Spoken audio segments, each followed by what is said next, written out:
Jilly is a smartass high schooler who just wants to play some VR games with his baddie girlfriend. But Thunderkun has other plans and strikes him faster than he can even log in. That's how he ends up inside the very same game he was about to play. At first, he dreams that he instantly becomes OP and saves his girlfriend from some bad guys. He's even about to get a kiss, but nope, it's just a dream. In reality, he wakes up from a deep slumber in the middle of a desert that stretches empty for miles. He was supposed to arrive at the beginner's village, yet for some unknown reason, he finds himself stranded in a scorching desert. Because of the heat, the air feels heavy, and his body already starts to ache. Thinking that he needs to contact Xiaomei first, he quickly types in her username, but the database gives him an error. The confusion deepens because he knows he could never forget something Xiaomei told him. He tries again and again, but when nothing works, he decides to head for the village himself. He starts walking across the desert, not knowing which direction he is taking. However, time passes, and he realizes that no matter what he does, he cannot escape the desert. The unbearable heat makes him pant heavily, and because he is sweating so much, he realizes he will soon be dehydrated. He tries reaching customer service for help, but even that fails, and his frustration grows. As his anger rises, he decides that enough is enough and that he wants to leave the game. He presses the logout option, yet for some reason the system denies his request. A sense of doom falls over him as the truth sinks in that no matter how hard he tries, he cannot exit the game. He keeps pressing the button over and over again until the system freezes and resets. When the screen reappears, the game delivers a new message that orders him to survive for infinite hours. Realizing that he is trapped in the game, Jilly falls to the ground in desperation. The poor boy only wanted to impress his crush, yet because of one simple choice, he now finds himself stuck in a desert with no way out and no way to contact anyone. 8 long hours pass before he finally stops feeling sorry for himself. Accepting the reality of his situation, he decides that if he wants to survive in this deadly game, he must act. His first goal is to find water because his throat feels dry and his strength is fading. He picks up a stone from the ground and immediately recognizes that this type of stone usually appears near sources of water. Because of that clue, he begins following its trail with growing determination, unaware that a hungry wolf has started tracking him as its next meal. After a long and tiring walk, he reaches a cave and spots a shiny droplet of water falling into a bowl. His prayers feel answered, and he rushes toward it, drinking as if his life depends on it. When he is finally satisfied, he collapses on the ground, breathing heavily, and begins planning his next move. He opens his inventory and realizes that the map only shows areas he has already explored, which means he cannot see the entire world. When he checks his status, he discovers that because he is a new player, all of his attributes are low and he has no offensive skills. This means that if a strong monster attacks, he can do nothing but run and hope to survive. Determined to prepare, he opens his equipment menu and puts on his basic gear. Then he takes out his gigantic sword and starts swinging it to get used to its weight and balance. The blade is so sharp that it easily cuts through a stone, which gives him a little confidence. Just as he prepares to leave the cave to hunt, a strange noise echoes from behind him. The sound makes him freeze because it means he is not alone. He cautiously walks deeper into the cave to investigate, until he stumbles upon a bone. As he raises his gaze, he realizes with horror that there is an entire pile of skeletons stretching before him. Any sensible person would run at this point. But because Jilly's survival instincts are underdeveloped, he stays and examines the bones instead. He studies the bite marks carefully and soon recognizes that they belong to a wolf. The realization hits him like a shock, and he finally starts running. But it is already too late. The wolf leaps through the air, jaws wide open, ready to strike. Jilly ducks at the very last moment, narrowly escaping, but the monster still manages to tear into his forearm. The creature turns out to be a desert wolf, a level 5 threat with high stamina that can sprint up to 15 km per hour. Because running will only delay the inevitable, Jilly understands that he must fight. Gripping his sword tightly, he forces himself into battle mode, determined not to die before he earns that long-awaited date with Xiaomei. Back in the real world, Jilly was his city's youngest 6th Dan practitioner. He learned kendo because his mother was obsessed with it and was a die-hard fan of the kendo star, Mu Chun-ya. So she signed him up for classes. And that's how Jilly found himself in front of a kendo teacher. There he realized that he had a fear of his enemy because he was weak, so he started to practice, not caring about the weather or time. He was defeated, humiliated, and got injured, but he never stopped until he became the best practitioner. And even then, he continued his training because he knew from an early age that only the strong survive in the world. In virtual reality, the wolf attacks Jilly again, and he ducks, all while attacking it with his sword. But the blade recoils and does no damage to the monster. Instead, the wolf then uses its tail to hit Jilly, who flies across the room. He is confused about why his attacks are not doing any damage. And then he realizes that because of his lower rank, he cannot do much damage anyway. Instead, he needs to aim for the wolf's weak point, which is its belly. The monster charges again, and Jilly realizes that it will not be an easy task because the wolf is too powerful for him to sneak up on. Plus, he is getting exhausted from all the fighting and knows that if he doesn't kill the monster first, then it will be his end. His system is showing the weak point, and he realizes that he only has one chance to attack the wolf's underbelly. They both run into each other, and he lets the monster attack his shoulder, but then he takes the opportunity to stab it in the belly.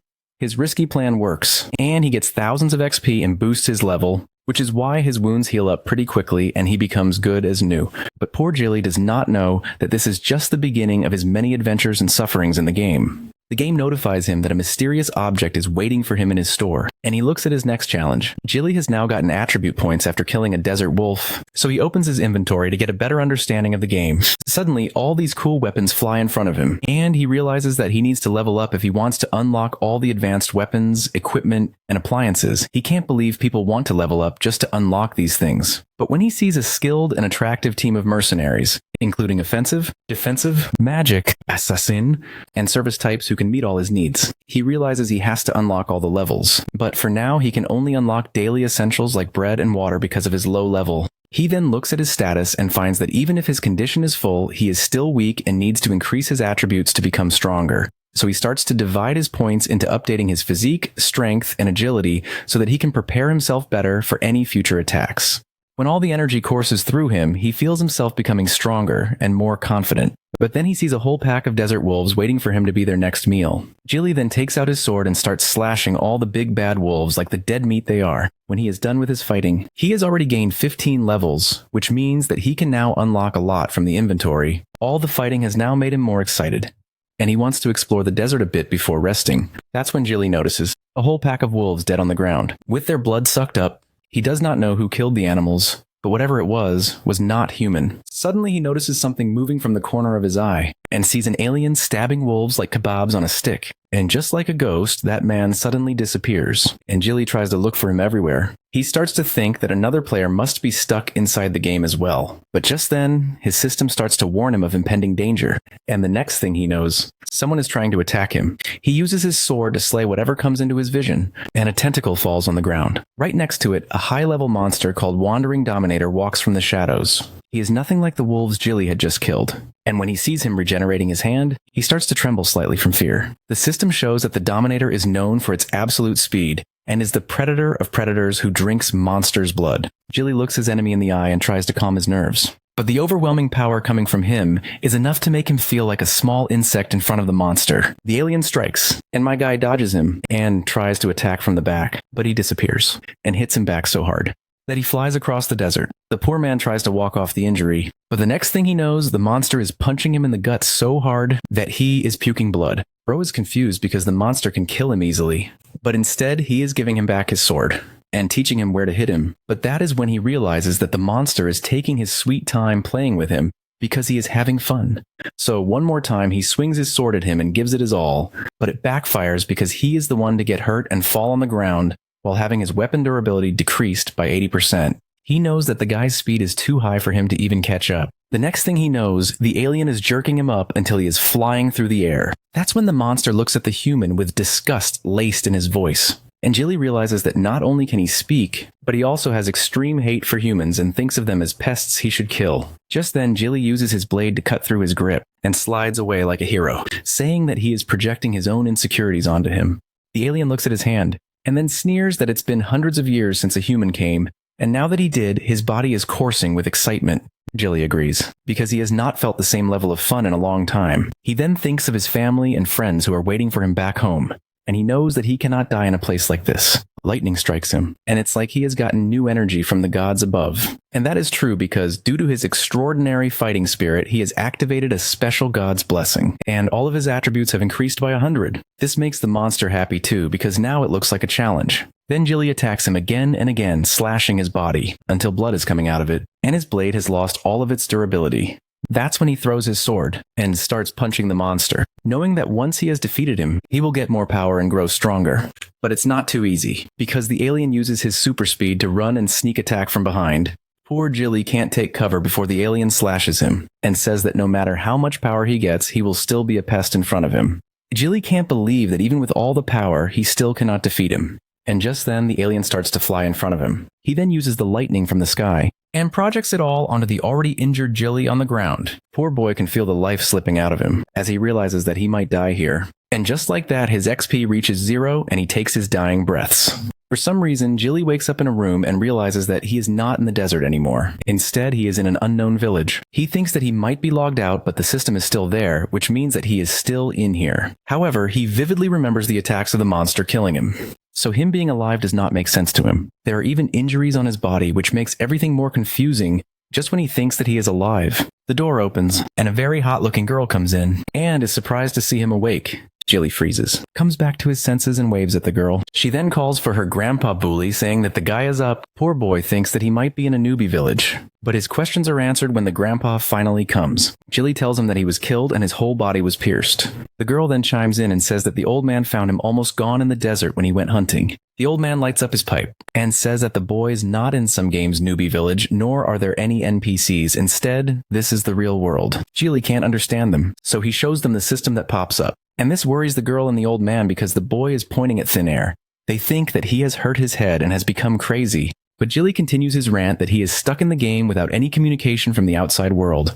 He then screeches that he wants to go back. But the old man says that there is no way out because whoever enters Latinea Desert stays there forever. Jilly asks if there is no way out, then how come they came there? And the girl replies that the duo was on a mission to kill a dragon in Argama continent when they met a thunderstorm. And when they woke up, they were already in the desert, which according to legend can even trap gods.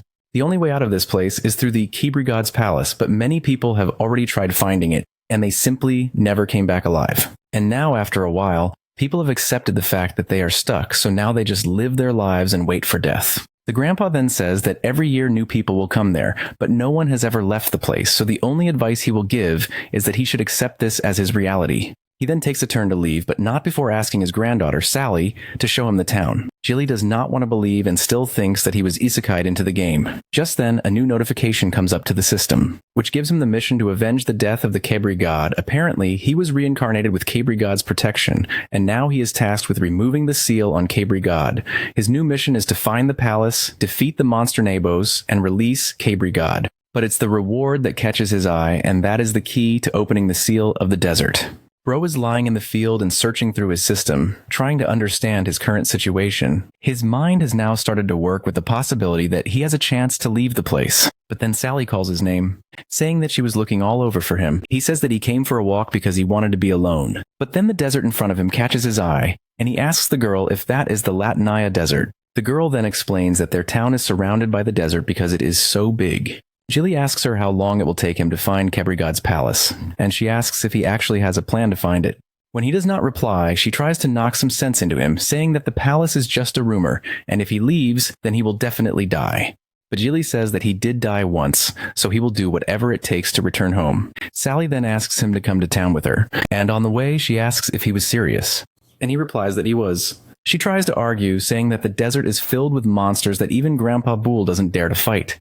But Zai is delusional and says that he is very strong. Just then, something mysterious appears from the sky and crashes on the ground above them. 3 men appear from the dust and say that their prey has taken the bait. Jilly coughs through all the dust and asks what is going on. Before he can get an answer, Sally comes between him and the party and uses her fire magic to block the man's blade. The man Boban looks happy to meet Sally, but she does not. Jilly asks why he is attacking them, and she explains that they are bandits who are actually scarier than the monsters because they do not hunt for their own food. Instead, they steal from other humans. Boban then takes out his shadow swords and looks at Jilly as if he is his new prey.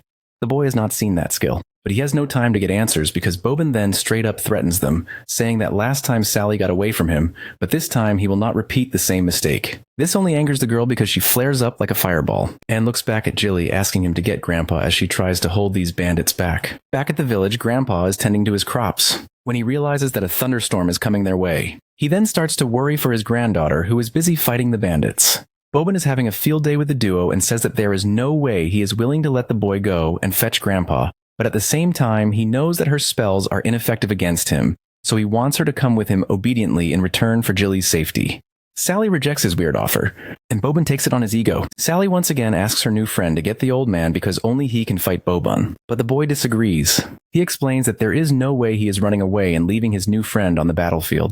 But then Boban comes at him with insane speed and smashes his head on the tree. He says that the boy is just a piece of trash, but Jilly starts taunting him back. This triggers Boban's ego, and he says that if Jilly is so brave, then he should use his strength instead of words. So the hero grabs his wrist and twists it, saying that he is not as strong as he thinks because he was the one who started with a sneak attack instead of fighting fairly. With that, he swings at the assassin so hard to get back that he falls back, shocked that the boy was able to dislocate his wrist. He then analyzes that Jilly is quite strong because even though he added a lot of points into his attributes, he was still not able to overpower him. Then he sees the friendly interaction with Sally, and the boy and the girl then look at him to ask what he wants. The man's ego and wrist are both hurt, but he says that like all the other times, he wants Sally to be his girlfriend. But the girl is hellbent on saying no. Even Jilly finds this pretty funny.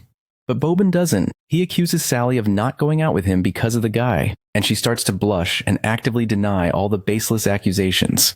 Boban just needs an excuse to fight, so he asks Jilly to fight him like a real man instead of hiding behind a girl. He then promises that if he loses, he will not bother her again. And hearing this, a side mission emerges on Jilly's system about defeating Boban, and the reward for that was the map of the desert. This catches his interest, and he immediately agreed, as Sally looks at him with worry. Just then, Boban takes out his shadow sword and gets ready for the battle. Sally tries to ask one more time if Jilly really wants to go against someone who is known as an assassin.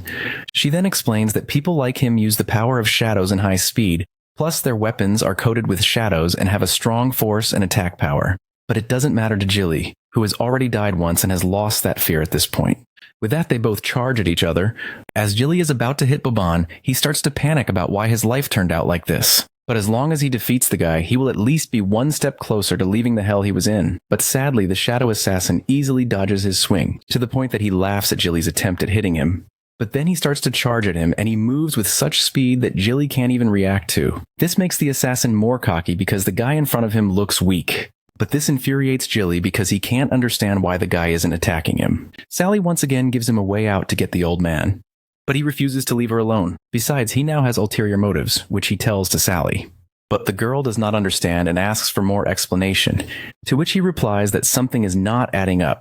Ever since he got in the game, all the events were illogical at first. But then, as he spent more time, he realized that someone is carefully manipulating the game. He is interrupted by Boban, who throws a sword towards him, and then starts to mock him for spacing out. But then Jilly claps back, pointing out that the assassin is the one who is not doing any attacks, so why should he be afraid of him? Apparently that is what Boban was looking for, because he explains that he does not attack an unarmed weakling, which is why he is now giving him his sword and wants to make a fair battle between men. Jilly captures it with one hand, as the guy goes on and on about how he doesn't bully people below him to impress Sally. But the girl does not care for him. Even Jilly points out his hypocrisy and says that previously he made a sneak attack on them, so he is not exactly the man he thinks he is.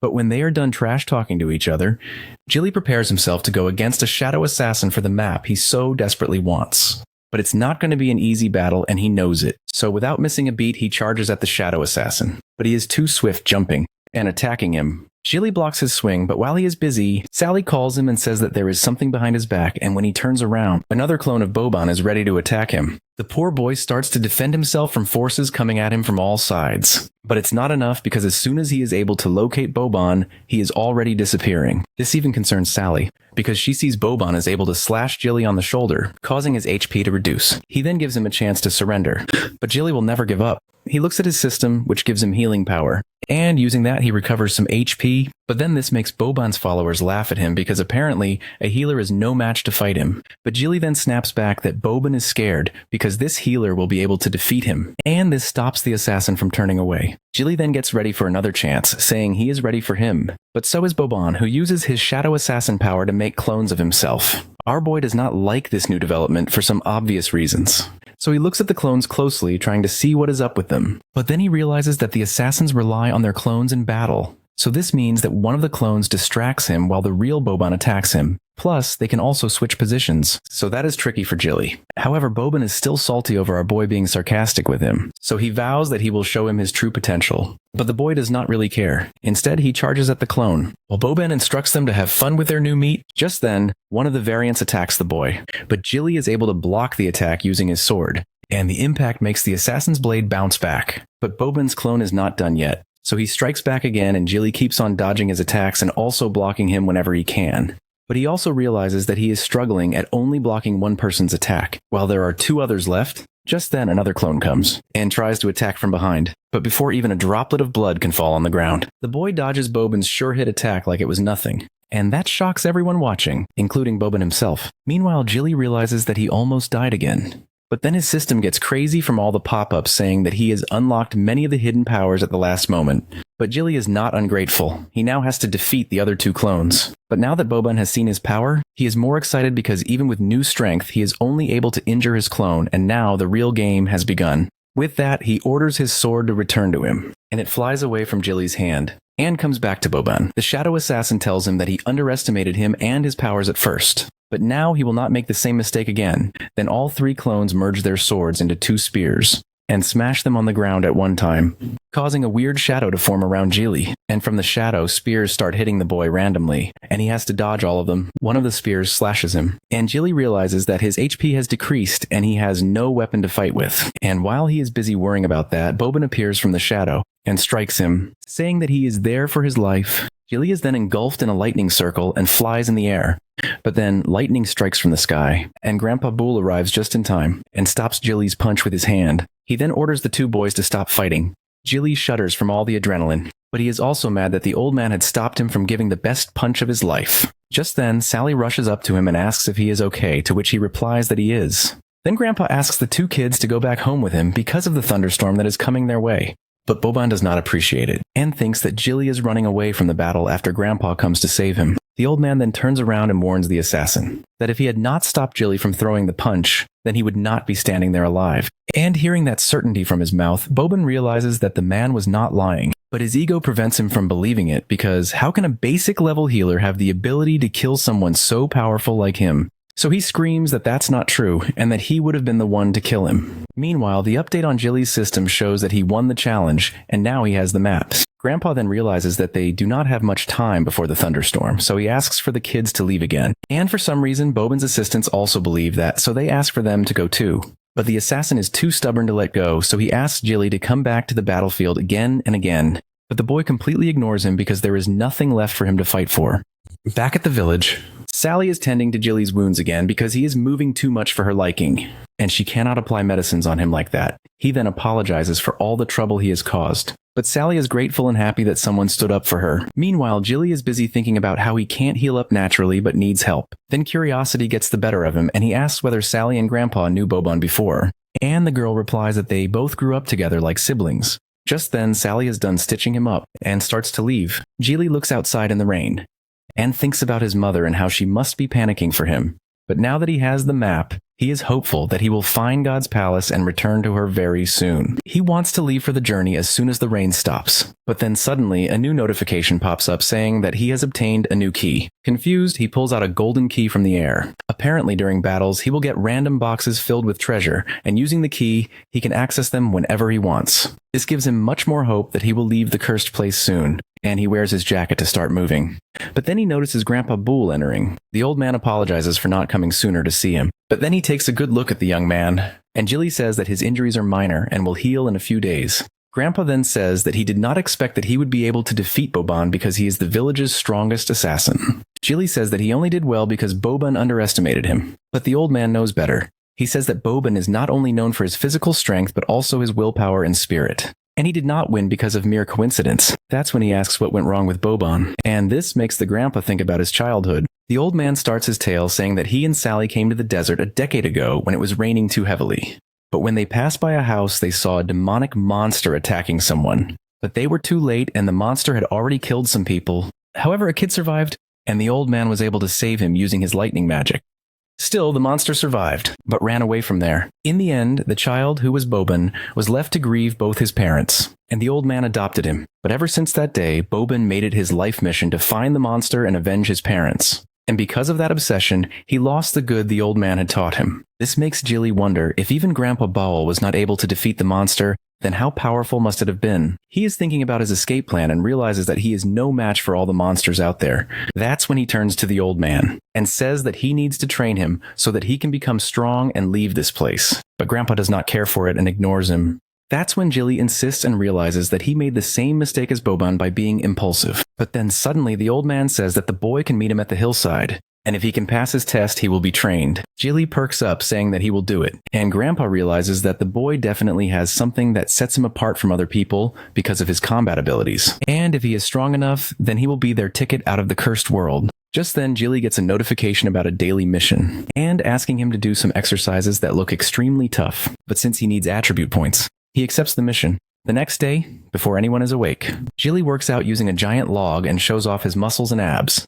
Even he realizes that he likes having a challenge, and when his mission is completed, he falls to the ground exhausted. Then he starts to think about where he should put his attribute points, and decides on stamina and defense. Just then, Sally calls his name and rushes to him to give him breakfast, because she assumes that he is hungry after training for so long. Jilly then fills her in, saying that the old man has promised that he will train him once he passes a test. And this shocks Sally to no extent, but she encourages him, saying that he will surely pass it and will unlock his awakened attribute. Jilly is confused because he thinks that healing is his attribute, but Sally clarifies that being a healer is a profession given to him by God. He can still awaken his own elemental attribute based on his personal abilities. Sally then explains that her attribute is fire, Grandpa's is thunder, and Boban's is shadow. Jilly then says that he is excited because he too wants to see what his spirit is made of. Apparently, the gaming world is divided into 5 areas. One is the Latinaya Desert, which is known for trading. To the west, there is the volcanic land Megaria, hometown of dragon riders. To the north, the winter land Sessencito exists with its berserk monsters and crystals.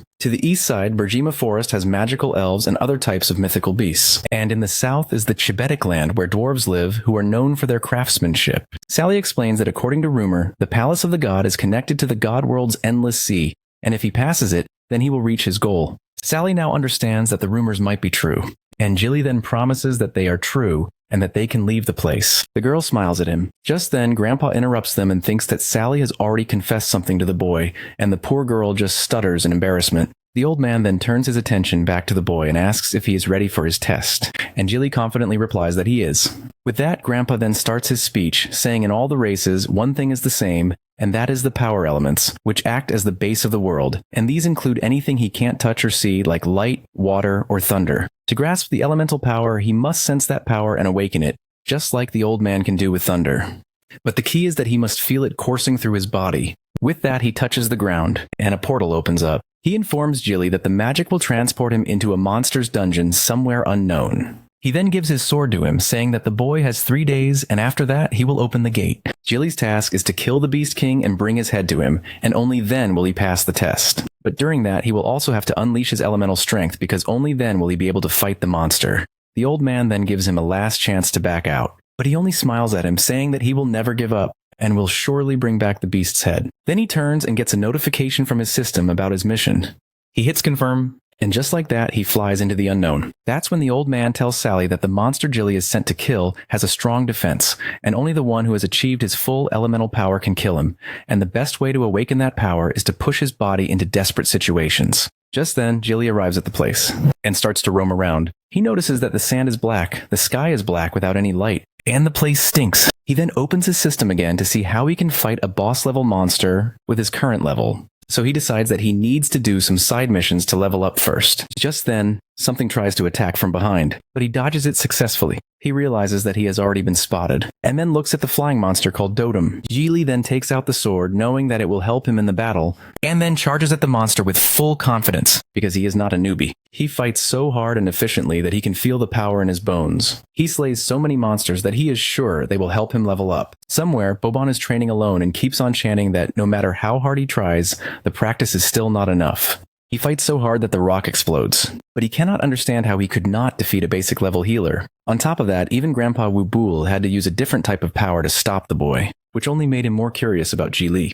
Meanwhile, Jilly is having the time of his life killing all the monsters like they are nothing. He slays so many beasts that he reaches level 25 and gets 45 points as a reward. When he is done, the system asks him to open the medical store for 15 levels. And he gets annoyed because he does not want to spend all his earnings on one thing. But he also knows that doing that in the future will be harder, so he buys the store instantly. With that, he gets recovery and enhancement potions. And this makes him happy because it means he will be able to recover immediately in future battles. He feels like he has 2 lives now and is more confident. He now has only 2 levels left and he is hungry. So he buys some bread and realizes that Sally's buns were way nicer than these. After roaming for 2 hours, he gets bored, but he still needs to follow the map. He then starts to distribute his attribute points into increasing his physique, strength, magic, and defense skills. Back at the desert, Sally is worried about Ji and asks her grandpa if he will be okay fighting a powerful monster. The old man says that he left a mark on the sword, and if Ji is in danger, then he will get him out of there. So, Sally investigates more,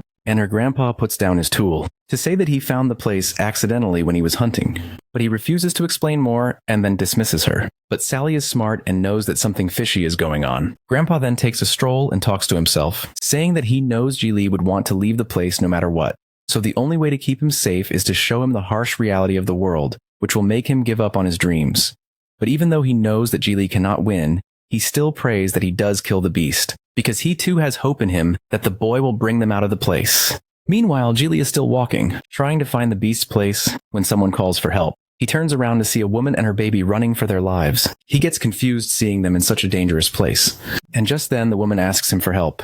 He then looks at the distance, where two giant monsters are accompanied by one smaller one, but they are all scary enough to make the woman tremble in fear. Latonia's monsters are like slow-moving tanks with very high XP and power, and this includes the 3 wild beasts standing in front of Ji. He realizes that the middle one's intellect is much higher than the other two, so he takes out the sword and gets ready to fight. But this also means that he is not too far away from the beast he is supposed to kill. He wonders how the woman and her kid got into this place, but he does not have time for answers right now because he needs to protect them. The beastman says that the boy should bow his head and surrender, but Ji knows no such words. So the monster asks his 2 bodyguards to go tear them apart, but they are nothing in front of Ji's fighting skills, and he defeats the monsters like they are flies. He had become a lot stronger after leveling up, and this made him excited.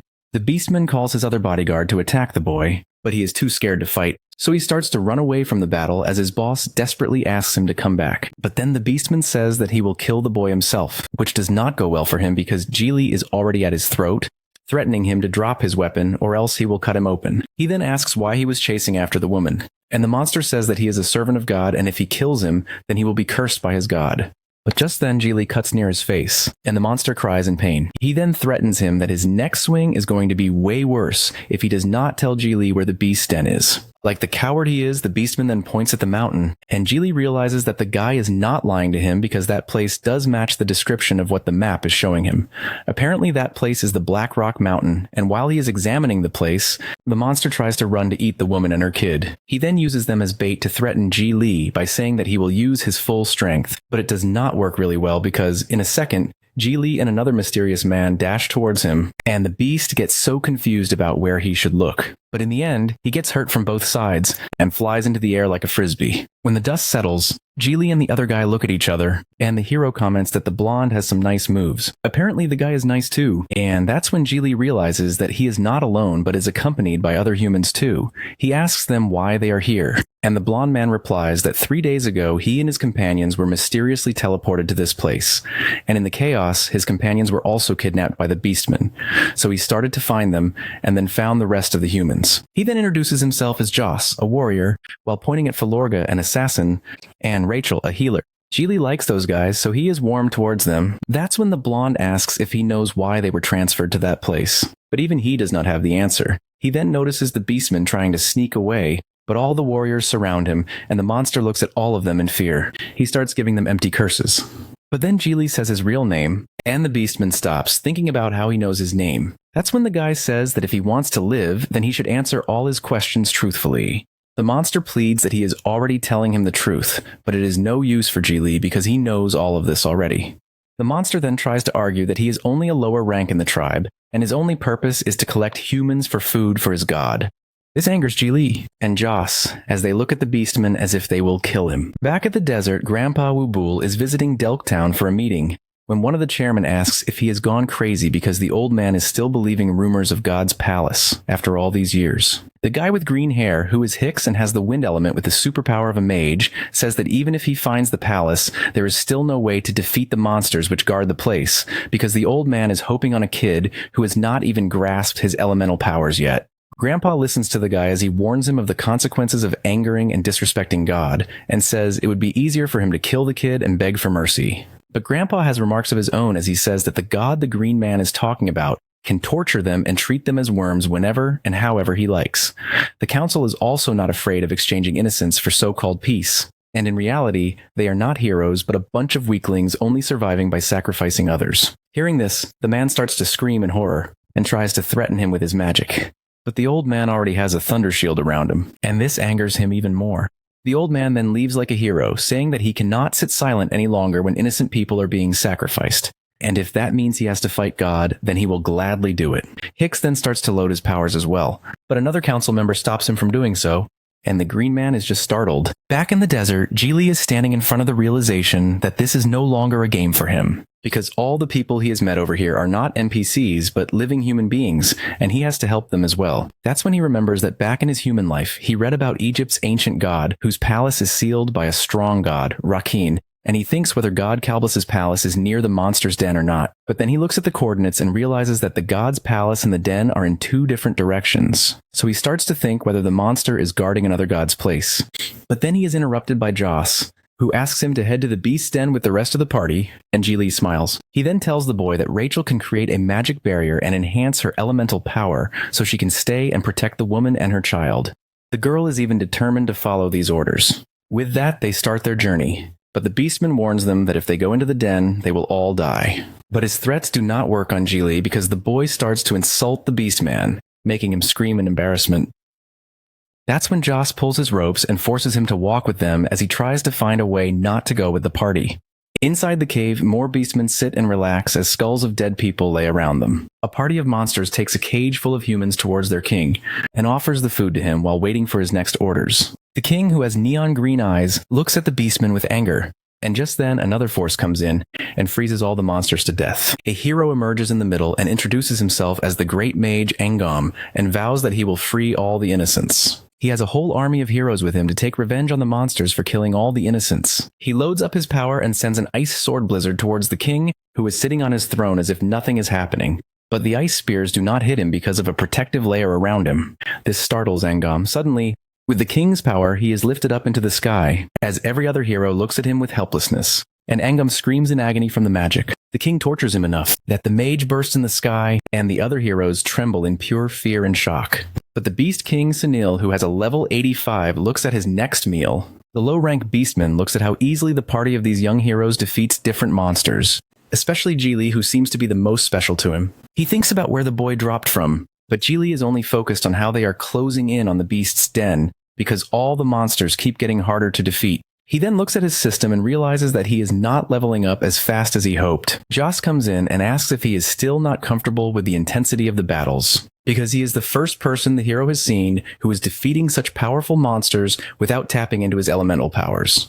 He then chuckles, saying that Geely is his fated one, and offers him a job at his guild after they all leave. This gets Geely's attention. But then Joss starts talking about girls at his place, and this embarrasses him. That's when one of the party members reminds Joss that his so-called guild only has one member, and it's him, which makes Joss stumble on his words. But they don't have time to waste, so Falorga points at the cave and says that the monster's den must be there. Geely asks the Beastman for confirmation, but he sees a piece of rope and realizes that he must have run away while they were fighting. But the monster did not run away from the den. Instead, he ran into it so that he could inform the king and get rewards for his intellect. Joss stands on the edge of the cave, and from the smell realizes that they are at the right place.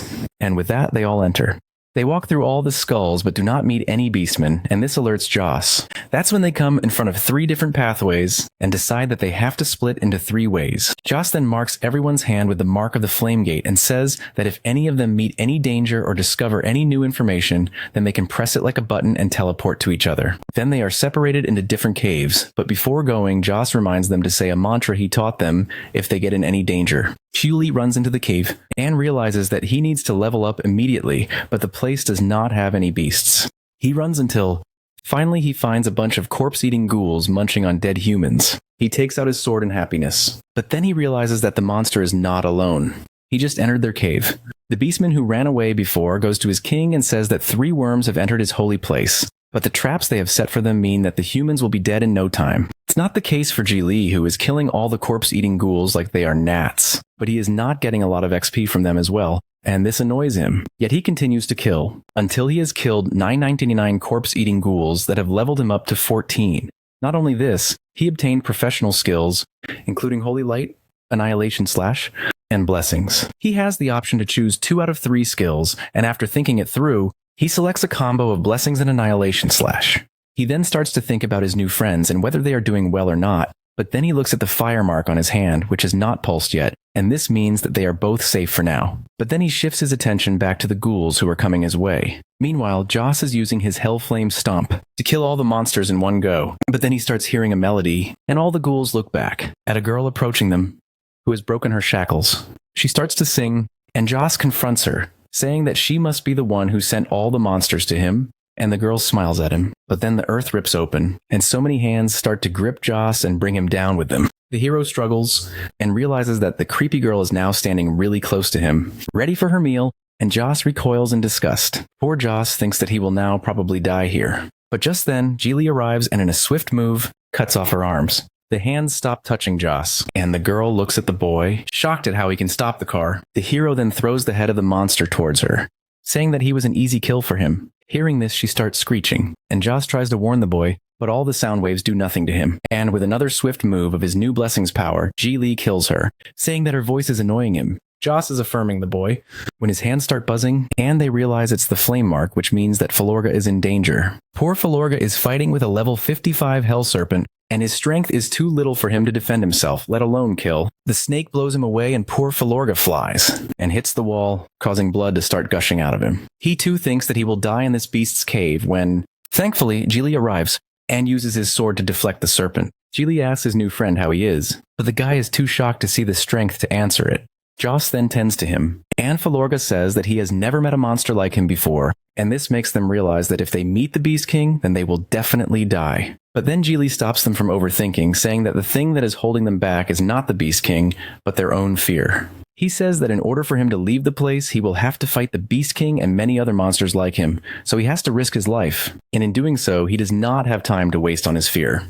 He proudly says that the fight will have to end, and when the serpent tries to strike again, all the heroes get ready to give their all in. Joss starts the attack and using his power kick, hits the snake hard. The serpent then throws fire at him, which he deflects. And this gives Filorga time to activate his elemental power and use Hand of Gizzo to grab the snake by the throat. Joss then gives the signal to Ji Li, who jumps and uses his sword to stab the snake through its armor. He causes a crack, and the protective layer is destroyed by 20%, but that is not enough. And he keeps on stabbing until he has pierced through the Hell Serpent's protective armor scale. He then starts to drag his sword and slice the snake till the very bottom. Joss and Filorga look happy seeing the serpent dying, and due to this, Geely gets a hidden weapon called the Hellflame Gauntlet. He accepts it and then looks at the flaming gauntlet in his hand. Meanwhile, Joss is confused about how Geely can get this powerful in the very little time that they have met. They then hear some noise coming from the dark corridor and find their beastman captive from before. Without wasting any time, Joss and Geely attack him, and the poor guy flies across the room, surely breaking his bones. Joss asks what he is doing in there, and he says that he was lost because the Beast King activated the traps. And that clicks for Ji Li. He continues to brawl in front of the hero, when Joss kicks him again and asks him to take them to the Beast King immediately. The Beastman takes them in front of a wall, and says a secret chant, and a giant door opens. Back in the desert, Grandpa Wubul is looking at the worsening weather, and then goes to his cupboard, where he has kept his armor. Suddenly, Bobon interrupts him, saying that he stopped being stubborn and finally saw his armor because it is his hope that they will leave the place. The old man did not sense him coming, but Bobon cleared his confusion and said that he wants to join his team, who will leave the desert together because he might fight the monster who killed his parents. He seemed determined, and even Grandpa realizes that there is no point in stopping him.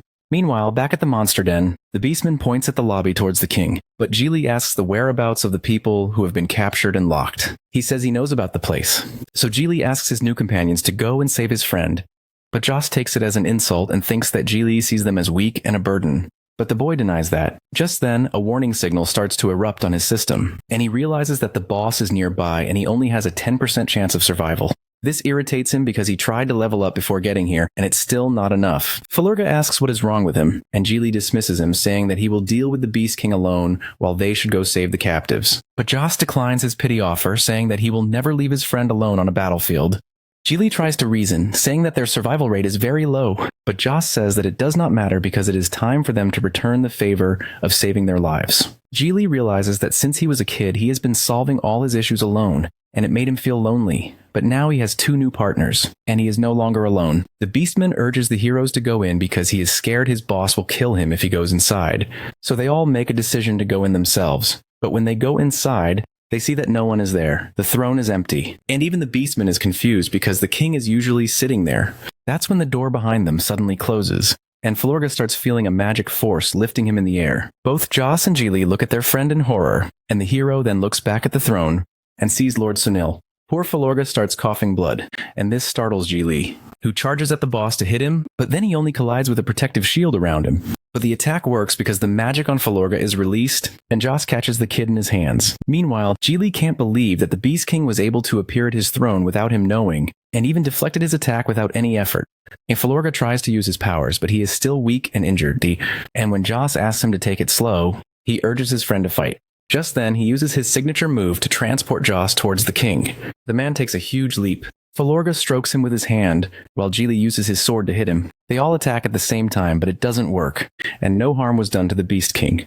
Instead, he flicks his hand, and all three heroes get hit by him. Geely realizes that the king's boss skill is covering his whole body, and then asks his companions if they are fine or not. Just then, the king stands up, and says that he wants to play with the humans because they seem interesting to him. He then disappears. And then he notices him coming in front of Joss, and before the poor man can realize, he punches him in the gut, causing him to cough blood.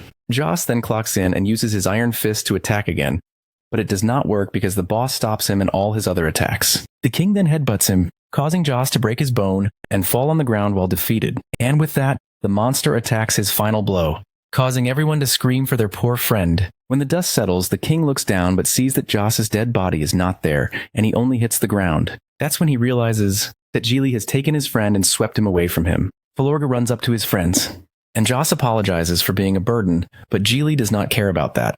He promises them that he will deal with that bastard, so he takes out his sword. The king gets annoyed because he was having some fun with the humans, and when Geely looks bored, he tries to attack him. But like a hero, he uses the gauntlet that he was gifted before and stops his attack. Joss looks at his friend and realizes that he is very strong. Even the king is shocked because no one has ever blocked his attack, but this also excites him. With that, he uses his power and unleashes 7 hells on Geely. The boy blocks his attack again using the sword, and using the new blessings power he has, hits the king so hard that he flies in the air like a tomato, but Geely doesn't stop there. He keeps on attacking him, saying that he will avenge what he did to his friends and all the innocent people. Then he uses his annihilation slash on him, and the monster's crown flies away. But this is not it, because the king uses his power to disappear and tries to sneakily attack Geely. The boy flings his sword in that direction, but it does not matter because the king attacks him and he is thrown off his feet. He regains his power and gets ready for another attack, when the Lord Beast starts unleashing his elemental power.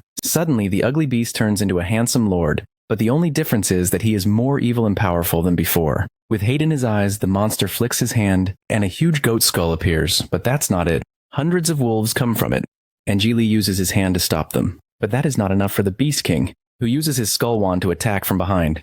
Geely doesn't see it coming, and his sword and blood both drip to the ground. The poor guy huffs in pain, but still stands up despite the pain. The king then uses his hand and sucks his elemental power in, and Geely thinks that this might be the end for him because he has never seen such brute power. The king has now become an advanced monster. As he attacks the already injured Geely, the poor boy goes flying away and is kicked again and again until he is left dying on the ground. The monster laughs and then further updates himself and starts being racist against humans for being so powerless and worthless. He sounds so scary that even Geely starts to accept his cruel words, and everything from his real life starts coming back to him, and he realizes that he has a lot of internal issues. That's when his mother appears in his vision, saying to a young Geely that it's time for them to go home.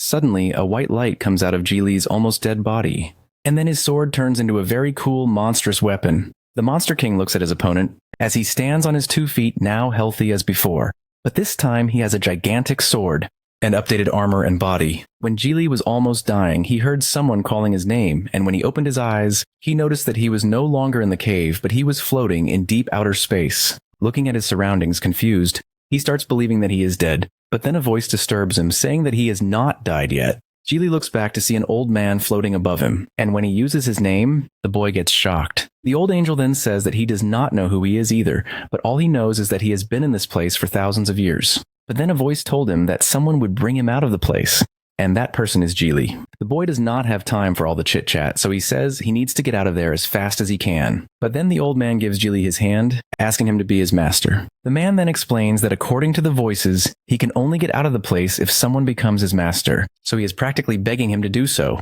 Geely takes pity on him and says that if he needs to get out of this place, he'll do it.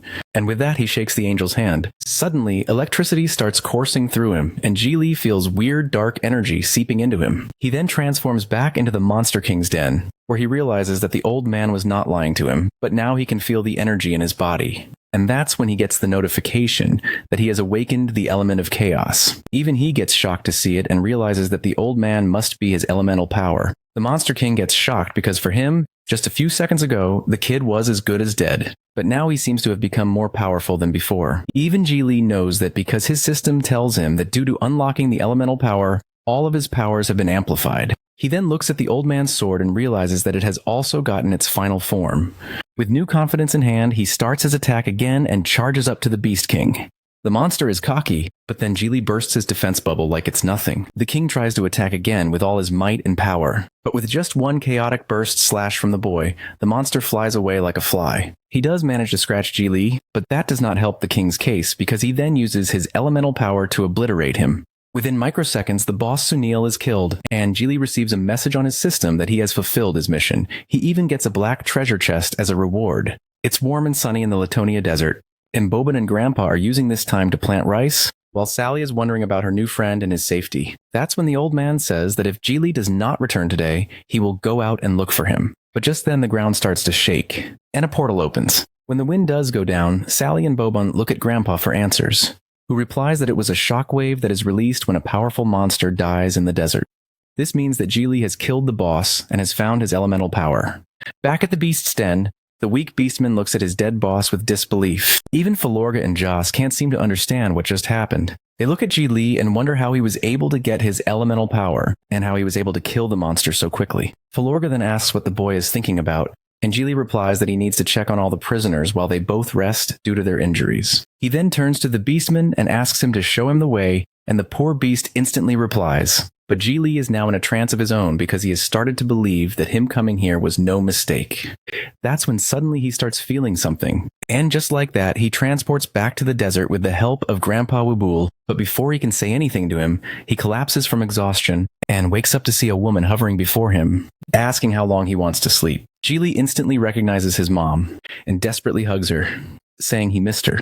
The woman, who was actually Boban, interrupts, saying, and Geely straightens himself up real quick. Boban then gives him his food and says that they will have their duel when everything settles down. With that, he marches out of the room, while Geely looks at his hand and then tries to remember what happened to his new companions. That's when his system pings again and he remembers the Beast King chest. He then takes out the key that he got when he defeated Boban, and luckily it fits. The pop-ups on his screens show that he has received a lot of gifts, including Lord Sunil's Ring of Protection and a legendary hidden item which is an egg. Geely thinks it is for him to eat, when suddenly the egg starts to crack and he thinks that he might be getting a new pet. But then a baby erupts from the shell and starts calling Geely Papa. The poor boy gets frightened because he has no idea what he has gotten himself into. Geely is annoyed because who would get a kid as a reward in a chest? So he tries to open the menu to get to know what this means, but the system tells him that he needs to upgrade first. This irritates him further because now he realizes that the kid is attached to him, and he does not even know why the baby keeps calling him Papa. He picks up the kid like a vegetable and then says that he is not his dad, and he cannot keep him because he has more important stuff to do. So he will give him to Grandpa Wubul and Sally for safekeeping. But this hurts the little kid's feelings, who starts to cry. No matter what Geely does, he still cannot make him stop crying. That's when his system shows a warning saying that he is punished for hurting the small kiddo. The menu starts its countdown, as Geely can't even comprehend what is happening to him. Suddenly, Geely realizes that he is not at Grandpa's house anymore, instead is at a very cold desert. He looks at the kid and tries to reassure him that he will not abandon him, and he's just scared of taking care of another life. But it's no use because when Geely turns around, there is a level 40 monster looking at him, and the boy gulps, because he is assigned a new mission to kill all the monsters in the next 30 minutes, or else he will die. This irks him, but then the monster lifts his leg to attack, and he has no option but to defend the baby and himself. He then looks at the baby and says that he is not allowed to die, and then activates his elemental power and takes out his special sword.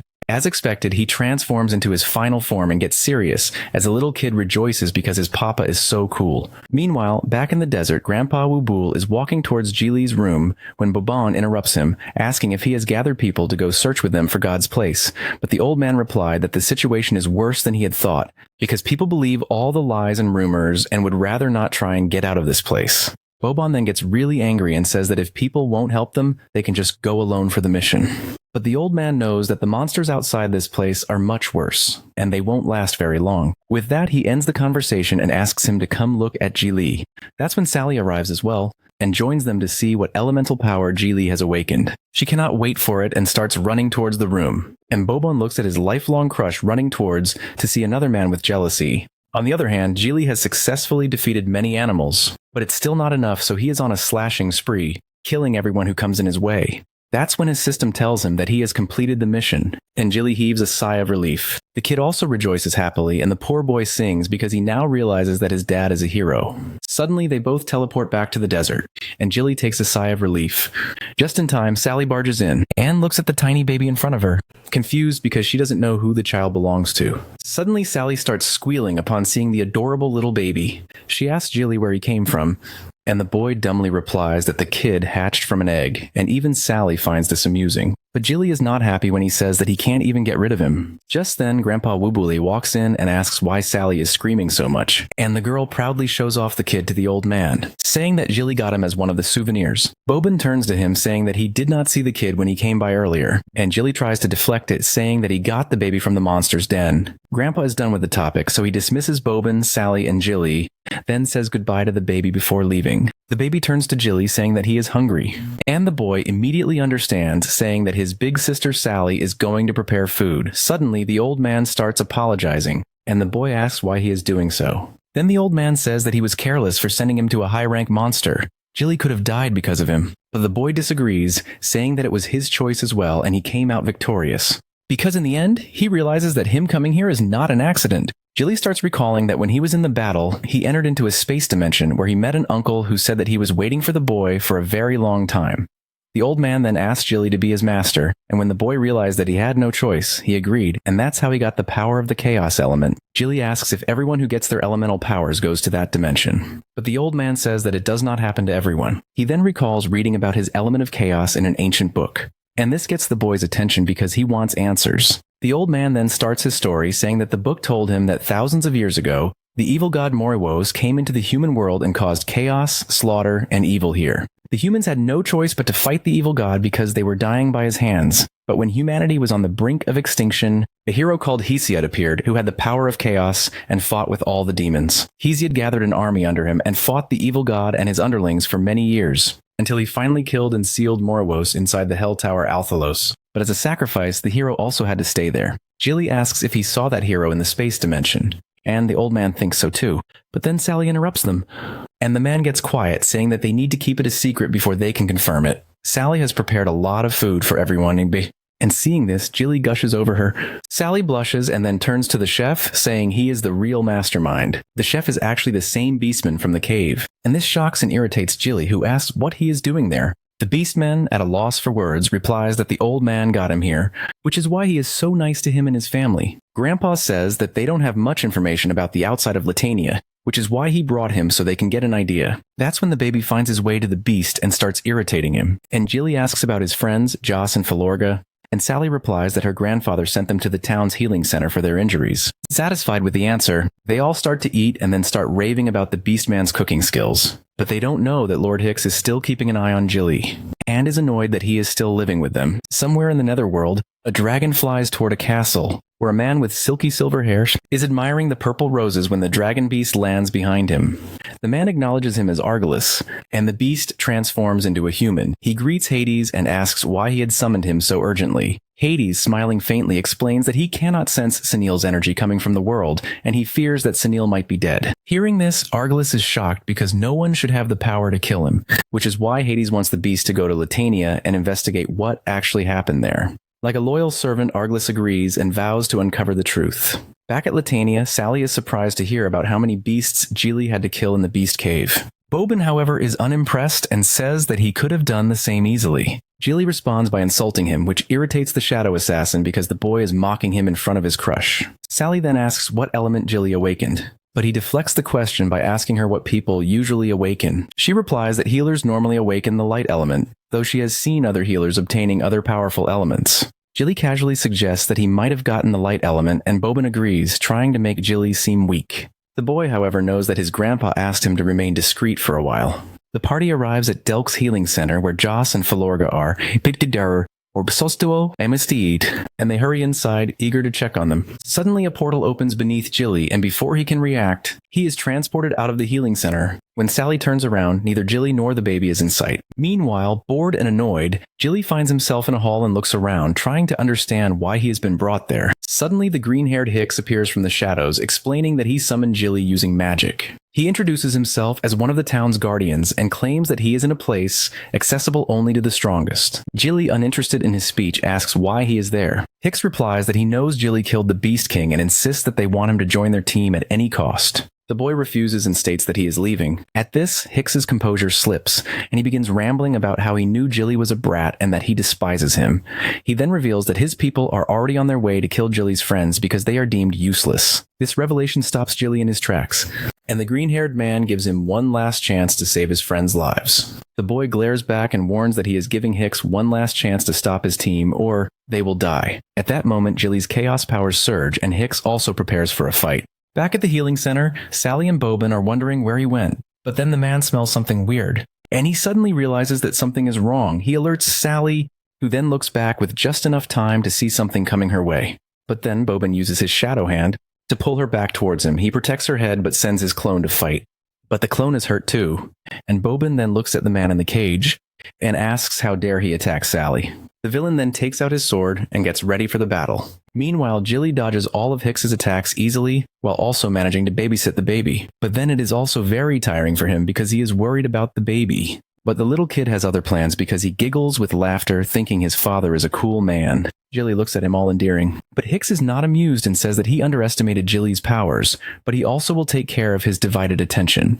Jilly turns to him and says that he cannot understand why they are fighting because they both can work together and deal with all the monsters outside the barrier. But Hicks does not want that. Instead, he smiles evilly and says that they would never do that. Then Hicks says Woobly has been hiding the truth from them all. Apparently, they have an agreement in which the monsters stay away from the village and return for a few humans as sacrifices, which is why humans do not interrupt them too. Not only this, but the wise old Woobly knew about this and had agreed to this because a few dead weaklings are better than sacrificing the whole village. Jilly is shocked to hear this, and realizes that these guardians had no plans to leave the desert. In fact, they were in for the long run. Hicks laughs at this, thinking that it's a win-win for them, because all the monsters outside are sent by God, so they cannot be defeated by them.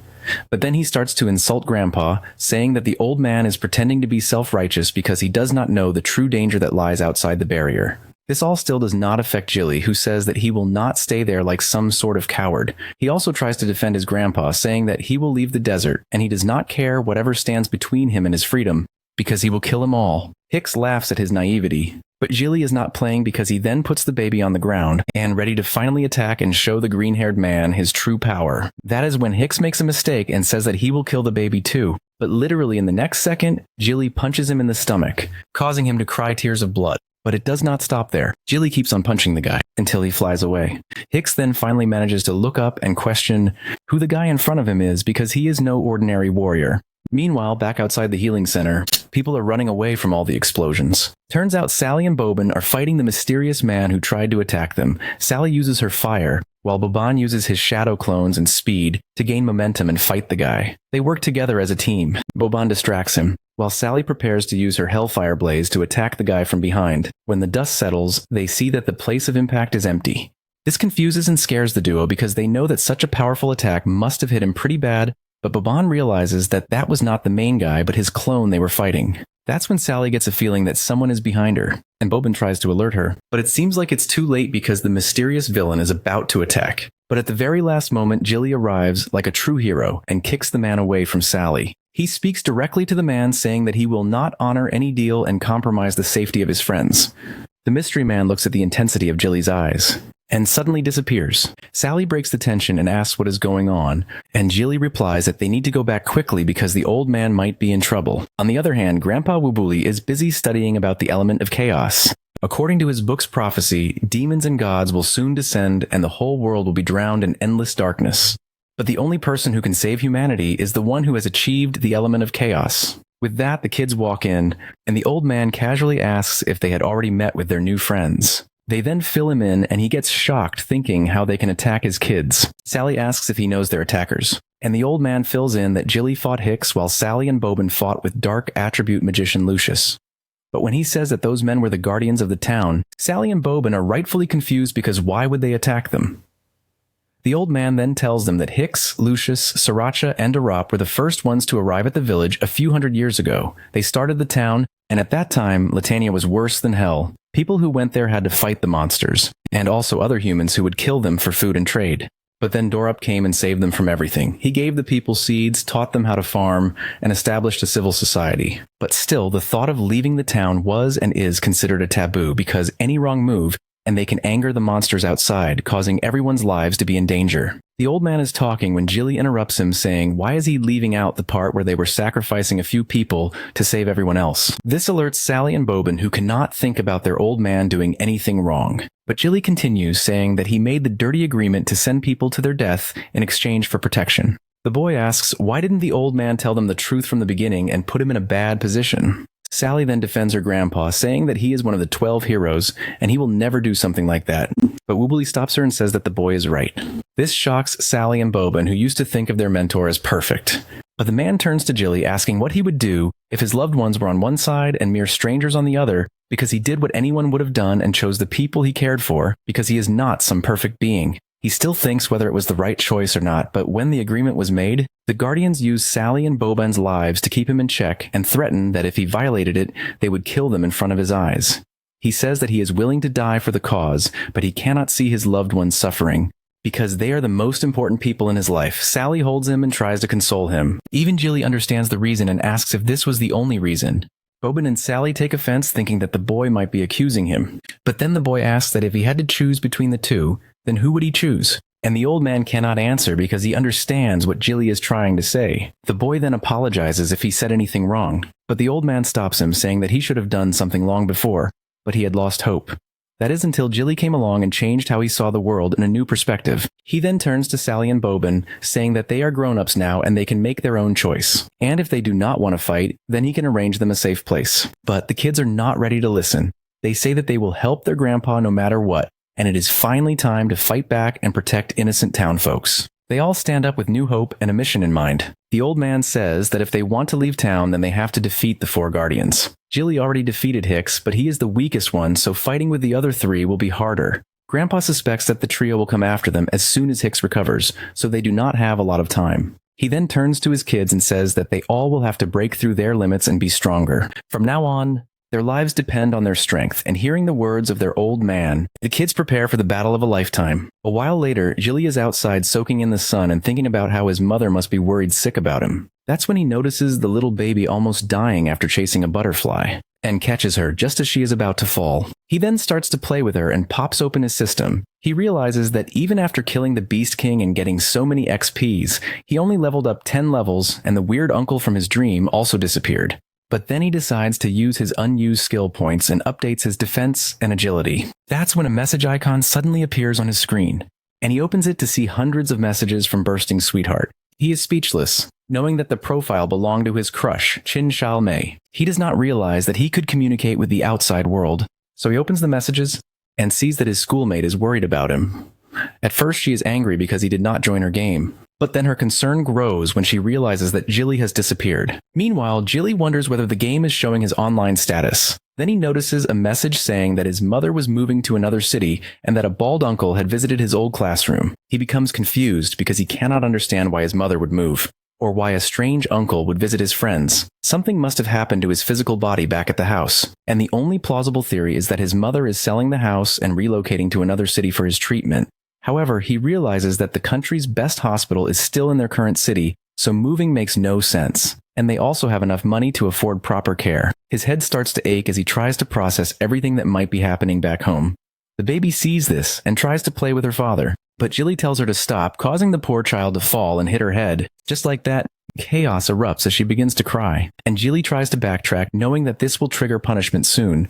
The shrill of the baby's cries activates the punishment, and the boy sighs in defeat, reflecting on his life choices. He is then transported to a place with an active volcano, where a massive dragon breathes down on him. Jilly turns to the baby and offers her a flower while apologizing. The baby smiles, which gives him a brief sense of relief, and he steels himself for another battle. Meanwhile, at the healing center, Joss looks out the window, feeling fortunate that Wu Bule, one of the 12 heroes, is present, but then he starts overthinking why the old man would be interested in the details of Jilly's fight with the Beast King. He turns and asks about all of Wu Bule's previous missions and how he managed to defeat the fearsome demon Quink and become the strongest lightning warrior.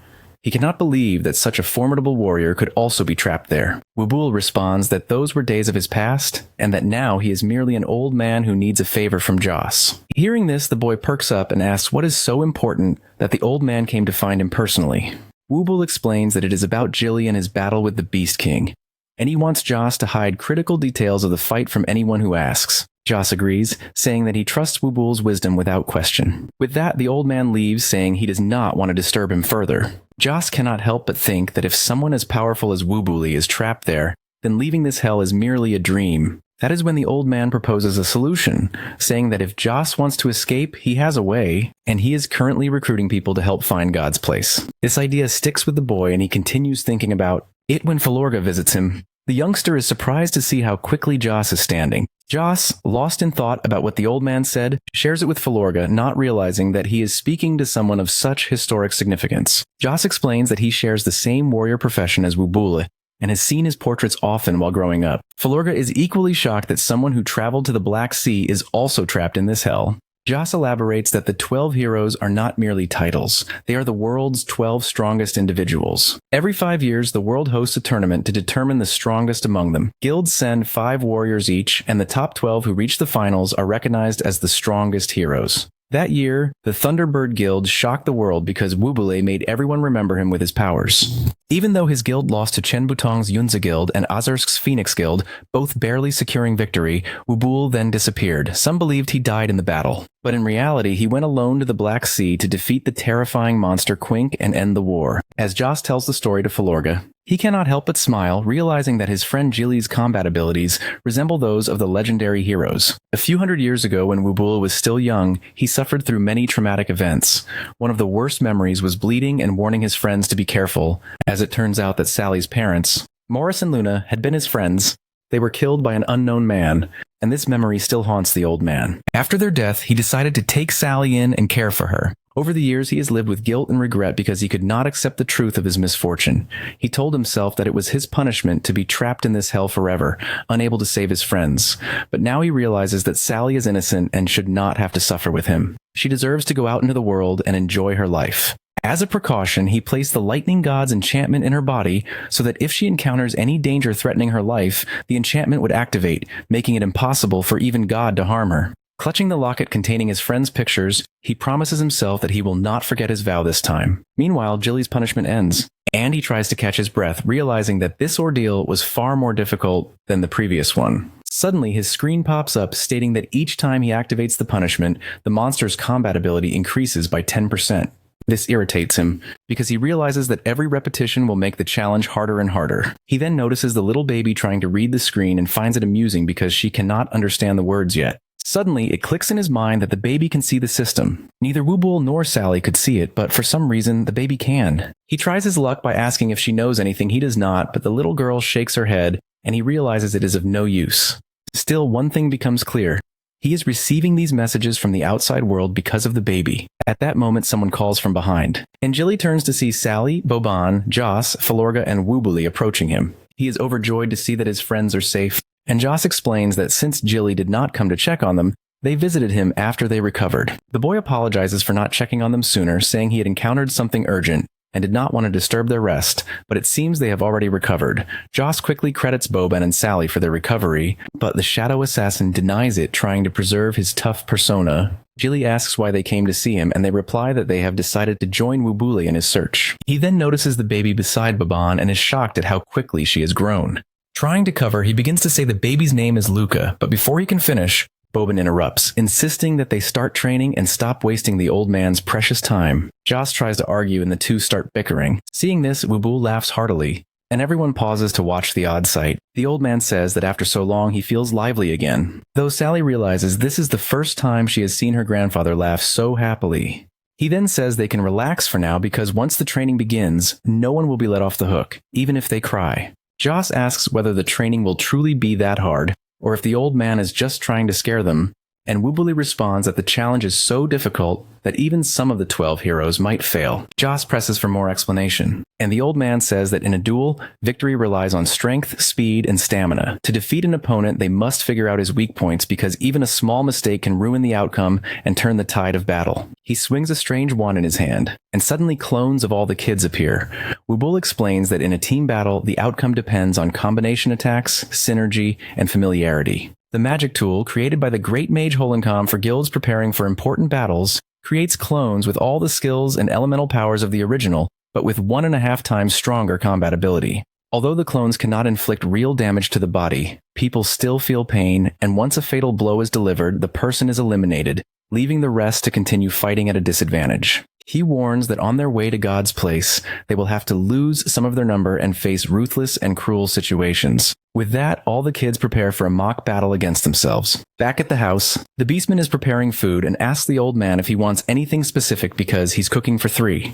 Wubul clarifies that he should prepare enough for 20, which makes the beastman turn around and ask if they are expecting guests. Before the old man can explain, the door bursts open and a team of young warriors barges in. They all look exhausted and annoyed, and the beastman complains, wondering how the training could be over so quickly when it had only lasted half an hour. The kids do not respond except to keep eating, asking for more food because they are still tired and hungry. The old man breaks the silence, praising their strength because they lasted more than half an hour against their clones. Instantly, the room grows tense and silent. Wubul asks if they are not happy, but his question only angers everyone. Then the dam bursts, and the young warriors all start complaining, saying they could not even fight properly and barely managed to damage any of the clones.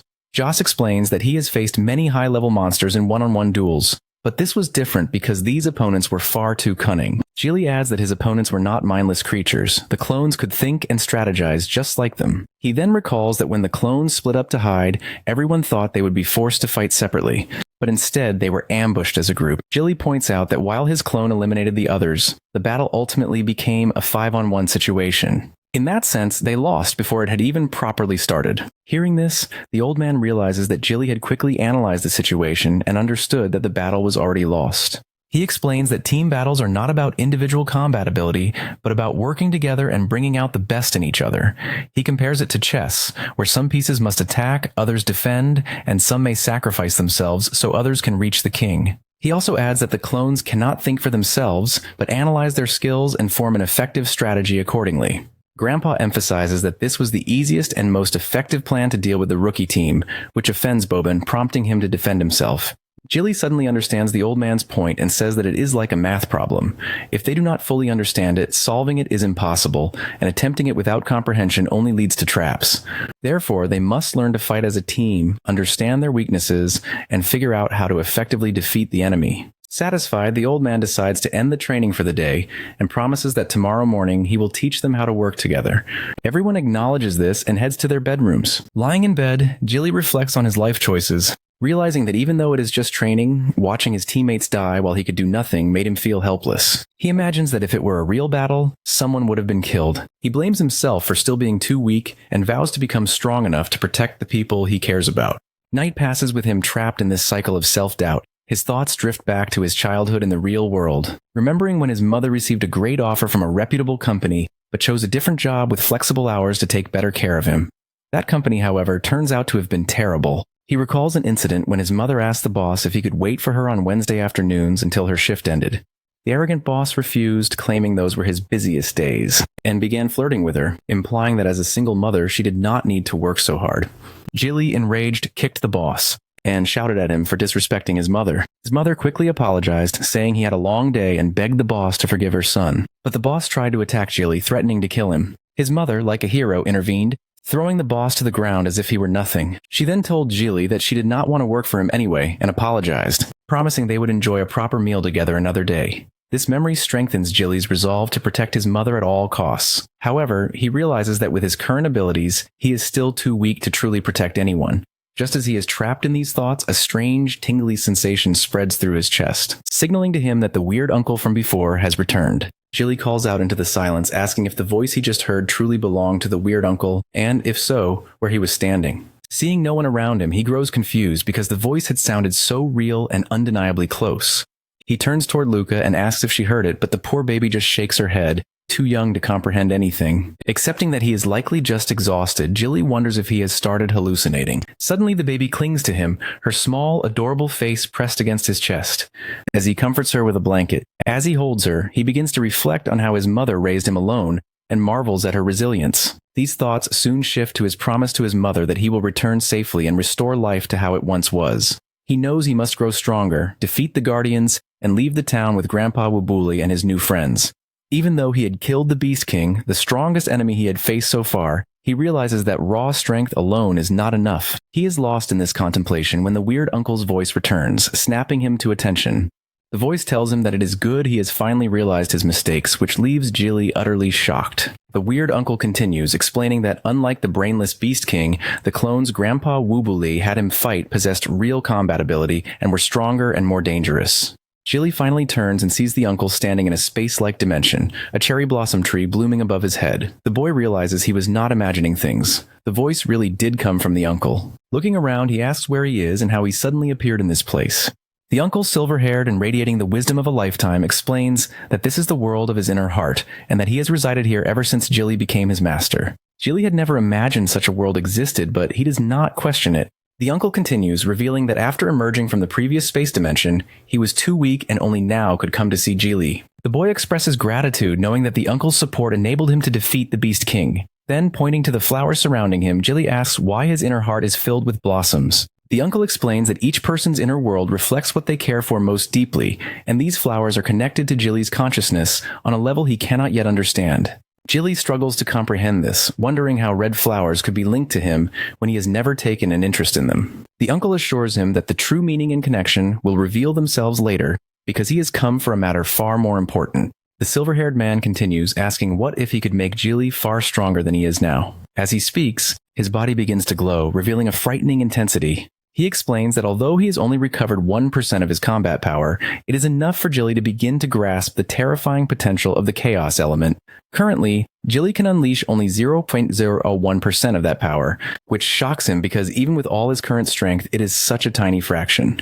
The man stresses that this is only a rough estimate, but still, Jilly cannot believe it. He then shuts down unnecessary conversation, insisting that Jilly must learn to access his hidden power and grow stronger, because if Jilly dies, the old man himself will also cease to exist. At that moment, a new notification pops up on Jilly's system, signaling the start of the Chaos Element Master's trial. The mission requires him to survive 3 minutes against his opponent to earn a massive amount of EXP. Jilly reads this and realizes that he only needs to last a few minutes to gain enormous rewards. The weird uncle then locks eyes with him and challenges him directly. Jilly draws his sword and activates his elemental power, declaring that he is ready for the battle. Meanwhile, in a dim, creepy hallway, people are discussing whether Jilly is truly as strong as rumored. Hicks, who fought him earlier, is still recovering from injuries so severe that even his friends had never seen anything like it. Despite being healed, he cannot accept that a mere boy could defeat him and tries to rationalize it, claiming Jilly was just lucky. Suddenly, a sarcastic voice cuts through the hallway and Hicks turns to see a woman dressed in white staring at him with complete disdain as though he were nothing. She says that if Jilly had used his killer move fully, he would be dead already. Offended, Hicks asks Lucius how she can speak to him this way. She removes her veil and explains that Lord Dorop had only asked him to assess the opponent's ability, yet he injured himself so badly in the process. She cannot understand how someone so incompetent could be one of the 4 esteemed guardians of the town. Hicks tries to defend himself but falters as she continues to analyze the situation. From her perspective, Jilly is indeed strong, but he is still a barbarian with no real strategy. Even with Grandpa Wubule training him in front of Lord Dorop, they are all mere ants awaiting death. Meanwhile, the shadowy figure who attacked Sally earlier informs them that the old man has started recruiting townspeople, and because he is one of the 12 heroes, the citizens trust that they can escape. However, if Lord Dorop intervenes, chaos will erupt, and the townspeople will panic, so even that is not a viable option. Lucius asks what the shadowy man intends, and he uses his magic to reveal a terrifying monster standing behind him. The creature's appearance horrifies both Hicks and his brother, and Lucius. It is the Latania Wanderer. The figure in the shadows directs the beast to attack, and like a wild wolf, the creature lashes out, charging toward hundreds of innocent townspeople in a fury. As decided earlier, Jilly is running from the weird uncle to complete his mission. He apologizes to him inwardly because all he can think about is how he just needs to avoid fighting for 3 more minutes to finish the task. Once the timer runs out, he plans to train however the uncle wants him to. But then he suddenly realizes that the old man has not caught up to him yet, and something about that feels wrong. Before he can process it, a swirling hurricane appears in front of him, blocking his path and forcing him to stop. That is when it hits him that this battle is far more dangerous than simple training. The strange man is genuinely trying to kill him, and if it weren't for the Beast King's protection shield, Jilly would not have been able to dodge even a single strike and would have died the moment the fight began. The gray-haired man finally calls him out, mocking his pathetic attempt at fleeing and asking if he really thinks he can avoid a direct fight. He warns that such childish tactics are useless against a seasoned warrior, but Jilly proves otherwise when he suddenly points behind the old man, shouting an alarm. When the uncle instinctively turns to look, Jilly takes the chance to sprint away as fast as he can. He glances at his system timer and sees that only a few more moments remain. If he can just keep this up, the mission will be complete. Trying to buy time, he shouts back and suggests that they take a break first, promising to fight after he catches his breath. The gray-haired man responds that running away will never solve anything. Before Jilly can even blink, the man transforms and appears right behind him, warning that a real enemy never lets you rest. He swings his sword, but Jilly is gone again. That's when the old man realizes the boy has used the same technique as him, disappearing from sight with astonishing speed. It turns out Jilly has used the burst slash he obtained from the Beast King cave earlier. The boy then spots the man flying in the air, and he realizes how close he came to losing. Since that last attack was purely physical, he barely managed to counter it using his own slash technique. Meanwhile, the gray-haired man is equally stunned, wondering how the kid moved so fast that it felt like teleportation. Jilly checks his system again and panics when he sees that his skill has a 5-minute cooldown. If the man attacks again before the timer resets, he will fail the mission. With only 30 seconds left, he decides to gamble and throws his sword to the ground, pretending to give up. He says that he understands the value of combat experience, but needs just 1 minute to rest before continuing. The weird man lands back on the ground and sighs, agreeing reluctantly only because he wants the boy to explain how he performed that technique. Jilly wonders if he is referring to the burst slash skill, and before he can think further, his system notifies him that the mission has been successfully completed and all EXPs have been collected. Relaxing slightly, he begins to explain how these skills work, saying that they follow a kind of inner command. When he focuses on a move, his body instinctively executes it without hesitation. The gray-haired man frowns, admitting that most of what Jilly said makes no sense, but what catches his attention is the move itself because he has seen it before. This revelation shocks Jilly, who cannot understand how anyone else could have used that skill. The old man falls into deep thought, saying that the way Jilly moved felt strangely familiar, as if he had once known it well, but no matter how hard he tries, he cannot recall anything specific. Jilly then remembers what his grandpa once told him about the legend of Hesiod. Considering that the uncle gave him the chaos elemental power, he realizes it is very likely that the man in front of him is Hesiod himself. If that is true, then helping him recover his memory might also help solve many mysteries. Jilly calls out to him with conviction, saying that he knows his true identity. He declares that he is Hesiod, the great warrior who defeated the evil god Moribos and saved the world from destruction. He then asks if hearing the name brings back any memories, but the man just stares blankly, unable to tell if Hesiod is even his name, let alone recall who he really is. Meanwhile, back in the Latania desert, the beastman, who also works as the household cook, is fast asleep, snoring peacefully. Boban, however, lies awake, unable to close his eyes because something about the silence feels wrong. He sits up tense, and then sniffs the air, recognizing a faint scent that makes his heart pound.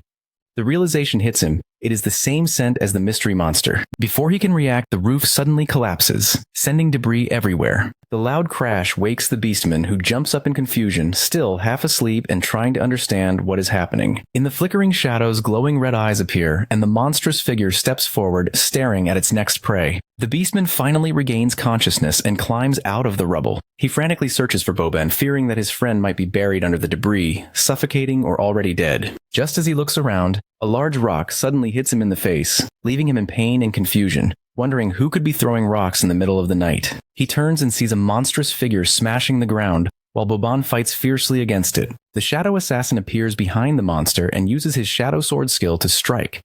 But the monster blocks his swing with immense force, sending Boban crashing to the ground. Despite the fall, Boban's fury burns stronger because he knows he is not mistaken. The beast demon in front of him is the same creature that murdered his parents. With hatred and resolve in his eyes, he vows that no matter what form the monster takes, even if he turns to ashes, he will never forgive or forget what he did. He then draws both his swords and unleashes his shadow elemental power, declaring that every day of his life since that tragedy has been spent preparing for this exact moment. Ironically, he never expected that the monster would come to him instead. The beastman tries to reach out, asking if he is all right and demanding to know why the monster is in their home. But Boban, consumed by vengeance, shouts at him to leave, saying that tonight he will rip the creature apart limb by limb, crush his bones one by one, and spill his blood over his parents' graves.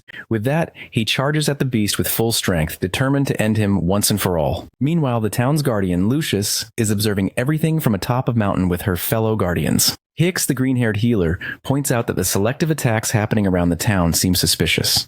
The shadowed figure standing nearby responds that he has already summoned additional demon beasts into the village, and when the right moment comes, they will lure Woobly out so that Lord Dorop can personally kill him. Hearing this, Lucius dismisses Hicks, warning him not to fail his mission again because she intends to deal with the new healer, Jili herself. She smirks, hoping that the boy can at least last long enough for her to enjoy the fight. Back at the farm, the beastman rushes into Woobly's home, shouting that something terrible is happening. He reports that Boban is battling a beast demon, and the moment Woobly hears this, his instincts as a protector ignite. His eyes darken with concern, and just as he prepares to move, an explosion echoes from the town. Shock and anger wash over him as he realizes how dire the situation has become. He immediately orders the beastman to find Jili and make sure he stays close to Sally for safety. Without wasting another second, Woobly summons his lightning power and vanishes in a flash of light. Elsewhere, Jili remains trapped within his inner realm, speaking with the gray-haired man and trying to remind him that he is Hesiod, the hero who once defeated the evil god and sealed him inside the Hell Tower Althalos,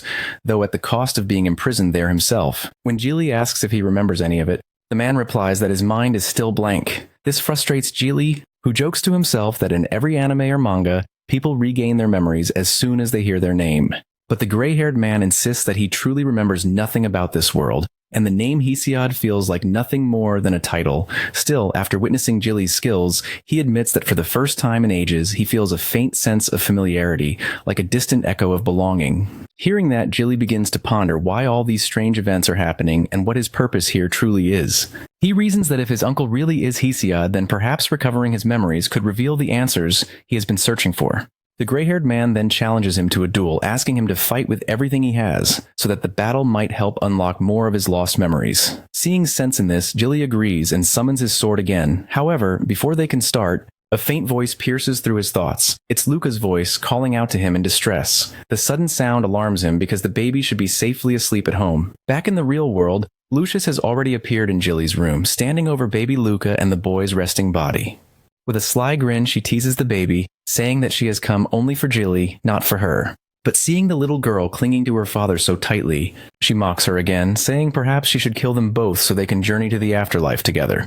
Just as she prepares to strike, both the boy and the baby vanish like a sudden gust of wind, and reappear behind her. Jili, now awake and alert, thanks little Luca for protecting him. He looks at Lucius with calm determination, and tells his daughter not to worry anymore because, compared to all the monsters and punishments he has faced in the dungeons, the woman before them is nothing he cannot handle. Back in the town, chaos spreads as the monsters rampage through the streets, killing anyone who crosses their path and tearing apart everything in sight. Amid the destruction, a small girl sits beside her fallen mother, crying and begging her to wake up because she is terrified and alone.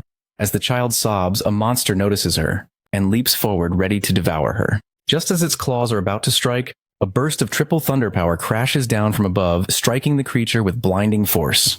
When the monster turns, it sees Grandpa Woobly standing firm, protecting the little girl trembling in his arms. The other monsters snarl and rush toward him, realizing he is the only one capable of stopping them. But the old man takes their challenge head-on. Holding the girl close, he moves like lightning, tearing through a wave of glowing red-eyed beasts with ease, determined to shield her no matter the cost. Meanwhile, Joss and Falorga are also fighting desperately to defend the town. Between clashes, they call out to the old man, asking what is happening and why the monsters suddenly started attacking. Woobly explains that the town is protected by a barrier that is constantly guarded to keep demons from entering, but a crack must have formed somewhere, allowing the creatures to slip through. He adds that this kind of invasion could not have happened without help from the inside, meaning someone within the town has betrayed them. As he pieces everything together, his tone darkens, and he mutters that the traitors must have grown impatient. Joss and Falorga exchange confused looks, because they cannot understand what he means. But Wubuli's expression hardens as the realization strikes him. He says that all these monsters are likely just a distraction, because the true goal of the Guardian is to kill them. With that, he gently pats the little girl's head to comfort her and turns to his two young allies. He orders them to rescue as many townspeople as possible and bring everyone to his house for safety. Joss hesitates and asks where he's going. The old man replies that he must reach the outer area to seal the barrier before it collapses completely. The golden-haired boy protests, saying that the outer area will be crawling with monsters and that they should go with him as backup. But Wubul has already ignited his lightning elemental power. His eyes glow fiercely as he tells them there is no need for backup and that their duty is to protect the townspeople. Before they can argue further, he activates his first Royal Thunder Flash and launches himself into the air, vanishing in a streak of blue light. At the same time, back at Wubul's house, Lucius and Jilly are locked in battle once again. Lucius seems both pleased and surprised that Jilly's speed has improved so dramatically since their last encounter. While fighting, the boy suddenly connects the dots and realizes that it was Lucius, disguised as a hooded figure, who attacked Sally and Boban before. He did not expect the infamous guardian Lucius to be a woman, and without thinking, he calls out to her, asking why the auntie attacked him. The remark instantly enrages her because she cannot comprehend why a grown man would call her that. Jilly tries to reason with her, saying that if they can find God's place, everyone in the town could finally be free, so he cannot understand why the Guardians are trying to stop them. Lucius responds coldly that Lord Dorop devoted immense time and effort to building this town, and she will not allow anyone to destroy the peace they have worked so hard to create. She insists that the so-called God's place is a myth and that defying divine order is nothing but foolish rebellion. Jilly refuses to back down. He draws his sword and declares that God's place is real, and anyone who tries to stop him or harm his friends will face his wrath because he does not play around when it comes to the people he cares about. His body glows as he channels his elemental power, showing Lucius just how strong he has become. Lucius, however, looks more amused than impressed. She mocks him for being arrogant just because he defeated Hicks, reminding him that the green-haired guardian he fought before was the weakest among the four. She warns that she, on the other hand, is nearly as strong as Lord Dorop himself. To prove it, she summons her Shadow Sword Wolf, a level 45 creature known for its speed and flexibility, and commands it to attack. Jilly does not flinch. He activates his Annihilation Slash and obliterates the creature in a single strike, its body evaporating into dust. Lucius stares in disbelief, refusing to accept what she just witnessed. She cannot believe the boy deflected her attack so effortlessly, but she is far from finished. With a furious cry, she summons 3,000 Shadow Swords and sends them flying toward Jilly. The boy calmly raises his hand and activates his protection ring, the same one he obtained from the Beast Cave. Forming a glowing barrier around himself, the swords shatter harmlessly against it.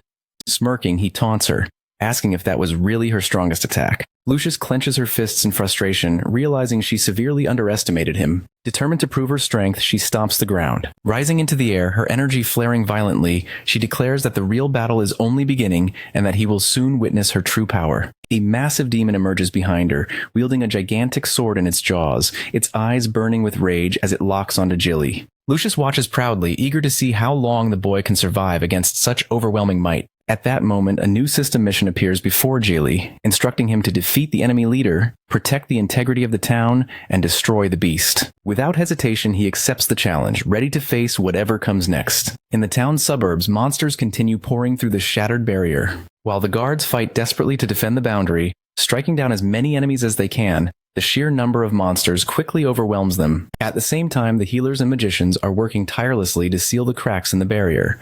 Yet their efforts seem useless because the monsters are entering at an unstoppable rate. One of the soldiers turns back toward the magicians and urgently asks how much longer it will take to fix the corner crack, since they cannot hold out for much longer. The young magician looks helplessly at her teacher and admits that their energy is too weak to block it completely. The teacher understands that she is right, but he cannot allow despair to spread among his comrades. Forcing a steady tone, he shouts to his soldiers that they must stand their ground, because guarding this area is their responsibility. Even if they die, they must not allow the monsters to break through the barrier. His words ignite new determination in the two soldiers, Wagner and Lou, who grip their weapons and brace for the next wave. Their brief hope is crushed when another deep crack appears in the barrier. The woman turns to her teacher again and cries that they cannot hold any longer, just when defeat feels inevitable.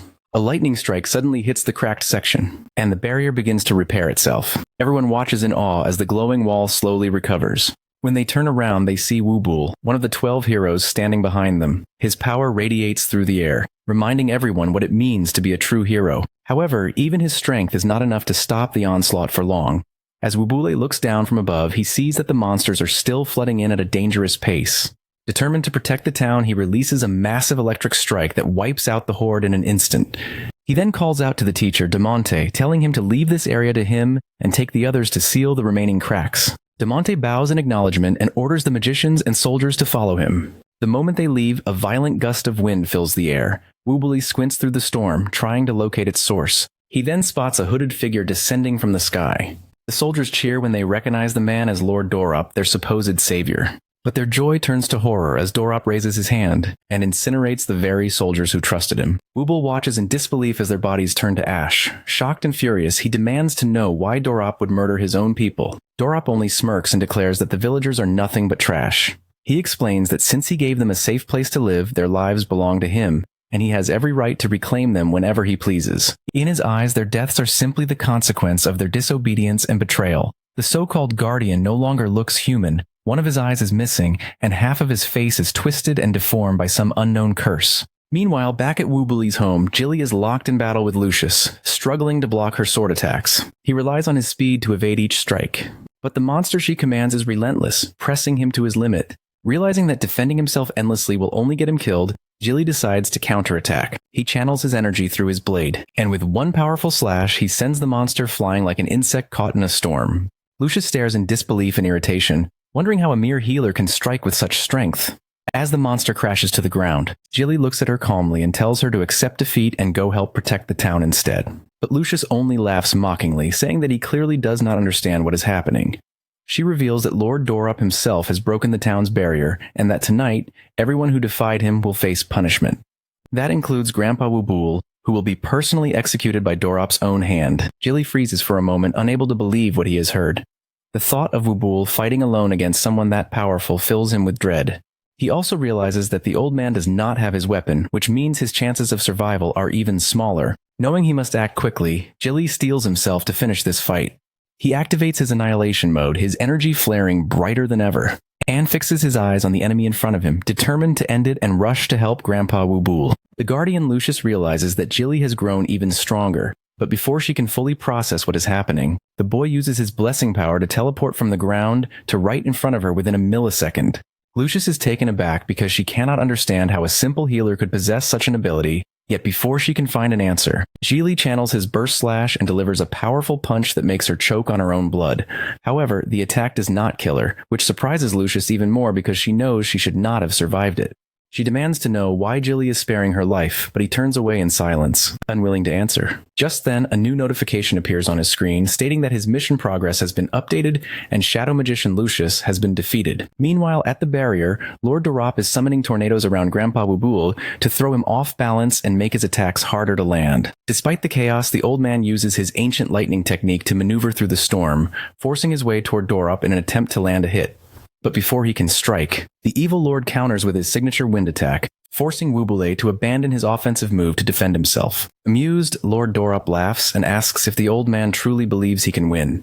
He reminds him that the era of the 12 heroes ended long ago, and that he is nothing more than a frail relic of that past. Dorop declares himself a god with limitless power who watches mortals like Wubule fade away with time. The old man tries to stand his ground, but against a being of divine strength, he can barely hold his shield together. When it finally shatters, Lord Dorop summons the Wind Tempest, sending Wubule crashing out of the storm. As he watches the man fall, he coldly bids farewell, believing he has finally destroyed one of the 12 heroes. Elsewhere, Lucius lies on the ground, unable to move because every breath burns with pain. Her body trembles. Yet her mind is trapped on one thought. Jilly could have killed her, but he chose not to. She watches him play peacefully with baby Luca, wondering why he would show mercy to an enemy. Gathering her remaining strength, she confronts him directly, suggesting that he might be mocking her by sparing her life. She tries to sound defiant, warning that she will not show gratitude and will one day find another chance to kill him. Jilly calmly responds that he never wanted her gratitude. He simply has more urgent things to take care of, but the next time they meet, it will be his sword that ends the fight, not his fist. Lucius feels humiliated but is too weak to retaliate. Jilly, on the other hand, quietly reflects that although she is clearly an NPC, everything in this world feels far too real. In normal games, he can fight without thinking about morality or consequence. But here, the idea of killing someone who seems alive feels heavy on his conscience. Just then, Lucius gathers enough strength to stand and calls out to him, warning that Wubul is at the western barrier fighting Lord Dorop. She tells him that even if they work together, they still will not be able to defeat such a powerful enemy. Jilly looks at her coldly and tells her not to worry about it. He then opens his system portal and studies the map. He glances at baby Luca with determination. Knowing that Wubule cannot hold out much longer, he activates his extra speed and rushes toward the battlefield to lend his aid. At the west barrier, a sudden starlight bursts from behind the storm. Catching Lord Dorop's attention, he narrows his eyes, trying to trace its source. But before he can comprehend anything, a lightning fist slams into his face and launches him straight into orbit. The lightning fist comes from the man who specializes in lightning power. Wubule is flying in the air, having used his secret art, the Thunder Fist. His hair has turned ice blue and his eyes are glowing with light. Lord Dorop lands on the ground, clearly injured, dazed, and shocked from the attack. The old man wastes no time and dives down to land another hit, but his punch only meets the ground. He realizes that Lord Dorop is no longer there.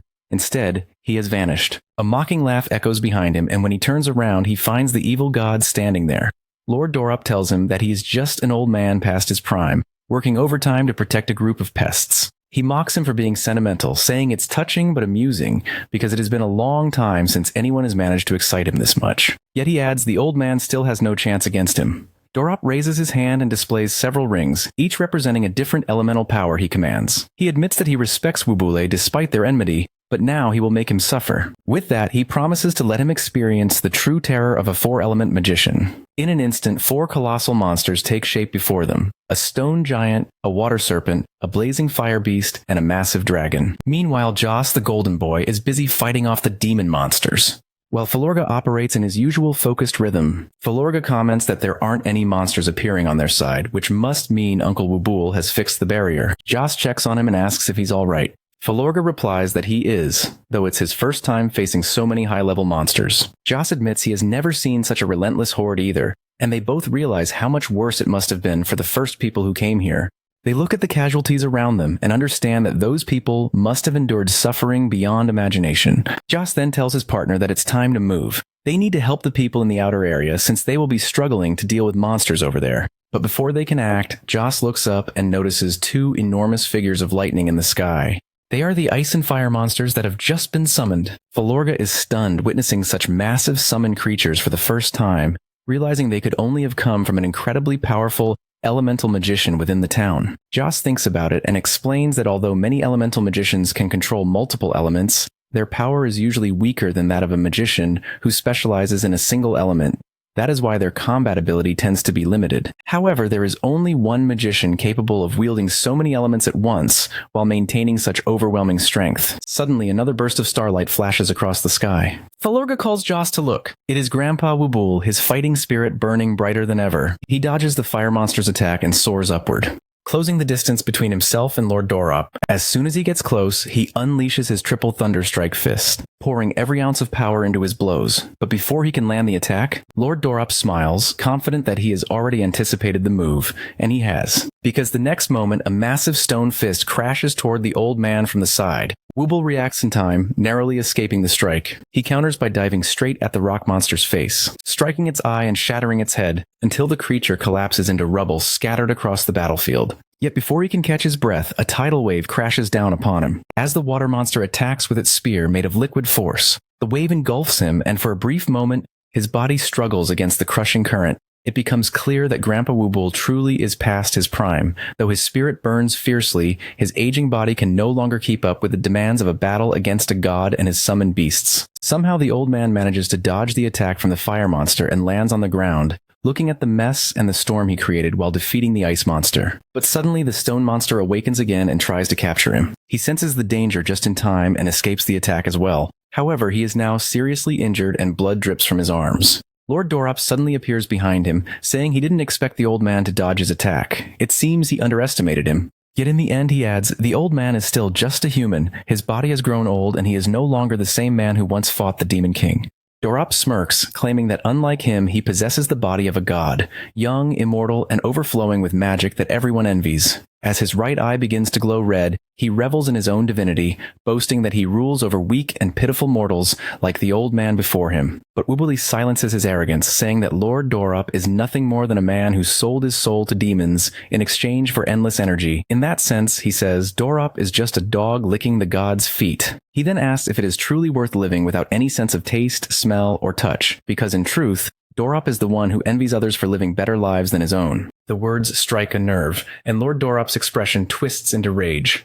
In a burst of fury, Dorop uses his dark magic to capture the old man, pulling him closer while sneering that his life and death are now in his hands. Killing Wubule, he says, would be as simple as crushing an ant. He laughs wickedly, declaring that he will tell everyone it was he who opened the barrier, and that he is the true hero who killed one of the 12 heroes and saved the entire town. Now he says, it's time for the old man to die. Wubul accepts his words calmly and closes his eyes as though his final moment has come, but today is not the day he draws his last breath, because Jilly ensures that, appearing like a lightning bolt. Jilly strikes Lord Dorop with immeasurable speed, sending him crashing into the mountains behind. The magical force holding Wubul vanishes and he begins to fall, only for Jilly to catch him just in time and help him stand. The old man looks at the boy with relief, while Lord Dorop, watching from a distance, now notices the gray-haired newcomer. Jilly turns to his grandfather and asks if he's all right. The old man replies that he has only a few small injuries, then asks why Jilly is even there. Jilly explains that after defeating Lucius, she told him Dorop was preparing to kill him too, so he rushed over to return his sword. He apologizes, saying that if he had remembered to return Ozil sooner, his grandfather might not have been this badly hurt. But Wubuli tells him not to worry because even with Ozil, he would not have been able to defeat Lord Dorop. Dorop had already sold his soul to the devil in exchange for unimaginable power, and despite Wubuli being one of the 12 heroes, he can no longer beat him. The old man admits he is no longer the warrior he once was. His body has aged, his strength has faded, and in the end, he too is just a mortal. Since he has already passed his prime, all that remains is a long descent toward his death. Yet until that day comes, he vows to protect those he loves. That is why he orders Jilly to take Sally and the others and leave through the transportation seal he placed in the fields earlier. He will stay behind and stall Dorop long enough for them to reach safety. But Jilly refuses, saying he will not leave Grandpa Wubul behind. And neither will Sally, Boban, Joss, Falorga, or even the new beastman's servant. He then hands his sword to the old man, saying that his mother always told him the world is not an easy place to live in, but they must never accept their fate without a fight. They must stand for what they believe in. And one day they will defeat Dorop and lead everyone to find the god's place. Wubulu receives the sword, and a system pop-up appears, stating that the mission has been completed as the sword was delivered to its master. As a result, Jilly obtains 1.5 million XP. A sense of triumph begins to rise between them. But Lord Dorop interrupts the moment with a cruel laugh, asking if they truly believe they can defeat him. A massive ball of fury ignites in the sky, glowing like a second sun, before descending at blinding speed toward Jilly and Wubul. But Jilly, protected by the ring he obtained earlier, activates it just in time, forming a glowing bubble around them. Watching from above, Lord Dorop sneers, saying that these weak mortals still dare to challenge him. As punishment, he declares they will now witness the wrath of a god. With a single swipe of his hand, he unleashes his skill, Explosive Fire Rain, causing molten lava to rain from the heavens, tearing through the clouds and crashing toward the two mortals below. The shield around Jilly and Wubul begins to crack under the overwhelming force of the lava bombardment. Jilly knows it too. His system notification flashes urgently, warning that the Beast King's protective shield is about to collapse. Then in a flash of heat and magic, it finally shatters, and molten fire rains down upon them. From above, Lord Dorop laughs, convinced that no one could possibly survive an attack of such magnitude. He declares that they must already have been reduced to ashes. But suddenly his smirk fades as his eyes catch sight of something unexpected. A strange radiant bubble has formed around them, untouched and glowing with unfamiliar energy. The sight shocks not only Dorop, but also Wubuli and Jilly, who look up in disbelief to see baby Luca floating above them. Using her powers to protect her father and grandfather, Lord Dorop stares in stunned silence, asking how a mere child could cast a magic shield of such strength. Just then, Jilly's system flashes again with a new notification. Luca's battle will has been activated. It states that a new skill has been unlocked for Jilly, called Aegis Shield, a legendary level barrier capable of absorbing incoming damage and converting 50% of it into the user's magic power. Jilly asks his baby if she's alright, and Luca turns toward her papa with tired eyes, clearly drained before she can even reassure him. Her small body gives in and she collapses. Thankfully, Jilly catches her just in time, cradling her gently and whispering that she doesn't need to worry anymore, because he's here to protect her now. As he holds her close, his mind replays what just happened. Even the Beast King's shield wasn't able to block that attack, and yet it was Luca who stood against it. If not for her, both he and Grandpa Wubule would have been reduced to ashes. Just then, a system pop-up appears stating that Luca's battle will has evaporated, and she will now enter storage space to recover, with a cooldown that might take up to 24 hours. Her body begins to glow faintly, before slowly dissolving into shimmering light, disappearing back into the storage space where she originated. Meanwhile, the old man Wubuli keeps his eyes fixed on Lord Dorop in the sky. He turns to Jilly and explains that Dorop has been using a tremendous amount of magic continuously, which means he must now be in a cooldown phase. That's why he plans to distract him and draw his attention, giving Jilly a chance to get close and land his strongest move without hesitation. Wubul activates first-style lightning jump and blasts into the sky to confront his opponent head-on. Back on the ground, Jilly watches in awe and concern, trying to assess just what level Dorop truly is, because his power must be far above that of Beast King Sunil. He quickly attempts to use his system to check Dorop's level, HP, and stats, but the scan fails, showing only an error message. A sinking feeling settles in his chest as he realizes this is exactly like what happened with the Wandering Dominator in the desert. Once again, his opponent's power is beyond measurement. Up in the sky, Dorop's face twists with irritation, his voice echoing with fury as he growls that the two of them are nothing but persistent pests who are beginning to seriously test his patience. Wubula draws his sword Ozel and flings it high into the air, unleashing a torrent of crackling magic that lights up the heavens. He declares that he'll refer to the evil lord by his first name now because he's lost all respect for him, and then says that it's time to settle this once and for all. The old man's eyes burn with determination, anger, and disgust. But Dorop only laughs, completely unfazed. Mocking him, Dorop asks why the old man is speaking as if this is some kind of fair fight, because in the end, it's a one-sided slaughter. But Grandpa Wubul doesn't flinch. In the blink of an eye, he activates second-style lightning charge and propels himself forward at lightning speed to strike. Dorop calls him a relic who's overestimating himself, and retaliates by summoning his elemental powers to awaken the might of the earth itself. He raises an enormous mountain from the ground to form a barrier between them. Wubul swings his sword, obliterating the mountain in one sweeping motion. When more boulders rise to block him, he destroys them too, cutting through everything in his path without slowing down. Dorop doesn't stop there. He summons fire to distract Wubul, and in an instant, the once defeated ice and fire monsters are reborn. Wubul faces them again, alone, but he doesn't back down. He tears through them one after another, enduring wave after wave until he finally closes the gap between him and Dorop. The evil god scoffs and tells him to conserve his energy because he will never reach him. That's when he suddenly senses something fast approaching from behind. Turning sharply, he sees Jilly closing in. Jilly finishes Dorop's sentence, saying that maybe Wubule can't reach him, but he can. Gritting his teeth, he realizes this is his one chance to deliver a fatal blow. He has activated his Obliterate skill, dropping his own HP to nearly 0 to boost his critical damage. Gathering every ounce of power, he charges forward for a devastating punch, but before his fist can connect, Dorop activates his storm element. Small tempests erupt around Jilly, binding every limb midair and locking him in place. Jilly struggles, unable to believe what's happening to him. He has never felt so powerless in his own body. Dorop laughs, saying that cheap tricks like these will never work on him. But his laughter dies in his throat when, in the next instant, Jilly's fist breaks through the storm and slams into Dorop's abdomen with devastating force. The impact triggers Jilly's blessing skill Annihilate, unleashing an explosion of fury. Within a 5-meter radius, Dorop is struck by a rapid chain of 20 consecutive blows. Jilly lets out a furious scream, declaring that it is time for the evil god to die. With that, he delivers one last devastating punch, launching Dorop high into the sky toward the Midwest. Grandpa Wubul takes this as his cue. Gathering every ounce of strength left in his old body, he propels himself into the air. Blow after blow, he rains down destruction on Dorop. Wubuli roars that even if the Guardian has sold his soul to demons for power, it does not change the fact that he still has a magician's weak defense and Wubuli will exploit it. He swings his blade again and again, slicing through Dorop until the god is unconscious from the pain and injuries. But Wubul does not stop there. His next strike is so powerful that it breaks the sound barrier, and the impact sends Dorop crashing into the ground like a meteor, burying him 6 feet under. The old man then floats above the battlefield, staring at the chaos he has created. Down below, Jilly shields his eyes from the blinding explosions. He is in awe of the raw power before him. For the first time, he witnesses one of the 12 legendary heroes in action, and realizes they are truly a force to be reckoned with. He mutters that the attack the old man just used may even be stronger than Dorop himself. Without wasting time, Wubuli descends and tells Jilly that the battle is over, but parts of the barrier are still broken and monsters are slipping through. He orders Jilly to head west while he goes east to help the soldiers and finish the fight, but before they can part ways, Jilly feels something strange in his gut.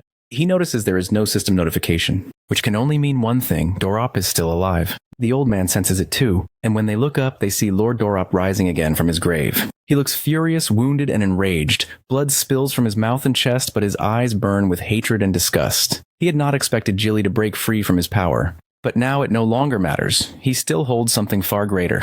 Dark magic courses through him, and his injuries begin to heal rapidly. Jilly realizes that this regeneration feels similar to the wandering dominator he once faced in the desert.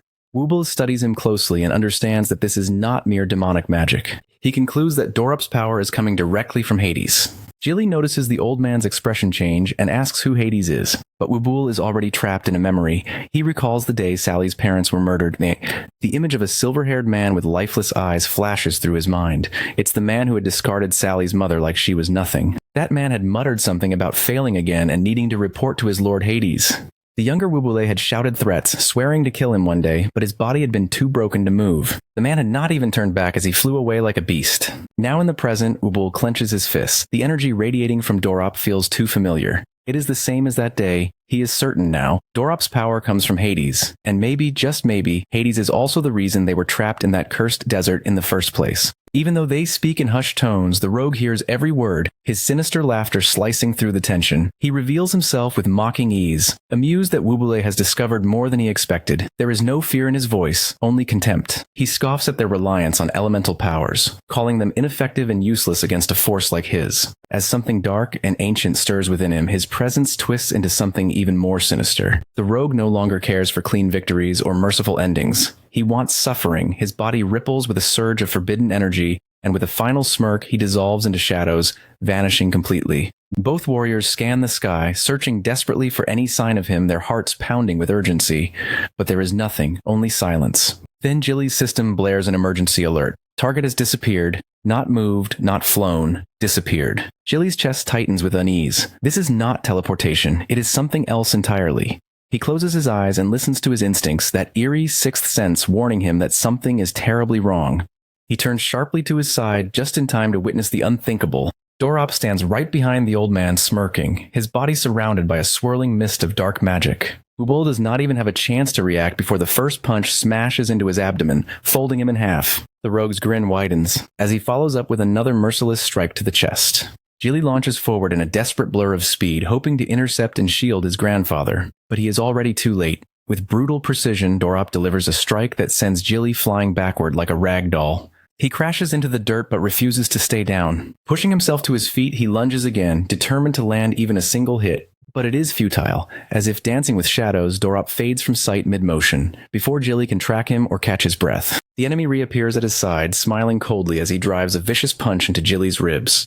Each hit reminds him how insignificant he is in this fight. There is no pause, no mercy, only the relentless rhythm of pain.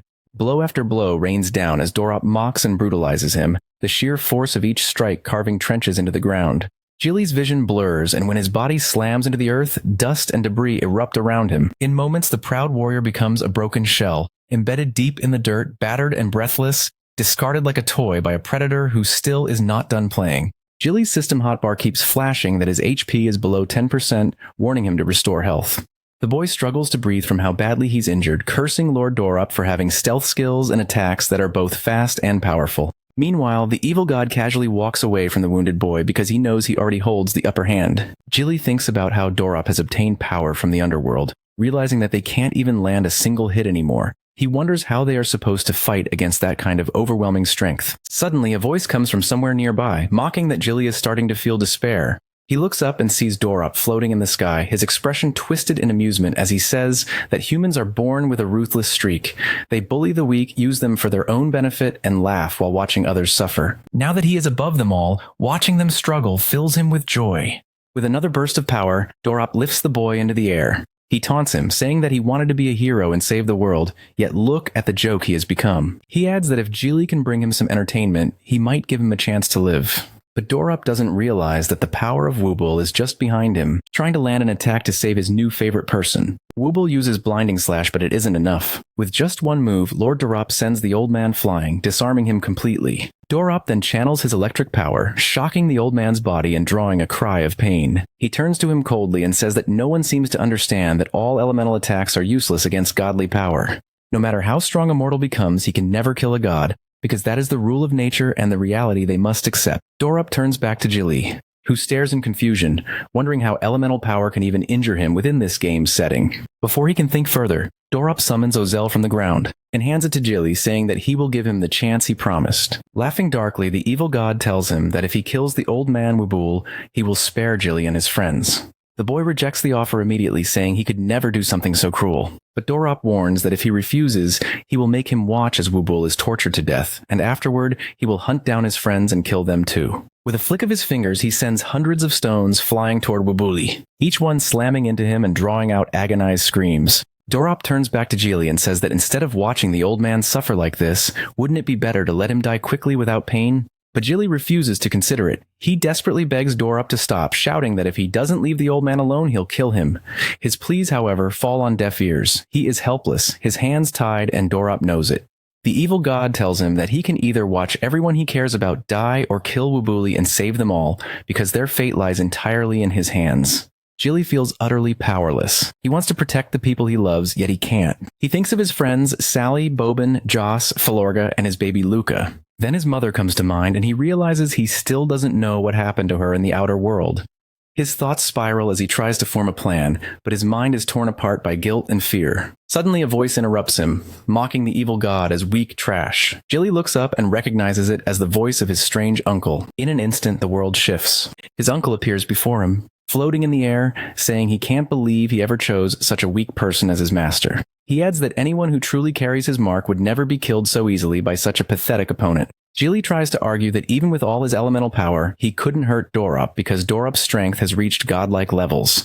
The gray-haired man agrees, but points out that while noble gods of the higher realms never grant humans the power to kill them, that rule only applies to ordinary creatures. Jilly frowns, confused by what his uncle means. The man explains that the power of the underworld's dwarves is indeed terrifying, but Dorup has made a fatal mistake. He has crossed paths with the wrong person. Jilly can't believe his uncle is talking about him, yet his uncle continues, saying that while normal elemental powers can't injure a god, the chaos element is different. It possesses the ability to destroy divinity itself. Suddenly, it all clicks in Jilly's mind. His uncle smiles and tells him it's time to show him the true nature of the chaos element. With that, he releases 3% of Jilly's chaos power. In the outer world, Lord Dorup continues to mock Jilly, laughing eerily as he says the boy has already given up. He raises his weapon, preparing to kill Wubuli, but is suddenly stopped by an overwhelming force. Dorup turns and sees Jilly standing tall, his body radiating power. His blessing and annihilation slash skills have come off cooldown, and now both are active. His speed is increased by 20%, and his attack power carries an HP absorption effect.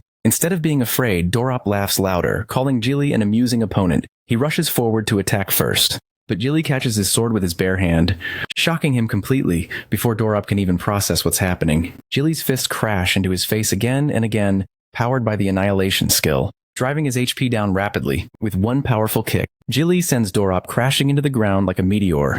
From above, his weird uncle watches, pride glowing in his expression. He says that if a god's power is like fire, then the chaos element is the water that extinguishes it. As he speaks, Jilly's system lights up, showing all of his skills being upgraded. His uncle smiles and says that Jilly is a natural-born god killer. Just like that, a new fire ignites within the boy. Now that Dorup has been injured, Wubule's electric torture finally comes to an end, and he collapses to the ground. He looks at Jilly. Realizing that this is the true power of the chaos element, the sight leaves him in awe, as he finally understands why this power is both terrifying and divine. Meanwhile, Jilly is busy talking to his strange uncle, demanding to know why he had never been allowed to use the true power of the chaos element until now. The man hesitates, lost in thought for a moment, before replying that if today's enemy had not been wielding godly power, he would never have revealed the true killing ability of the chaos element. He explains that this power is an absolute taboo, one forbidden even among the gods, and that once its existence becomes known, the gods will never allow it to remain in the world. The man adds that some of the higher gods may have already sensed its presence, and from this moment onward, Jilly's enemies will continue to grow stronger and will not stop until they destroy him completely. Jilly absorbs every word carefully, realizing the weight of his destiny. Seeing the doubt on the boy's face, the man tries to encourage him, reminding him that he is no longer fighting mere monsters, but standing against the gods themselves. As if on cue, a new notification appears in Jilly's system, announcing that he has unlocked the true power of the chaos element. It also informs him that he has received advanced medical supplies such as dosatiers, and that new missions have been added to his log. Even though the news feels overwhelming, Jilly steadies himself and decides that no matter how strong his divine enemies become, he will face them head-on if it means escaping this place. With renewed determination, he looks at the demonic beast's dose of tears, knowing that consuming it will immediately restore 1000 HP, 700 MP, and reset all skill cooldowns. Understanding the advantage, he drinks the potion, saying to himself that he must kill Dorop first, before moving on to the next stage. It is time, he tells himself, to end this once and for all. Meanwhile, Dorop, who had fallen from the sky like a meteor, struggles to get up. Pain surges through his body, something he had not felt in a long time. It confuses him deeply because when he made his pact with Lord Hades and traded his soul for unimaginable power, he lost all sense of physical pain. Now the agony burning through his body feels almost alien. As he tries to comprehend what happened, anger fills his eyes. Before he can even finish the blasphemous thought forming in his mind, he senses something approaching from his side. It is Jilly, already charging up for another attack. Dorop immediately activates his concealment technique, attempting to hide himself, but it fails. The reason becomes clear instantly. Jilly has already activated Dose of Tears, which nullifies concealment effects entirely. The realization leaves Dorop shocked because no one should be able to see through this powerful magic, yet somehow the boy can. His shock costs him precious time, and before he can react, Jilly punches him across the face, sending him flying. From that moment on, the once arrogant evil god becomes nothing more than a punching bag. Jilly relentlessly attacks him until Dorop's XP drops to almost 0, leaving him weak and stripped of all divine power. Standing over him, Jilly declares that the rock can finally die now, and he charges up his fist one last time. Dorop smiles faintly, realizing that he has had the rare chance to witness the true power of a god-killer. But the thought barely finishes before Jilly's fist collides with him once more, triggering a massive explosion that lights up the sky. Far away, Wubul. Boban! And Joss and Philorga look up, watching as Dorop's body disintegrates into nothingness. The system notification flashes, confirming that Dorop has been killed and that Jilly has earned 3 million XP. Since he has also met all the other mission requirements, multiple system updates are unlocked for him to access later. The clouds above gradually disperse, revealing the rising sun. And with that, the hero finally descends back to the ground. Now that his elemental energy has faded, exhaustion takes over. Every muscle in his body trembles from overexertion. The old man whistles and walks toward him, seeing that the boy can barely stand. Jilly looks up and tries to speak, but before he can finish his sentence, his legs give out and he collapses. Thankfully, Wubul rushes forward and catches him before he hits the ground. Meanwhile, in the Netherworld, Lord Hades calmly sips his evening tea, when he suddenly notices that Dorop's soul has been extinguished. Concern flashes across his face as he realizes that a god-killer has truly appeared in Latinaya. However, he remains composed because his trusted right-hand man, Arglis, is already on his way to handle the situation. At that moment, Arglis is crossing the endless sea in a small wooden boat. Growing increasingly impatient with the slow pace, he knows it is the only way to reach Latinaya, yet his irritation builds with every passing wave. Turning to the skeletal ferryman, he demands to know how much longer they must travel. The skeleton simply replies that they have already arrived. Confused, Arglis turns around and sees a massive portal opening directly above the endless sea, leading straight into the desert of Latinaya. Jilly hears a voice coming from somewhere outside, so he opens his eyes and realizes it's his mother calling him. The moment he recognizes her voice, he becomes alert and starts screaming for her, but as he looks around, he notices that he is no longer in the desert. Instead, he finds himself on a train, surrounded by angry passengers who probably think he has lost his mind. Confused, he tries to make sense of what is happening. A bald man nearby, clearly itching to pick a fight, tells him he cannot scream like that on a train before Jilly can respond. The train's announcement comes on saying that the next station is Ju Yuen Lu, and that anyone wanting to get off should prepare to do so. This confirms Jilly's suspicion that he has somehow returned to the real world. Filled with joy, he shouts that he is finally back, leaving the bald man even more confused by his outburst. As the train slows down, Jilly quickly apologizes and explains that he just had a nightmare. However, before he can settle down, a system warning suddenly appears in front of him, alerting him that danger is nearby and he needs to be careful. All the confusion rushes back as he struggles to understand why he is still hearing system alerts and what should be reality, while he questions his own sanity. He does not notice that the bald man is about to hit him out of irritation. Before the man can attack, an agent suddenly appears behind him, and at the same time, the same mysterious voice from before calls out Jilly's name and tells him to run and leave the place immediately. Jilly looks at the agent, confused, realizing that it is not his mother's voice this time, but something deep in his gut tells him to believe it. Without giving himself time to think, he decides to trust the instinct, and just as the thought forms, he vanishes again, disappearing in front of everyone's eyes. The bald man starts to sweat nervously, thinking that maybe the boy was on drugs. The man in black then fully appears and asks the bald man where the school kid went. The man stammers, trying to explain that the kid just disappeared, but the fact that no one else on the train seems to have noticed makes the situation feel even stranger and more suspicious. Suddenly, Jilly truly wakes up. He scans his surroundings and realizes that he is back in Latanai again. He tries to convince himself that everything he saw was just a dream, but the sensations had felt too real to dismiss. He keeps wondering how he could have heard his mother's voice when she was nowhere around, and none of it seems to make sense. Before he can think any further, Sally appears at the doorway, smiling with relief that he is finally awake. She brings food for him, just as she always does. Jilly turns to her and immediately asks if everyone, including Grandpa, is okay. She nods and assures him that everyone is fine. Apparently, Grandpa Wubule rested for 10 days, but eventually got bored and insisted on helping everyone repair the town. This shocks Jilly as he realizes that he has been asleep for 10 whole days. Sally admits that they were all worried when he would not wake up even after his wounds had healed. She explains that the beastman Lasadalo spent a lot of time and effort preparing medicinal tonics and food just for his recovery. Before leaving, Sally tells him she needs to go help Grandpa Wubule and the others. She also reminds him to come to the town after finishing his meal, revealing that the townsfolk have prepared a big feast tonight to thank him for saving them. Now that he is awake, she adds that he will have to give a speech. She teasingly calls him their savior, which makes him smile awkwardly, but he is already stressing about the idea of giving a speech. Sally tells him that she has already prepared some clothes for him and reminds him to change into them and to make sure he listens to her like the good boy he is. Instead of eating, Jilly immediately switches back into serious mode, realizing that Luca must still be inside his system space. Since so many days have passed, he assumes she should have recovered by now. When he clicks on her icon, however, an error message pops up on his system screen saying that Luca has not yet completely recovered. This confuses him because she was supposed to recover within a day. At that moment, he notices an unread mail notification and decides to open it. The message congratulates him for clearing the first area of the Cosmos Hell difficulty chapter and announces that all system functions have now been unlocked. These include the crafting system, alchemy system, appraisal function, map sense, cycle system, teleport system, and the Chaos God Killer power growth system. The overwhelming list of new features leaves him both excited and awed. He begins examining each one carefully. He activates the crafting system first, realizing that it allows him to craft equipment and gemstones, as well as dismantle other items to obtain original materials. The alchemy system, on the other hand, enables him to combine different materials and recipes to make potions and consumables.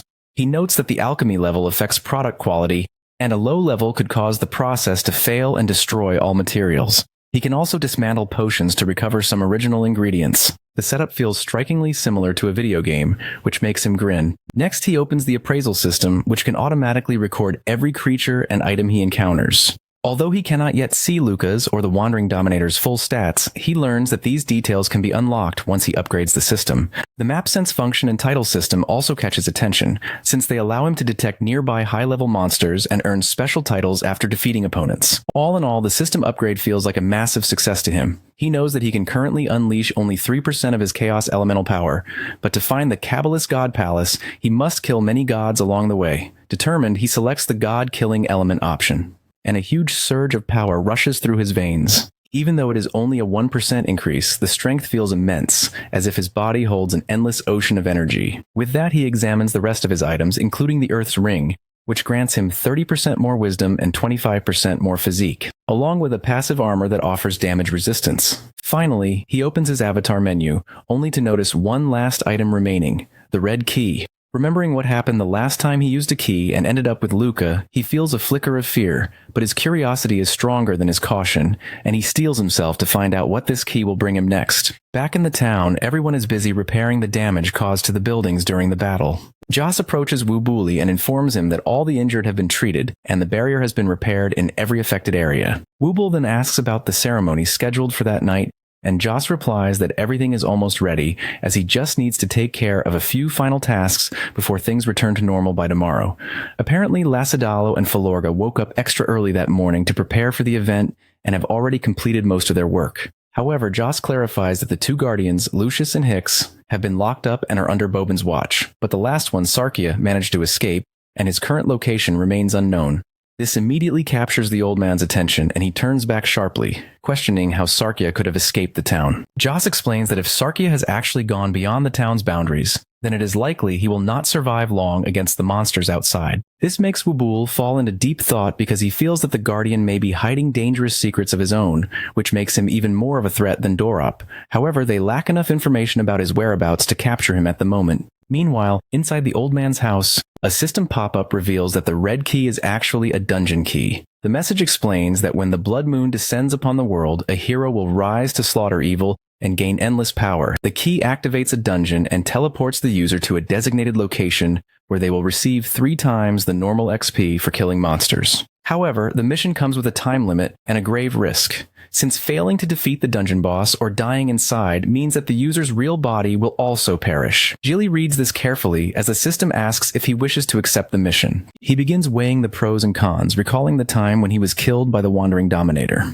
Back then, the system had declared that his character had died but said nothing about his real body. Yet now the game makes it clear that death in the dungeon equals real death. This realization leads him to believe that his consciousness may be trapped in the game rather than his actual body. But if that is true, then why did his body appear on the train? The more he thinks about it, the murkier it becomes, and he can no longer tell whether what he experienced was a dream or reality as Jilly sinks into confusion. Someone interrupts his thoughts. When he turns around, he sees the weird uncle standing beside him. Startled, he asks if the man is really there, but the uncle explains that he is only a phantom projection. He came to clarify that it was not a dream and that Jilly truly did leave the Latanaya desert, even though he does not know how or why he was sent back. He adds that he saw everything through Jilly's eyes, which convinces him it was indeed reality. Jilly then mentions that the bald boy seemed to be looking for him and somehow knew he would appear on the train, and he also heard his mother's voice telling him to leave quickly. The strange man looks puzzled, saying that he heard no voice but admits that he has never seen such a teleportation method before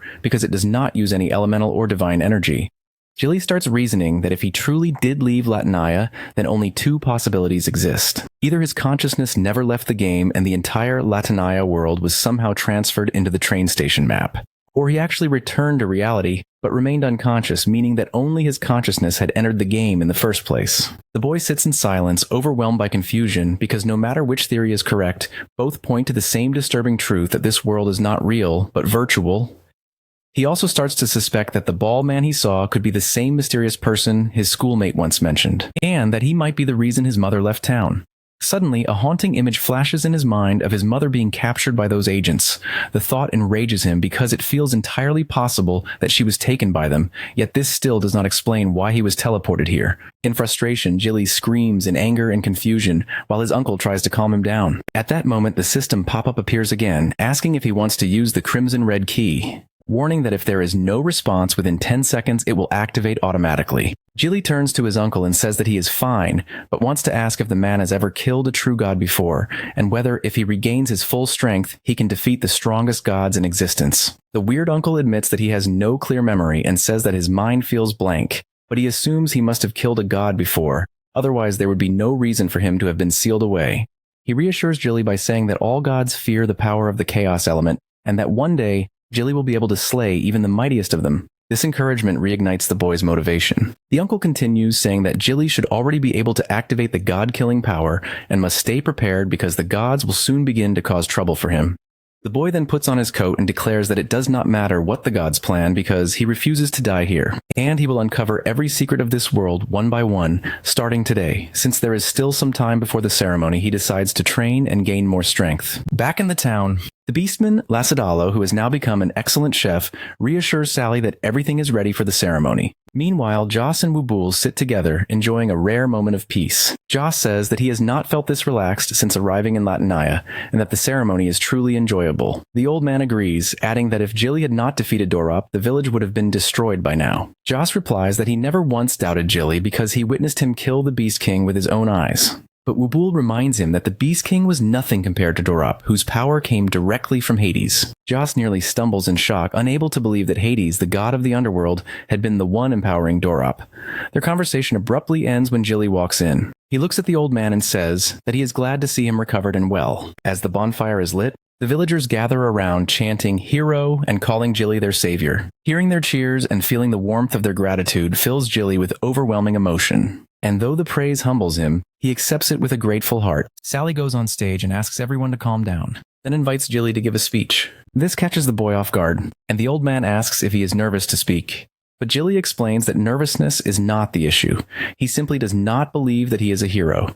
He says that he did not save the town alone because it was everyone's combined effort that kept them safe and sound. He then mentions Grandpa, Joss, Falorga, Boban, and all the people who fought to protect the town, saying that they are the real heroes. If it weren't for their help, he could not have defeated Dorop, which is why he cannot take all the credit or let everyone praise him as a hero, when he is simply a soldier like the rest of them. The old man replies that he should not minimize his own efforts because the town needs a hero to look up to. He explains that such a figure becomes a ray of sunshine and hope that people can cling to, and that Jilly has become the embodiment of that hope. With that, all his friends cheer for him, and Jilly begins to understand the old man's wise words. He then marches up to the stage. Jilly thinks about how he only needs to give the townsfolk a small reassurance that they can rely on him in times of need, especially after going through a small-scale war. Because they already see him as a hero, he realizes that he must become stronger and protect everyone. Being a hero might not be easy, but it does feel good to be praised like that. He then introduces himself and says that he is not sure if he truly is a hero,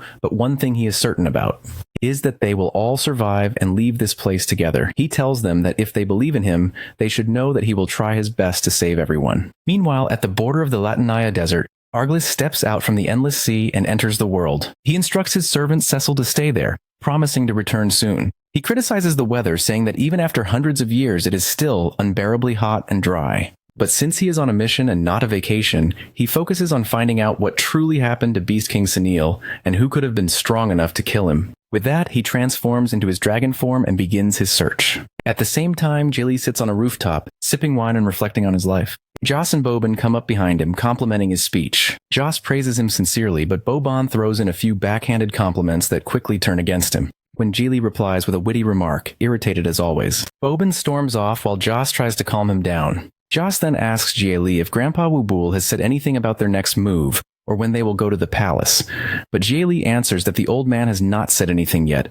However, he does mention that he wants to increase his combat ability and become much stronger because even if they find the god's palace, they will not be able to defeat the guardian beast there otherwise. This catches Boban's attention, and he asks for clarification. Jilly explains that from what he knows, the guardian Dorop was only a weakling compared to the actual beast outside the god's palace. Therefore, if they want to pass through, they must become far stronger than they are now. After that, he tells them he is going to rest and suggests they do the same. However, instead of resting, he goes to a cliffside and opens his system. Looking at his stats, he realizes he has reached level 58 and has 41 levels available, along with 65 undistributed attribute points. He uses them to upgrade his Obliterate skill as well as his wisdom and strength. He still lacks a proper weapon, so after unlocking the weapon store, he has only 11 levels left to use. He searches for a decent weapon that fits his budget, reviewing all the options in front of him. He says that nothing compares to Ozul, Grandpa Wubuli's sword. Yet he settles on an elite magic sword that costs 10 levels and provides good strength, agility, and equipment level. Although it does not have any special attributes, its recovery time suits him well, so he decides to buy it. He tests the sword, swinging it in his hand and liking how it moves. With that, he smiles and says that it is a challenging time. He then uses the Crimson Red Key to unlock a portal, and within 5 seconds, he crosses it and enters another world. The system notification says that he has successfully entered the Crimson Red Dungeon, and because of the monster Bekate's endless slaughter, the entire land is soaked in blood. The rivers have turned crimson, and the moon in the sky now glows like a blood moon. Jilly repeats the name to himself and feels that it sounds strangely familiar. Soon, another system notification appears, telling him that he must find the evil beast before the moon sets and defeat it. The reward for completing the mission is one random legendary weapon or piece of equipment, a purple moon key, and 10 million XP. Hearing this, Jiley's eyes light up with greed, and he laughs that with that much XP, he could buy a lot of rare items from the store. However, he quickly realizes that he must first find Batiti, so he starts searching. The place is covered in mist and has no markings or signs, which makes him unsure of where to go. He understands that if he continues wandering aimlessly, he will lose his way long before finding the beast, and the mission will fail. Then suddenly a thought occurs to him. The clue might be hidden in the mission description itself. The phrase "before the moon sets" is not just a time limit, but also a hint about the beast's location. Realizing this, he turns in the direction of the setting moon. A faint rustling sound reaches his ears, and he quickly prepares for battle. Out of the shadows emerges a strange monster, nothing like a regular beast. It is a spirit beast of level 60, and soon more appear beside it.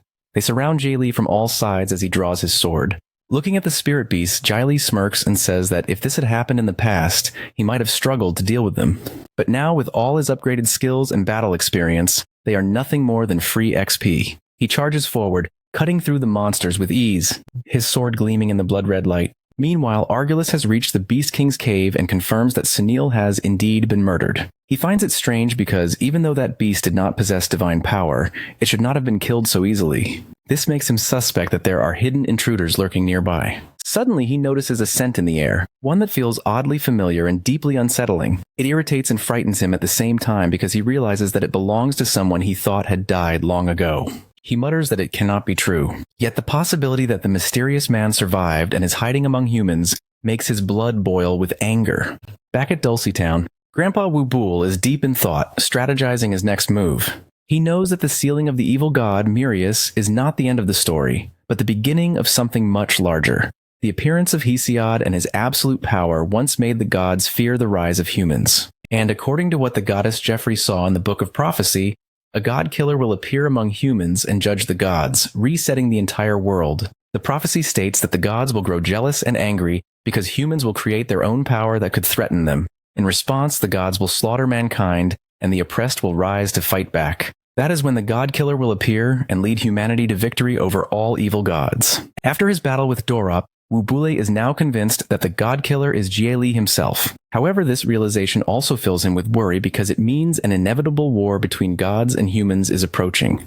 While he is still lost in thought, a sudden alert echoes through the town saying that the barrier is under attack. The old man rushes to the window and sees a massive explosion lighting up the sky. Without wasting a second, he runs outside and realizes that the explosion was caused by someone he recognizes. His heart sinks when he sees the figure descending through the flames. It is the same man who murdered Sally's parents and Wubule's closest friends. Argilus looks down at the old man and asks if he is the guardian of this place. He then warns that if the old man truly is the protector, he should tell him where the one who killed Sunil is hiding.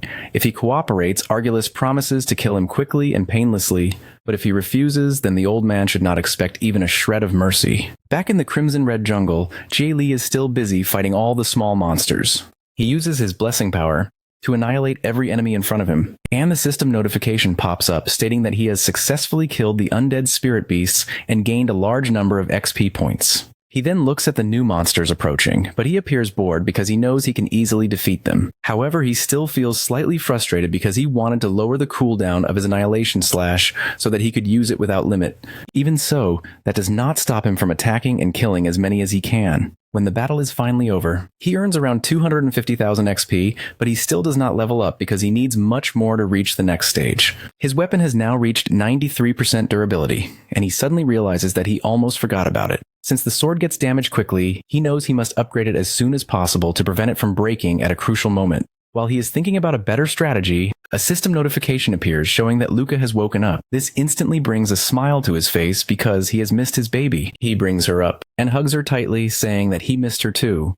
The baby then asks about the beast she fought earlier, and Jieli assures her that he defeated it and they are safe now. He also thanks her for saving his life, which makes the baby so happy that she starts jumping up and down. After a moment, she looks around, confused, and asks where they are. Jieli explains that they are on a mission to find the boss and kill it quickly. Hearing this, both of them become determined and start running toward the moon to locate the beast. Meanwhile, back in the real world in S City, doctors are rushing a man into the emergency room. They say that his heartbeat is too weak and that he needs to be taken into the operation theater immediately. The doctors attempt to revive him with electric shocks, but after several tries, the man dies. At the police station, Detective Sue and his team are discussing the recent cases. One of the policemen reports that this is the 3,000th person who has died of cardiac arrest this month. He adds that all the victims are men around 20 years old, and the cause of death remains unknown because the pathological autopsy shows no medical issues. Chief Sue asks if they have found any common factors, such as similar schools, workplaces, or residential areas, but the officer replies that there are no connections between them. However, according to their investigation, all of them played a game called Cosmos. The officer then adds that last month, a woman went to the West Area Police Station to report that her son, Ji Lee, went missing while playing the same game. At first, the police did not take the case seriously, but last week someone uploaded a video showing a young man suddenly appearing at a train station and then vanishing just as quickly. The video spread rapidly across social media. The officer plays the footage for the chief and confirms that the young man is indeed Ji Lee. He asks what should be done about the video, and the chief instructs them to take it down immediately and suppress any public discussion to prevent panic. The next step is to contact the management team of Cosmos to gather more information. and the chief orders that any progress be reported right away since this case is now a top priority. On the other hand, back in the desert, the old man and Argulus are fighting in midair. Argulus mocks the old man, asking if he is truly deaf, then why did he not hear him? What he does not realize is that the hero is already preparing to attack. Within a millisecond, Wubuli launches thousands of punches per minute. But Argulus is incredibly strong and blocks every strike with just a flick of his finger. This enrages Wubul, who tries to continue attacking, unaware that Argulus is about to counter. The next moment, the old man is struck and sent flying through the air, but before he can fall, he is caught by the power of the Shadow Assassin. Boban has arrived to help his grandfather. Seeing his grandson on the battlefield, Wubul grows worried and tells him to leave immediately because he is no match for such a powerful enemy. However, Boban refuses to back down and declares that he did not come alone. He brought reinforcements, and soon Lucius and Hykes, the guardians of the town, appear beside him, glaring at Argulus with hatred in their eyes. Geely realizes that the closer they get to the moonlight, the more death spirit beasts appear before him, and their levels are much higher than the ones he fought earlier. He is currently battling level 70 monsters, and he knows he must preserve his weapon so that he can fight the main beast later. Because of this, he stops using Annihilation Slash and switches to normal attacks to deal with them, but as a result, it takes him much longer to kill them this way. He understands that if this continues, he will not have enough time to face the boss. So the situation becomes very critical. However, when he notices that his baby Luca is also busy fighting the monsters beside him, he feels both amused and impressed. With renewed determination, he turns to the remaining monsters, saying that he needs to get rid of them as soon as possible. Meanwhile, back at the village, the villagers look up at the chatter in the air and sense that something terrible is about to happen. They can only hope that just like last time, their hero will come to save them. On the other hand, Argulus is busy insulting Boban and his friends, saying that they are wasting his time. He demands that they tell him where the man who killed Beast Sunil is because he is losing patience. Boban tries to threaten him, saying that he does not care what Argulus wants because this town is under their protection, and if he refuses to leave, the consequences will be dire. Argulus, the human beast, stares at the Shadow Assassin with clear boredom, and within a single instant closes the distance between them. Everyone is horrified by this display of power, as the dragon mocks them, saying that they are all human trash who always overestimate themselves. With that, he raises his hand to slash Boban, but the boy does not get hit. Instead, Grandpa Wubul takes the blow for him. The boy looks at the old man in shock, but the hero assures him that he is fine and tells Boban to leave quickly because none of them can match someone like Argulus. When Boban asks who he really is, the old man explains that Argulus is not human, but someone from another world. It turns out he is neither god nor man, but Hades' underlying nether dragon, Argulus. Just then, the human beast tries to lick the blood on his hand, saying that it tastes familiar, though he cannot remember where it is from. Wubul also reveals that Argulus is the same man who killed Sally's parents. This revelation shocks Boban. But the old man knows that fighting someone so dangerous requires caution. He explains that their elemental powers are useless against Argulus, which is why he will stall him while the others use the opportunity to escape. Argulus laughs, saying that their time is over and declares that once he has tasted fresh blood, none of his prey will survive. Lucius and Hykes then step forward, using their elemental powers, and telling the old man that they will not leave because they are guardians of the village, and guardians do not run away like cowards. Boban joins them, saying that a beast like Argulus will never be forgiven, and that if they attack together, they may still have a chance. Seeing the courage of his trainees, Wubul prepares for battle, saying that they will all attack as one. Argulus merely chuckles, calling them foolish bugs, and then transforms into his true form, a massive dragon. Meanwhile, Geely has finally leveled up, though at a great cost. Luca is exhausted after fighting, and he has only gained levels because of the countless spirits and beasts he has defeated. When he looks at his weapon, he realizes that no matter how careful he is, its durability keeps decreasing. He remembers that before he could only select 2 out of 3 skills, but his system now shows that once he reaches level 100, a new skill slot will be unlocked.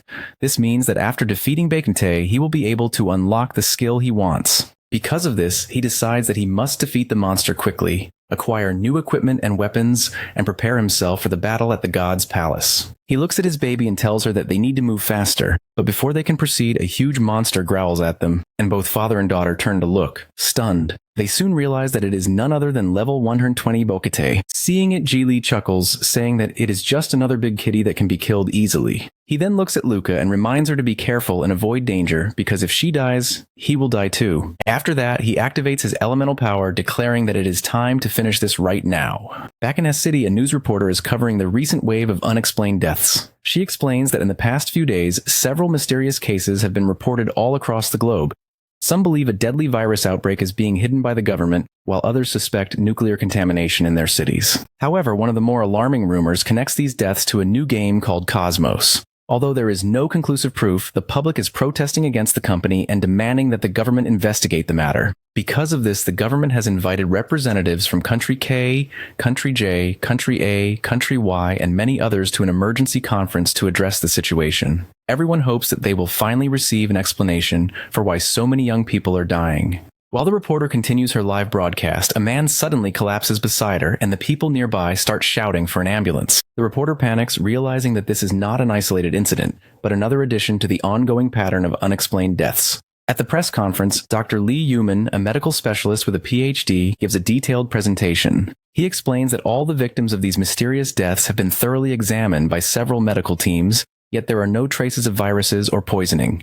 During the autopsies, however, they discovered something far more illogical and disturbing. He reveals that the victims did not die from heart failure as initially assumed. Instead, their organs appeared to have been slashed by something sharp, as if attacked by invisible weapons. According to him, it seems as though these people were killed by illusions created within their own brains. The world leaders exchange uneasy glances, whispering among themselves, unable to make sense of such an explanation. But Dr. Lee continues his address, saying that he is part of an advanced brain dish project in Europe.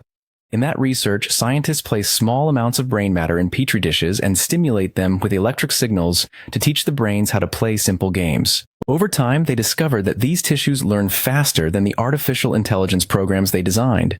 As a result, their hypothesis is that these deaths are interconnected and point toward a chilling possibility: that the world they currently live in may not be real, but instead part of a massive brain simulation. Meanwhile, Jay Lee is locked in an intense battle with Betsite. The enormous creature stomps toward him, but Jay Lee deflects the attack and quickly flies out of range before countering with an attack of his own. What he does not realize is that the beast swings its paw, nearly scratching him.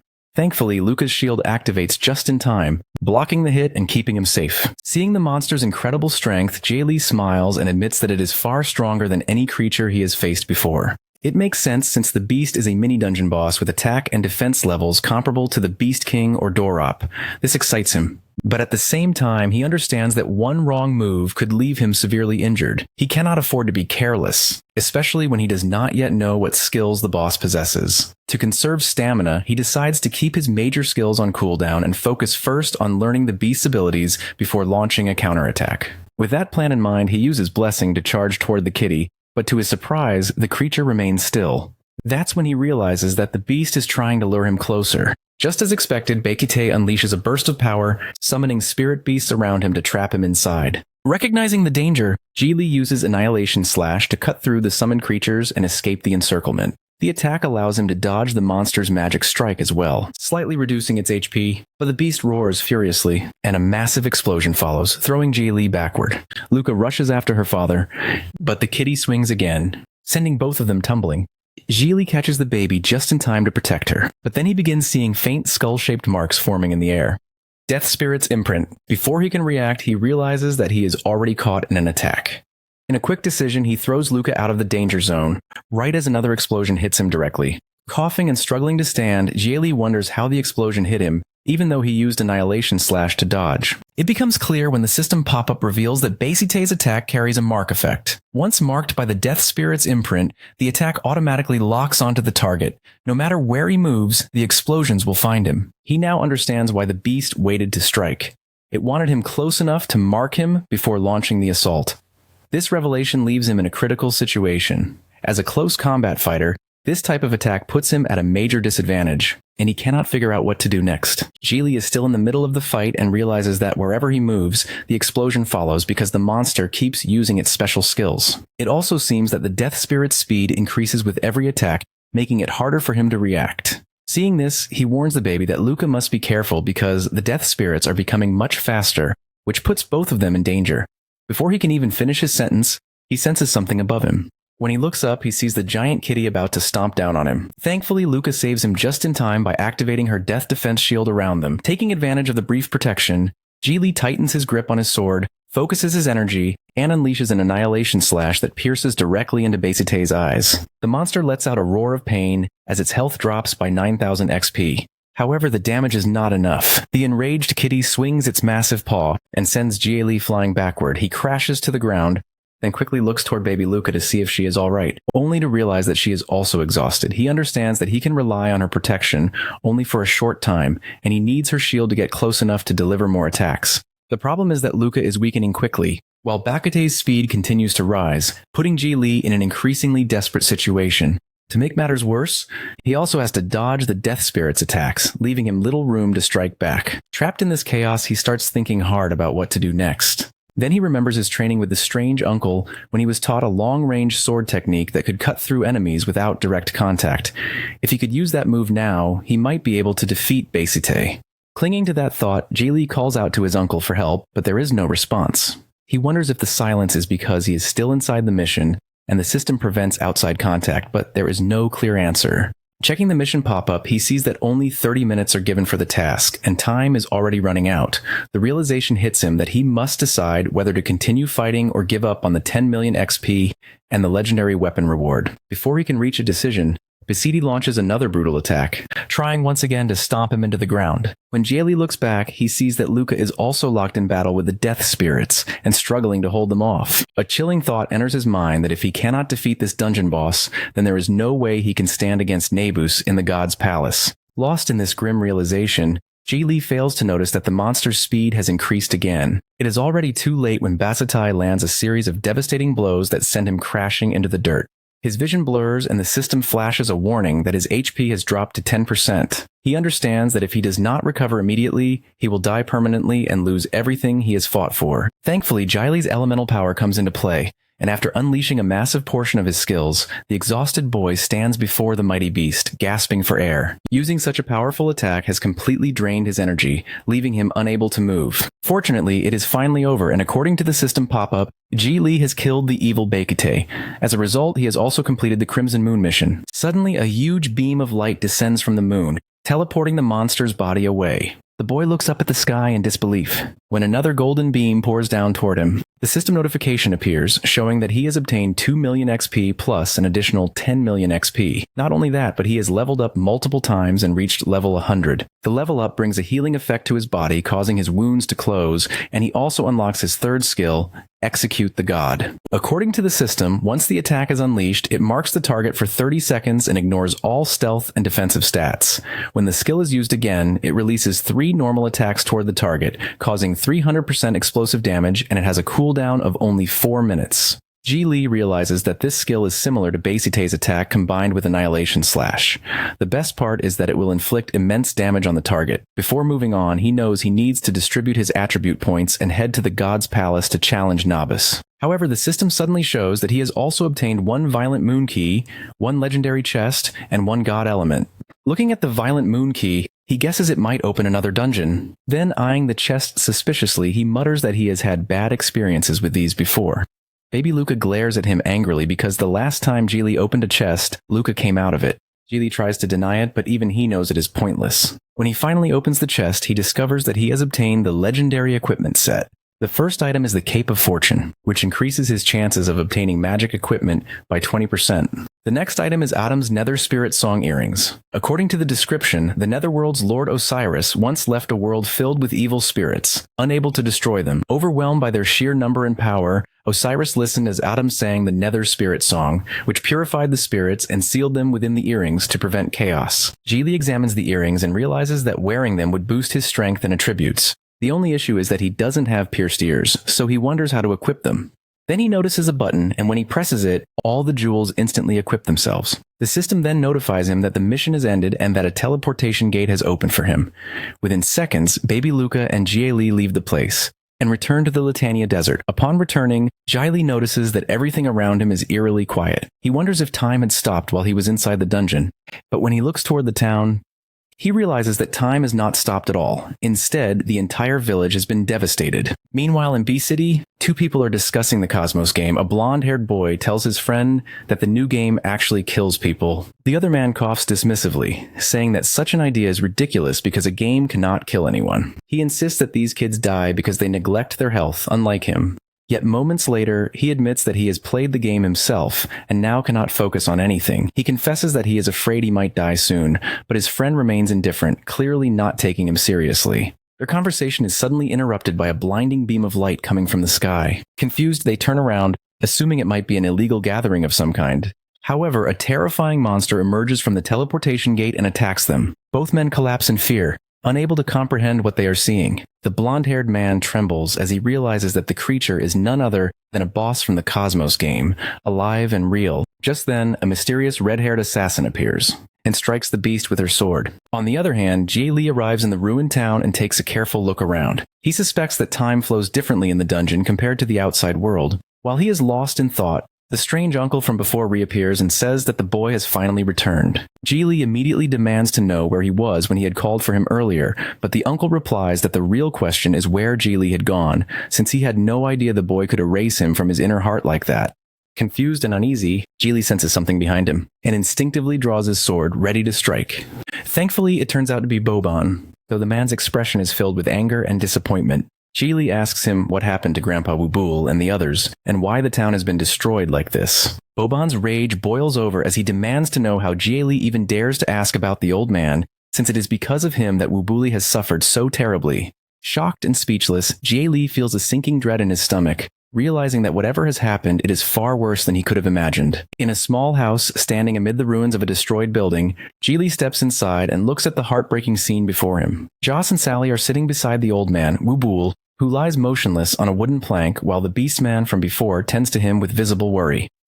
As Jie Li takes a few steps closer, he realizes that the situation is far worse than he imagined. Both of the old man's hands have been cut off, and Jie Li cannot believe that someone as strong as Wubuli could end up in such a condition. Shocked, he asks what happened in the short time he was gone, but Joss and Sally remain silent. Their faces are heavy with anger and grief. Jie Li then turns to Lacidillo and demands an explanation. The Beastman tells him that he was not gone for just one night. He had been missing for 3 whole days, and everyone thought he had abandoned them.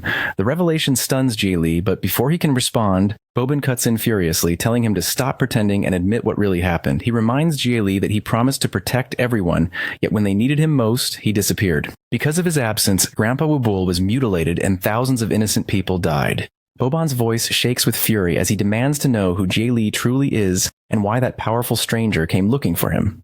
Jie Li does not answer. He stands quietly, his eyes fixed on the old man as he struggles with guilt and the weight of responsibility. Meanwhile, in B City, the 2 men who earlier encountered the monster are at the police station, filing a report and begging for help.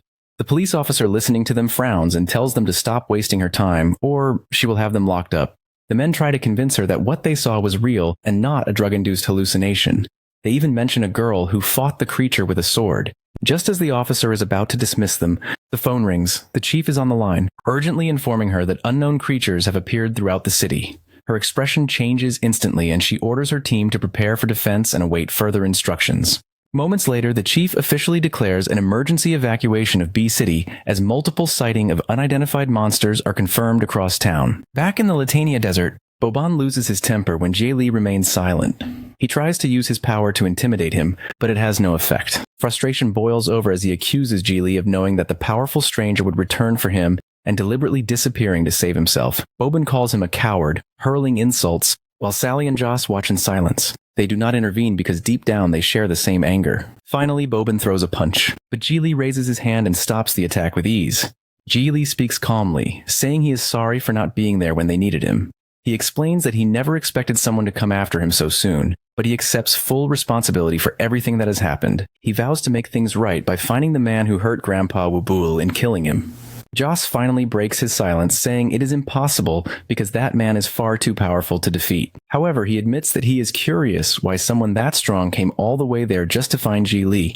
Jie Li then reveals the truth. He explains that it is because he possesses a unique power capable of killing gods. During his battle with Guardian Dorup, both he and Grandpa Wubule discovered that elemental attacks cannot harm gods. Dorup had sacrificed his soul to gain power from the god of the netherworld, which made him immune to such attacks. The revelation shocks his companions, and they listen closely as Jie Li continues. He explains that the element he awakened is known as the Chaos Element, a power that can destroy even gods. When he killed Dorop, Hades must have sensed that energy and sent someone to eliminate him. Elsewhere in the desert, Hades' pet dragon, Argulus, is busy examining the land. He touches the ground and realizes that this is the exact spot where Lord Hades once sealed a god. Using his magic, he opens a portal, and moments later, the ancient Khepri god palace rises from beneath the sands. When the tension finally settles, Ji Li stands alone and looks out over the vast desert. He cannot help but wonder if this is truly just a game world. Everything feels so real. The sights, sounds, smells, tastes, and even the sensation of touch. He knows that all these senses can be replicated to deceive the brain, yet his emotions feel undeniably human. That is what separates him from a mere machine. He glances back toward the village, thinking of the old man lying helpless, and of the countless people who lost their lives. Even if he tries to convince himself that none of this is real, the guilt refuses to leave him. Determined, he vows to avenge Grandpa Wubul and everyone who died because of him before he leaves this world. Suddenly, a thought strikes him. Perhaps his medicine store contains something that can heal Wubul. If he has a high-level potion, it might even restore the old man's arms completely. Searching through his inventory, he finds an item called Asclepius Protection, which costs 10 levels to use. The description says it was created by Dr. Asclepius himself and can instantly regenerate damaged body parts. As Ji Li studies the medicine, his thoughts are interrupted by a loud explosion that shakes the ground. His heart pounds as he turns his gaze toward the desert, realizing that something massive has just been unleashed. He wonders what could have happened there because he can feel the ground vibrating beneath his feet. To generate that level of vibration, an enormous amount of energy must have been released in an instant. This makes him open his map notification, and suddenly he realizes that Khepri God Palace has been activated. The realization alarms him because it means the vibration actually came from the activation of that place. It also makes him understand that the mysterious man who caused Grandpa Wubul's critical condition was the one who activated the palace, and he is right, because Argulus is already walking through the corridors of the palace as if he owns it. Argulus mutters to himself that if Lord Hades had not personally ordered him to come here, he would have refused even if it had been a command from Zeus. In truth, Lord Hades had only instructed him to check the seal's strength before leaving, but never mentioned the name of the god sealed within. Since this is an exiled god's palace and Latania placed such a massive seal on it, it must mean that even Lord Hades fears the one imprisoned here. After examining the barrier, Argulus notes that the seal remains intact and fully functional. He then walks to the end of the corridor where a sealed throne room stands. Believing that a beast guards the seal, he uses his magic to open the heavy door and finds Nabis waiting inside. Ji Li, meanwhile, cannot understand why that man went to Khepri God Palace. But a sudden realization strikes him. If one person can sense his chaos elemental power, then others can as well. If the beast detects it again, everyone remaining in the village could die. With growing urgency, he calls upon his odd uncle and asks if there is any way to hide his presence from the gods, and how they can even sense him in the first place. The uncle explains that when Ji Li first used chaos elemental power, it reshaped his aura and left traces that only gods can perceive. These traces cannot be hidden or erased unless Ji Li himself dies. Therefore, if he wishes to protect the people he cares about, he must eliminate those who wish to kill him. It is the price of strength and the burden of power. Accepting this, Ji Li decides that if more gods come for him, he must head to the god's palace and remove the desert seal so that the remaining villagers can escape safely. His uncle agrees that this is the only realistic choice for now. With that thought, Ji Li visits Grandpa Wubul again and admits that Boban was right. He is the one responsible for every disaster that has struck their town. Looking at the frail old man, he feels a crushing weight of guilt and apologizes for the suffering he has caused. At that moment, the beastman Lacidilla returns, carrying medicine for the old man. He tries to comfort Ji Li, telling him not to blame Boban or Sally because this town has never seen anything this catastrophic before, and their anger only comes from shock and grief over their grandfather's condition. Ji Li no dies, saying that he does not hold it against them. He places the medicine on the table and asks the beastman to give it to Wubule. When Lacidillo asks where he is going, Ji Li simply tells him to take care of the old man and everyone else. Walking through the ruins of the village, Ji Li reflects that he cannot turn back time or restore what was lost, but he can still protect what remains.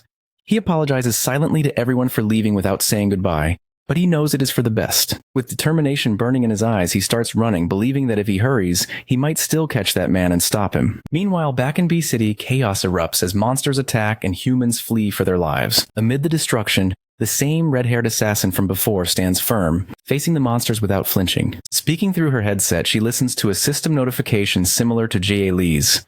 It reports that the monster before her is the strongest they have yet encountered and might even be an S rank. The system identifies her as clan leader Chin and informs her that 3 level 120 heroes are heading toward her position. They advise her to wait warning that fighting such a monster alone is too dangerous, even for her. However, Chin refuses the order, telling them to redirect those heroes to S City instead. She insists that the Eastern Sea near S City holds 3 monsters of equal strength, and they must be stopped before reaching the city. Ignoring further protests, she leaps into battle, thinking that the two worlds have merged much faster than anyone predicted. Across the globe, monsters continue to appear, spreading chaos and destruction. Humanity's weapons prove useless, and civilization collapses into crisis. Meanwhile, Jie Li has been traveling for 3 hours and 28 minutes, with the system indicating that 8 more hours remain until he reaches his destination. He complains that he has been walking for too long and wonders why he cannot use a teleportation array. The problem is that he does not know where to teleport to, so walking remains his only option. His uncle jokes that if Ji Li had a dragon, the journey would be much shorter. The boy laughs, saying there is no way they would find a dragon in the middle of a desert anyway. Turning to baby Luca, he teases her to give him a ride since she can fly, but then chuckles, admitting he was only joking. Just then, he stops in his tracks as he spots someone in the distance eating something. When he looks closer, he realizes with disbelief that the creature before him is none other than the Wandering Dominator, the very monster he thought he had left behind.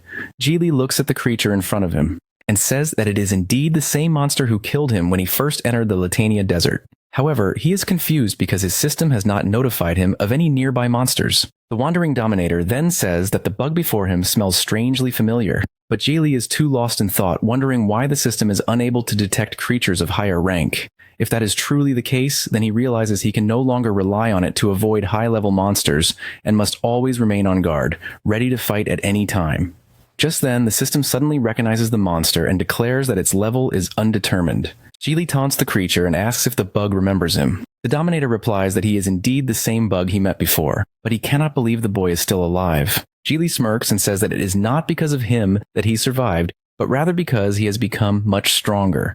Without wasting another second, the Wandering Dominator attacks, shouting that he will kill him again. However, as Geely has said, he is not the same as before. He is stronger, faster, and far more experienced. With ease, he dodges every blow the monster throws at him, and when he finally counterattacks with a punch, the Wandering Dominator flies backward like an insect hit by a hammer. Jai Li then draws his sword and declares that he is no longer the helpless boy he once was. Now he is someone capable of killing even gods, let alone a bug like him. But the Wandering Dominator refuses to accept defeat. Fueled by rage and wounded pride, he rises into the air and begins to summon his elemental power. He says that no matter how strong the boy has become, he is still just a bug, and he will crush him without mercy. With that, he pulls out his massive spear and hovers midair. The system then notifies Jai Li that the Wandering Dominator has activated the Skill Dominator Sickle, which increases his attack power by 30%.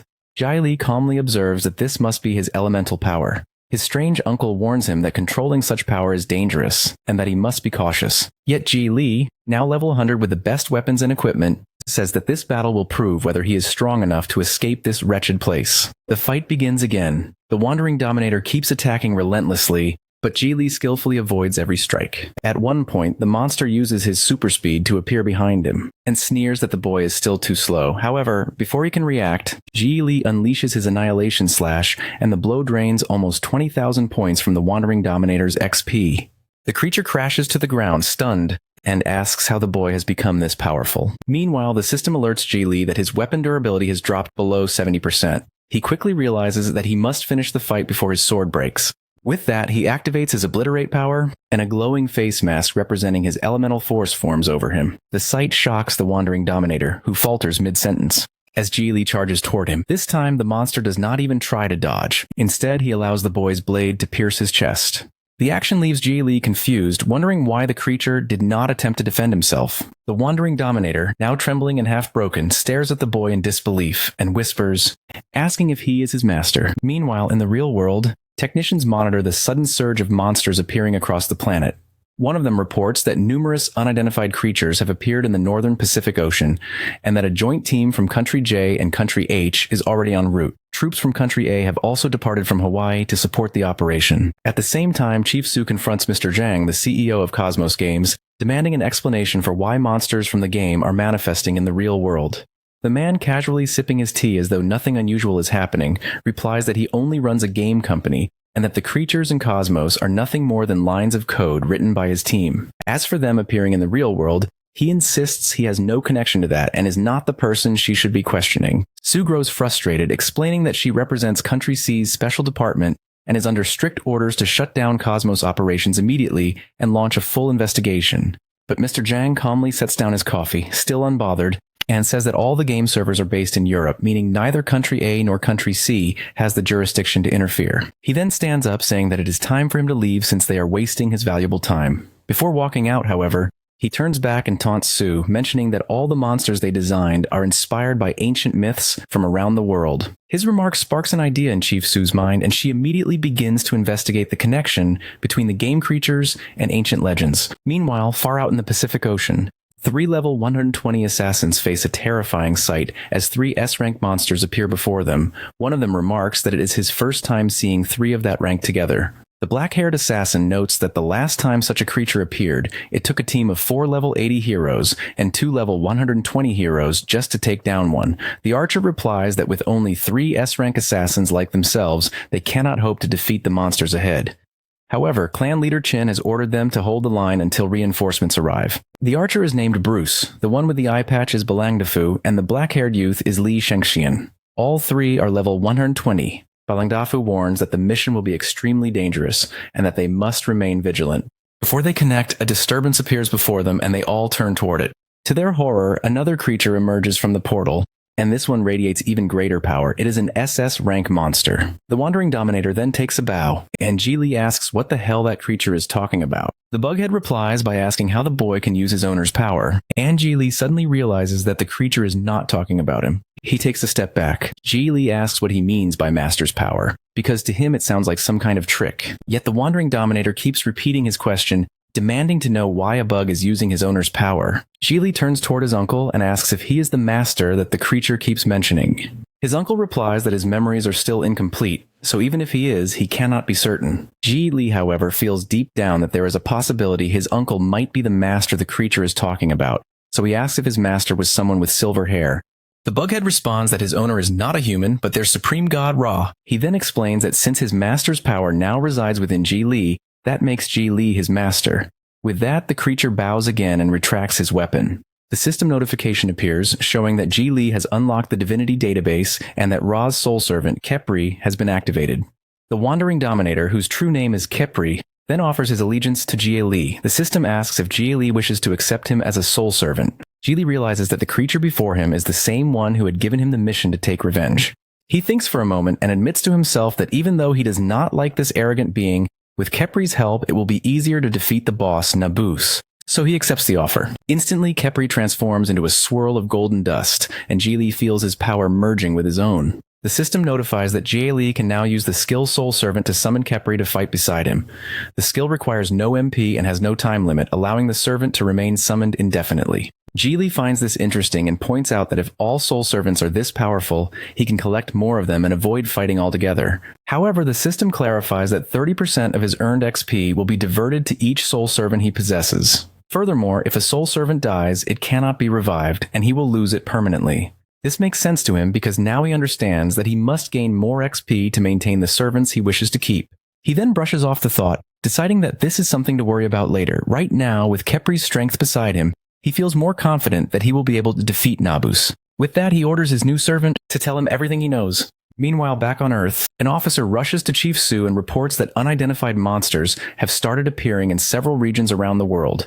Headquarters has requested that she leave for B City immediately to discuss countermeasures. She agrees and orders the flight to be prepared within 15 minutes. But then the same officer, who is actually Zhao Zhengyu, the head of the Special Affairs Department, presents a new report. He explains that recent footage from a city shows a mysterious woman killing the monsters that appeared there. Chief Su glances at the red-haired assassin standing nearby, who is none other than clan leader Qin. Zhao Zhengyu continues his report, saying that the Maritime Patrol in A City has also captured similar footage from the East China Sea, where 3 enormous monsters, far larger than the others, have appeared. At this moment, 3 people are fighting to hold those creatures back. He confirms that these monsters have come directly from the Cosmos game, and adds that their forms resemble the ancient legends of the country. Out at the East China Sea, a group of assassins is struggling to defeat the monsters. The young assassin restrains an S-ranked creature, and shouts to his comrades that he cannot hold it for much longer, urging them to kill the other 2 S-ranked beasts quickly. The others tell him to endure a little more. Suddenly, the chained monster breaks free from Li Shenxian's hold and the assassin is thrown into the air, before crashing into the sea. His companions immediately rush to pull him out of the water. Bruce exclaims that they cannot handle so many S-rank and SS-rank monsters at once, and the absence of Leader Qin's reinforcements has left them in a desperate situation. Huang Defu insists that they must do something because they cannot allow the monsters to enter the city, but admits that their strength is far too limited. At that very moment, a figure appears from the sky like a miracle. Chief Fu Haijusi arrives and tells the team that they have done well, but he will take it from here. He then charges toward the monsters and with incredible skill, freezes them all using his Snow Moon Dimensional Slash. His power is overwhelming, and it becomes clear that he is not just a leader, but also one of the highest-ranking assassins in existence. Back in the Latania Desert, the Wandering Dominator explains that to understand the full picture, they must go back tens of thousands of years before the appearance of the god of evil, Mirius. He says that after the Battle of Titans, the three brothers, Zeus, Hades, and Poseidon, were dissatisfied with how humans had begun worshipping other gods. Because of this, they summoned Mirius from the abyss of hell, Tartarus, to punish the humans. However, their actions angered the gods of other realms, such as Ra, Buddha, the Heavenly Father, and Izanami. None of them wanted to start a war among gods over humans, so they chose to turn a blind eye. Yet the ambitions of the three brothers did not end there, and their greed only grew stronger. Later, Hades defeated Buddha and imprisoned Ra, the Heavenly Father, Izanami, and other divine factions in the jails of Latona, Return Ruins, and Tartarus. The Wandering Dominator reveals that he spent tens of thousands of years crossing the boundless sea to finally reach Latania, all for the purpose of finding Ra. When Jie Li asks why Hades brought humans into the Latania Desert, the bug-headed being replies that in the eyes of the gods, humans are merely food. To them, humans are no different from insects on the ground, and their only purpose is to feed the monsters guarding this place. This revelation sends chills down Jie Li's spine as he realizes that their existence might be nothing more than nourishment for others, and that they are destined to die. Yet he still has more questions. He wonders how the Wandering Dominator can sense Ra's power through him, and whether this is due to his elemental abilities, or if he shares some deeper connection with Ra. To get those answers, he knows he must find Ra himself. The Wandering Dominator then mentions that the temple is still far away, so they should move quickly. However, he suddenly adds that he has something in his pocket that can help them travel faster. The next moment, he transforms into a giant flying bug. This form consumes 10 repeaters for every 10 kilor, but Jie Li says that the cost is manageable. They all mount on the creature and take flight toward the temple, determined to save Ra. Meanwhile, back on Earth, a silver-haired assassin rushes to President Qin and reports that the situation is spiraling out of control. He warns that if they do not find a solution soon, every trace of humankind will be wiped out, and even the humans trapped inside the game cosmos will not survive. Hearing this, President Qin initiates activation. The system embeds into her arm, opening a glowing portal before flying into it. She knows it will not be long before Sporades is pulled into the battle as well. Back in the Latania Desert, Jie Li, his eccentric uncle Luca, and his new soul servant arrive at the palace. Jie Li gives his uncle one last chance to recall anything after seeing the temple, but Luca replies that his mind is completely blank. Jie Li admits he has no idea how to restore his uncle's memory, yet he refuses to give up hope. He assures him that there is always a solution and that this state will not last forever. The system map confirms that they have reached the temple, and the group begins to descend. Inside the temple, Argolis suddenly senses a familiar aura. When he smells it, he smiles darkly, realizing that it belongs to the god Tish, the Slayer. Outside, the Wandering Dominator reverts to his original form, and Jie Li thanks him for his effort and praises his work. But when Jie Li turns his eyes toward the mighty temple, he tells himself that to complete this mission, he must defeat the Guardian. Only then will he be able to leave this world and return to reality. He also knows that if the same person who attacked the village was the one who activated the temple, that enemy might still be inside waiting for a chance to strike. Lost in thought, Jie Li suddenly smells something strange and looks up to see a shadowy figure staring down at him. The figure is Argolis, standing on the rooftop, with an evil smile saying that they have finally met. Jie Li instantly recognizes him as the one responsible for Grandpa Wubul's critical condition. Argolis laughs and tells him not to worry, promising that he will cut his head off gently so he can die comfortably. In a blink, Argolis disappears. And reappears right beside Jie Li, launching an attack with his claw. Yet before the strike can land, it is stopped by a sudden explosion. The impact reveals that his attack was blocked by Jie Li's soul servant Khepri. Jie Li, calm but shocked, realizes how fast Argolis truly is. That attack should have been impossible to dodge, and if not for Khepri, he would have been killed instantly. He also begins to understand that his servant is far more powerful than he had imagined. Meanwhile, Argolis observes the situation and notes that Jie Li possesses a soul servant, something that only gods can command. It becomes clear to him that Lord Hades had been right to take interest in this boy. Argolas attacks again, but his hand is suddenly stopped by another figure. When he turns, he sees Lucius, the guardian of the village. At the same time, the shadow assassin Thunderbolt appears, and the mountain itself splits open as a giant king cobra rises into the sky. Jilly turns back and sees his entire party arriving, including Vubul. Boban smirks and teases him, saying that he should start by explaining why he decided to ditch his teammates again. Argolas is buried inside the stone, while Kepri stands guard over him, as Jilly returns to his friends and asks how they managed to find this place. Sally explains that it was all thanks to Lucius, and the Guardian adds that her Shadow Wolf had remembered his scent and followed the trail. However, the scent vanished before they could get very far, so they decided to continue along the same path. Even then, there was still no trace of him. Fortunately, Grandpa Wubul suddenly sensed a strong surge of power coming from this area, which is why they all rushed here. When Jilly turns toward his grandfather, he notices that the old man's arms have completely healed. Wubuli smiles and congratulates him, saying that his recovery was entirely because of him. They then turn to Kepri, and the old man asks who the stranger is. Jilly replies that he is his soul subordinate, which shocks everyone. The old man knows that forming a bond with a soul servant is extremely difficult and that not everyone is capable of doing it. At that moment, Argolas, who had been trapped inside the stone, suddenly bursts free. His eyes burn with anger and disgust as he looks at the humans in front of him. With a surge of power, he declares that they should all disappear and die, launching a fierce attack. However, his magic is effortlessly deflected by Kepri, who blocks it with his spear. The Wandering Dominator turns to his master and tells him to leave this ugly dragon to him and focus instead on finding the seal and releasing Ra as soon as possible. Following his command, Jilly and his party rush toward the temple. Argolas, now hovering in the air, watches them closely and quickly realizes what they are trying to do. Determined to stop them, he begins charging another magical strike, but Kepri intercepts him once again. The sight of his attacks being stopped repeatedly leaves the dragon furious. Meanwhile, the great temple door speaks, asking Jilly if he truly wishes to enter the god's palace. When Jilly firmly answers yes, the massive door slowly opens, allowing the party to rush inside. Seeing that they have entered the temple, Kepri shifts his focus entirely to Argolas, telling him that no one can protect him now. Inside the palace, Jilly and his group continue running through a long corridor. However, after what feels like an endless stretch, the boy starts to sense that something is not right. They have been walking for far too long without reaching the end. The realization strikes him suddenly, and he orders everyone to stop. Boban immediately becomes alert, assuming that there must be an enemy nearby. Jilly quickly explains that there is no opponent waiting for them. This frustrates Boban, who argues that they had been tense and on guard only moments ago. But Jilly calmly points out that they have been walking for a long time without getting anywhere. He concludes that they are trapped in a loop. To test his theory, he approaches a nearby wall and explains that the outer structure of the god's palace is relatively small, yet they have already walked much farther than its entire length.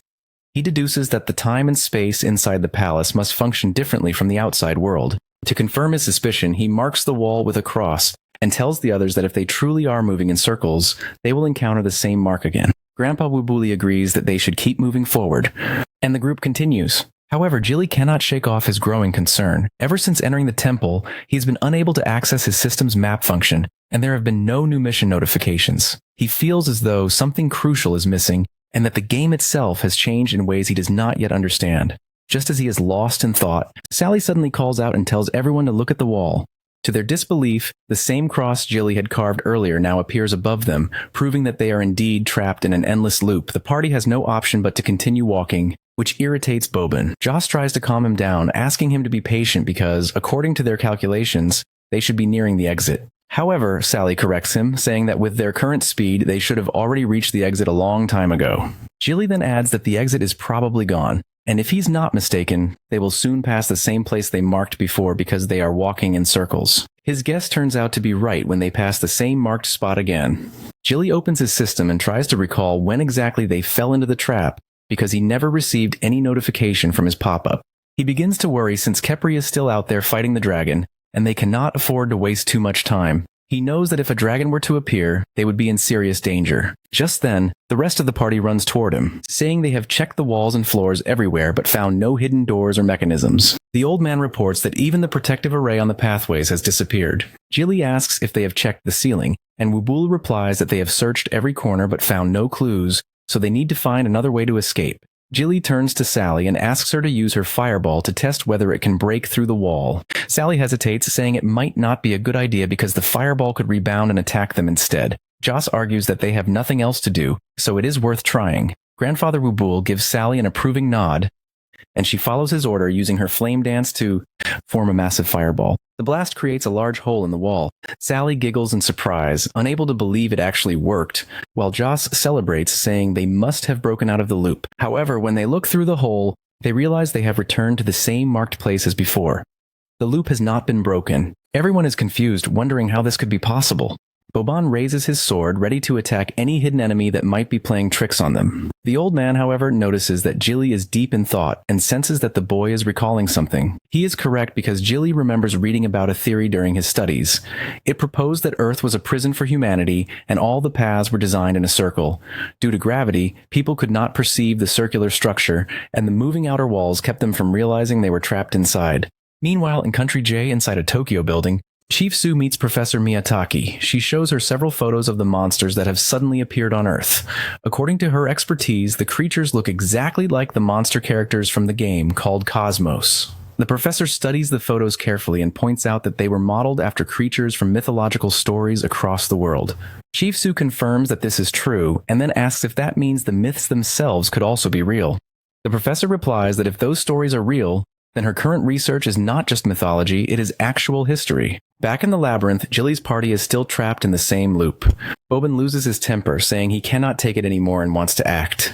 His shouting irritates Lucius, who complains that he is giving her a headache. Boban, unable to control his frustration, tries to start a fight with her, but Joss steps in and calms him down. Sally asks Jilly if he has discovered anything, but he admits he has not. Still, he reasons that if this were a mission, there would be a way to complete it, meaning he must have overlooked something. The question is, what? Suddenly, the strange uncle reappears and says a single word, Ouroboros. The name immediately catches Jilly's attention. The uncle explains that their situation resembles Ouroboros. Jilly's thoughts race as he recalls reading about it in mythology. Ouroboros is the serpent that devours its own tail in an endless cycle of destruction and rebirth. He remembers similar legends like Jormungandr from Norse mythology and Shisha from Indian tradition, where a great serpent endlessly consumes itself. Jilly then asks his uncle if he means they are trapped inside Ouroboros' stomach, and if that is true, they could simply cut their way out.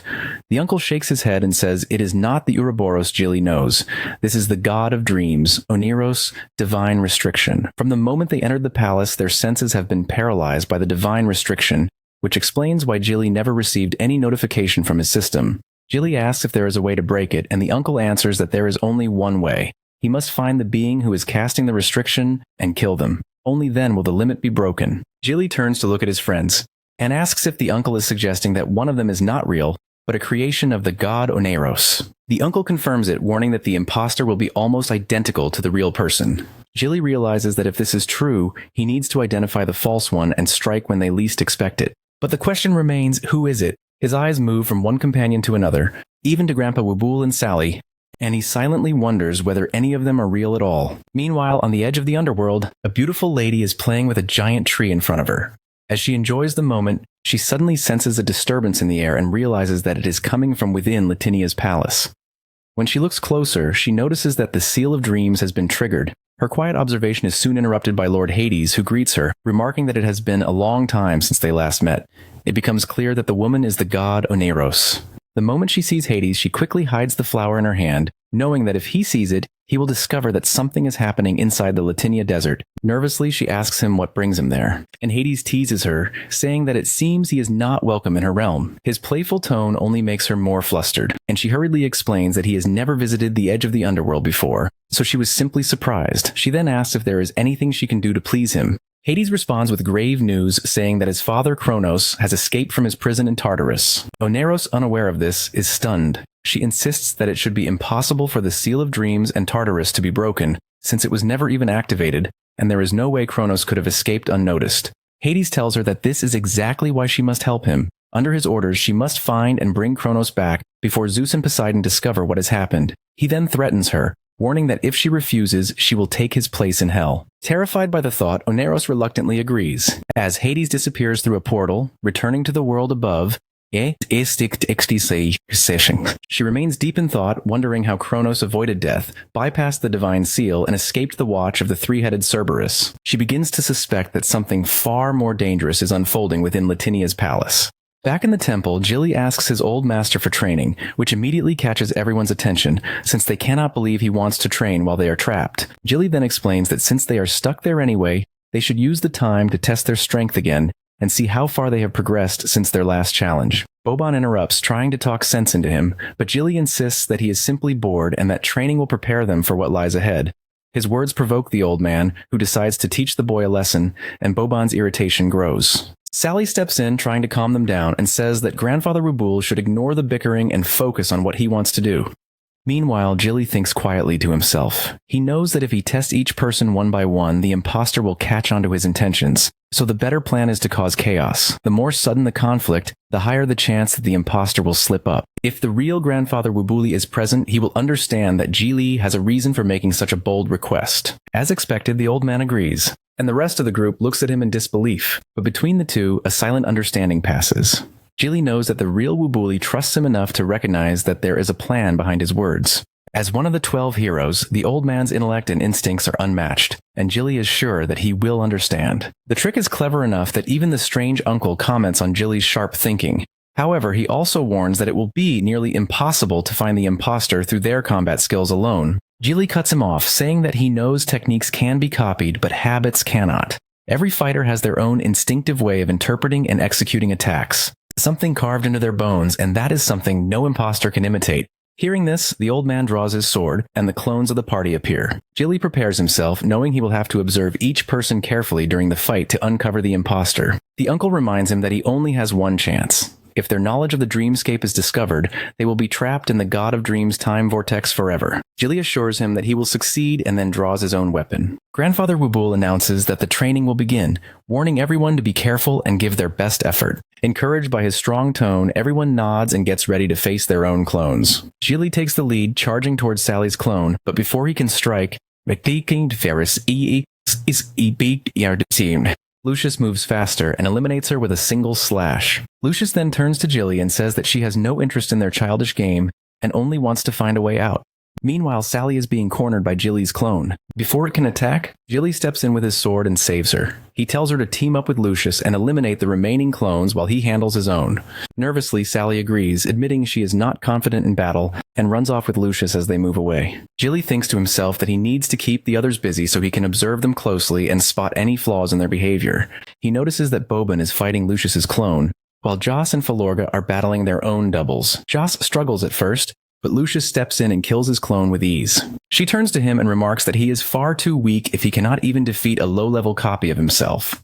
Joss, rather than being offended, becomes infatuated and invites her to join their guild, which she declines coldly, saying she has no interest. Jilly continues to watch everything carefully. He notes that Boban fought Lucius's clone, who shares his shadow assassin class, while Joss and Falorga face their own doubles. Lucius and he had taken out Sally's clone, who was the weakest, and as always, Sally remained hesitant and uncertain about fighting. Something feels off. And then suddenly the realization hits him. He knows who the imposter is. Without hesitation, he rushes toward Joss, who greets him with a smile. Before Jilly delivers a powerful slash, everyone freezes in shock, unable to process what just happened. Falorga and Boban shout at Jilly, demanding to know if he has lost his mind. But when Joss's body begins to evaporate and crumble into dust, the truth becomes clear. Jilly was right. Joss was the imposter all along. The ceiling suddenly cracks and collapses, and a blinding light bursts from above. The group shields their eyes, as the brightness engulfs them, and then everything falls silent.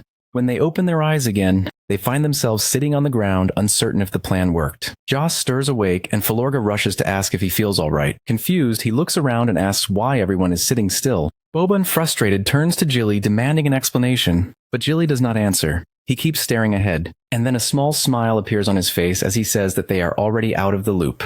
Boban follows his gaze and sees a massive door standing before them. Meanwhile, outside the temple, the wandering dominator sneers at Argalas, telling him that he sold his soul to Hades, the dragon of the underworld, which is why he is trash. The dominator adds that he had planned to play with him a little longer, but the fight has become too boring. Within a millisecond, he closes the distance between them, grabs the dragon by his throat, and lifts him into the air.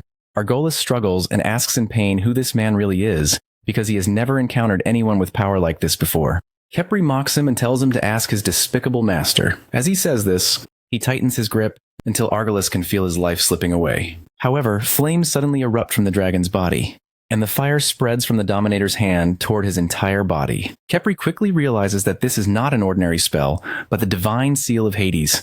The flames of the underworld were hidden within the dragon, ensuring that whoever killed him would be sealed. As a result, Khepri is trapped by the divine magic, and Argolis collapses to the ground, gasping and coughing for air.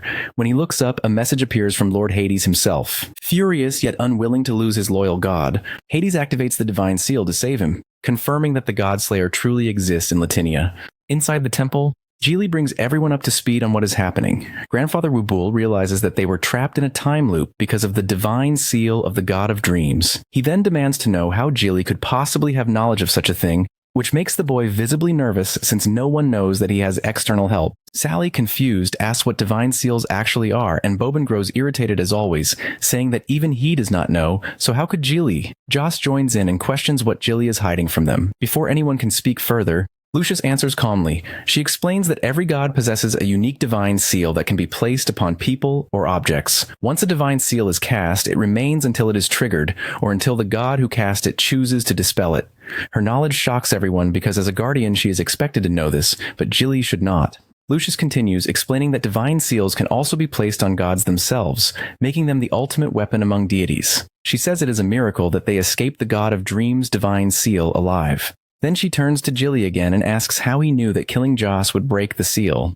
Joss immediately panics, terrified by the idea that he had to die for them to escape. Geely quickly clarifies that he killed only Joss's imposter, not the real one, and that everything is fine now. Before they can relax, a system notification appears, warning that his soul servant Khepri has been sealed for 30 hours. This revelation alarms Geely, who immediately urges everyone to hurry, explaining that if Argolas has sealed his servant, he must be coming soon. The group races down the hallway toward the great door at its end. When they reach it, the door creaks open, revealing another corridor even darker and more sinister than the last. Grandfather Wubul warns everyone to stay alert, while Sally remarks that the place feels strange because she cannot sense any monsters nearby. Just then, the door behind them slams shut and fear spreads through the group. Sally stiffens and tells everyone to listen, because she hears whispers in the distance. Moments later, hundreds of zombies emerge from the shadows, shuffling toward them with bloodlust in their eyes. Joss curses under his breath, saying that he knew they would have to face monsters but never imagined this many. Falorga adds that these creatures seem far stronger than the ones they fought in Latinia. Even Wubul hesitates, sensing the danger. The system identifies the monsters as hell demons, 20 levels higher than the undead beasts from the Crimson Moon missions. With their numbers growing rapidly in the narrow hallway, there is no room to retreat, and morale begins to falter. A system notification appears, revealing a new mission called Nabos, Hell's Eye. The conditions state that the Eye of Hell, created by Nabos, will continuously summon hell ghouls. Geely must destroy all the ghouls and then destroy the Eye itself. Once the mission is completed, the Temple Guardian Nabos will appear. Geely looks past the horde and spots a massive floating eye that is spawning the monsters. He shouts to his team that they must destroy it, but before that, they need to regroup and focus. Sally nervously points out that the number of monsters keeps growing and insists that they need a solid plan. Before she can finish, Geely dashes forward at supersonic speed, slicing through the first wave of enemies. His goal is simple: restore everyone's confidence. The team watches in awe as he fights, and then hears him call out that numbers do not matter because the monsters are tied to the eye, not endless on their own. Boban smirks and says that Geely sure knows how to steal the spotlight. But it works. Morale surges back. Grandfather Wubul draws his legendary sword, Ozil, and commands everyone to support Geely and clear the path. The group rallies together, each member fighting in perfect coordination. Geely reminds himself that he must show them they are not alone, that he is someone they can trust, while Boban and his clones launch a barrage of attacks. Joss, Falorga, and Lucius unleash their magic, tearing through the horde with renewed strength. But suddenly a deep rumble echoes from the eye, and all the zombies begin to roar. Geely slashes one in front of him, but realizes his blade does no damage. The system flashes another warning. These hell demons have transformed into spirit forms, immune to physical attacks. Panic spreads as the monsters advance. Joss and Boban both notice that their weapons are useless now, shouting in frustration. Geely is surrounded, forced to defend himself with every ounce of strength he has. The only hope lies with their magician. Yet the poor girl is trapped in a circle of snarling zombies, her escape cut off as the nightmare continues. The ghouls begin closing in on Sally and her party, their snarls echoing through the hall. However, the girl pushes past her fear and finally creates a force field around them, determined to defeat the monsters. Baby Luca also joins in to help her. Sally channels both fire and poison elements at once, combining them into a powerful burst of flame. Meanwhile, Geely focuses on healing Boban, his hands glowing faintly. The Shadow Assassin, despite his injuries, cannot resist teasing him by saying that if Jilly calls himself a healer, then why is his healing so slow? In response, Jilly smacks him lightly, but deep down he realizes that the healing spell requires a full minute of uninterrupted casting when used on others. This makes him realize that there are still countless rules and mechanics in this game that he has not yet explored.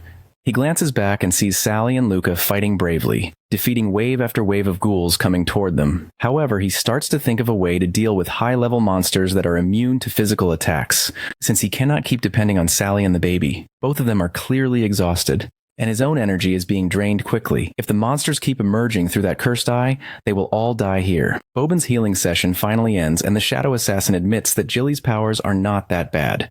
Still, Jilly remains restless, determined to find a new strategy. He asks Boban to brainstorm with him, knowing that Sally and Luca cannot hold out much longer. Jilly then remembers that the uncle disappeared during their earlier fight, and he suspects that the man might know some hidden trick to kill these monsters. He calls out for him, but there is no response, leaving Jilly feeling helpless. He then turns toward Grandpa Wubul and asks what he is doing. As he walks up to him, the old man asks if Boban is all right. Jilly replies that he is fine for now, but insists that they need to find a way to deal with the monsters. He asks Grandpa Wubul if he has seen such creatures before, and the old man nods, saying that this is his second time encountering them. The boy is shocked and immediately asks when the first time was and if the old man knows how to kill them. Wubul explains that during the Battle of O'Brien, when he fought Troll Quinkay at the Black Sea, the monster had used a similar ability. He recalls how he could not cause any damage to the troll and had been forced into pure defense. The old man's eyes grow distant as he remembers that day. He says he had been a young warrior then, nearly certain that he would die because the troll was already upon him and his defenses were breaking. But out of nowhere, a sword crackling with blue lightning appeared in front of him, and his instincts told him that it was a divine sign meant to help him slay the beast. With that sword, he could not only strike Troll Quinkay but also deal devastating damage. Eventually, he won the battle and survived. It was only days later that he discovered the weapon's identity.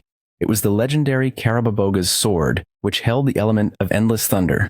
The old man explains that Quinkay was not killed by the blade's slash itself, but by the thunder magic coursing through it. This revelation sparks an idea in Jilly's mind. He realizes that in this virtual world, magic and physical damage are strictly separated.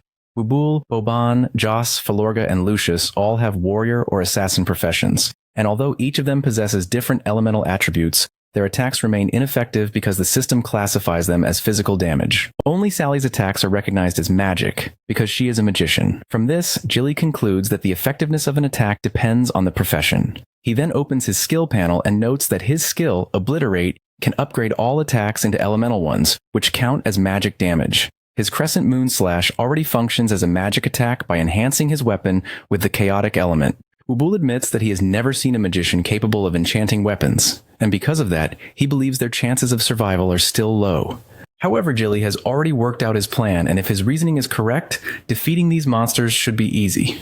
Just as he finishes his thought, the monsters finally break through Sally's protective shield. The girl and Luca try to hold the barrier, but their strength runs out as the ghouls vomit green acid that melts through the magic wall.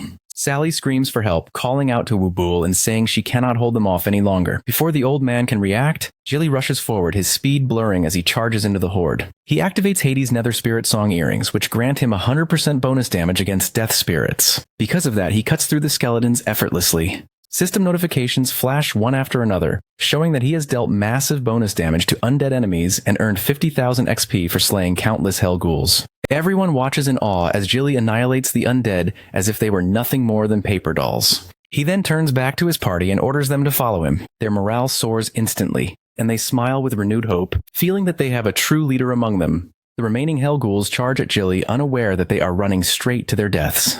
Realizing that the number of enemies is still increasing, Jilly decides that before his skills go into cooldown, he must get as close to the eye as possible. He unleashes Crescent Moon Slash, causing maximum magical critical damage, and earns 200,000 XP after killing more than 20 hell ghouls. Pushing forward, he focuses on a single thought. He must destroy the eye to reach Nabos. With that determination, he activates Execute the God and tells himself that he will never give up. He rushes into another group of zombies and unleashes Annihilation Slash, tearing through them with ferocious power. XP notifications flood his screen again, granting him another 180,000 points. He screams to himself that no matter what, he will make it back home. Jilly then kills another 30 hell ghouls and obtains 300,000 XP. Because of that, the effect of Hausu's Demon Sword also activates, allowing him to recover 100 MP of his armor.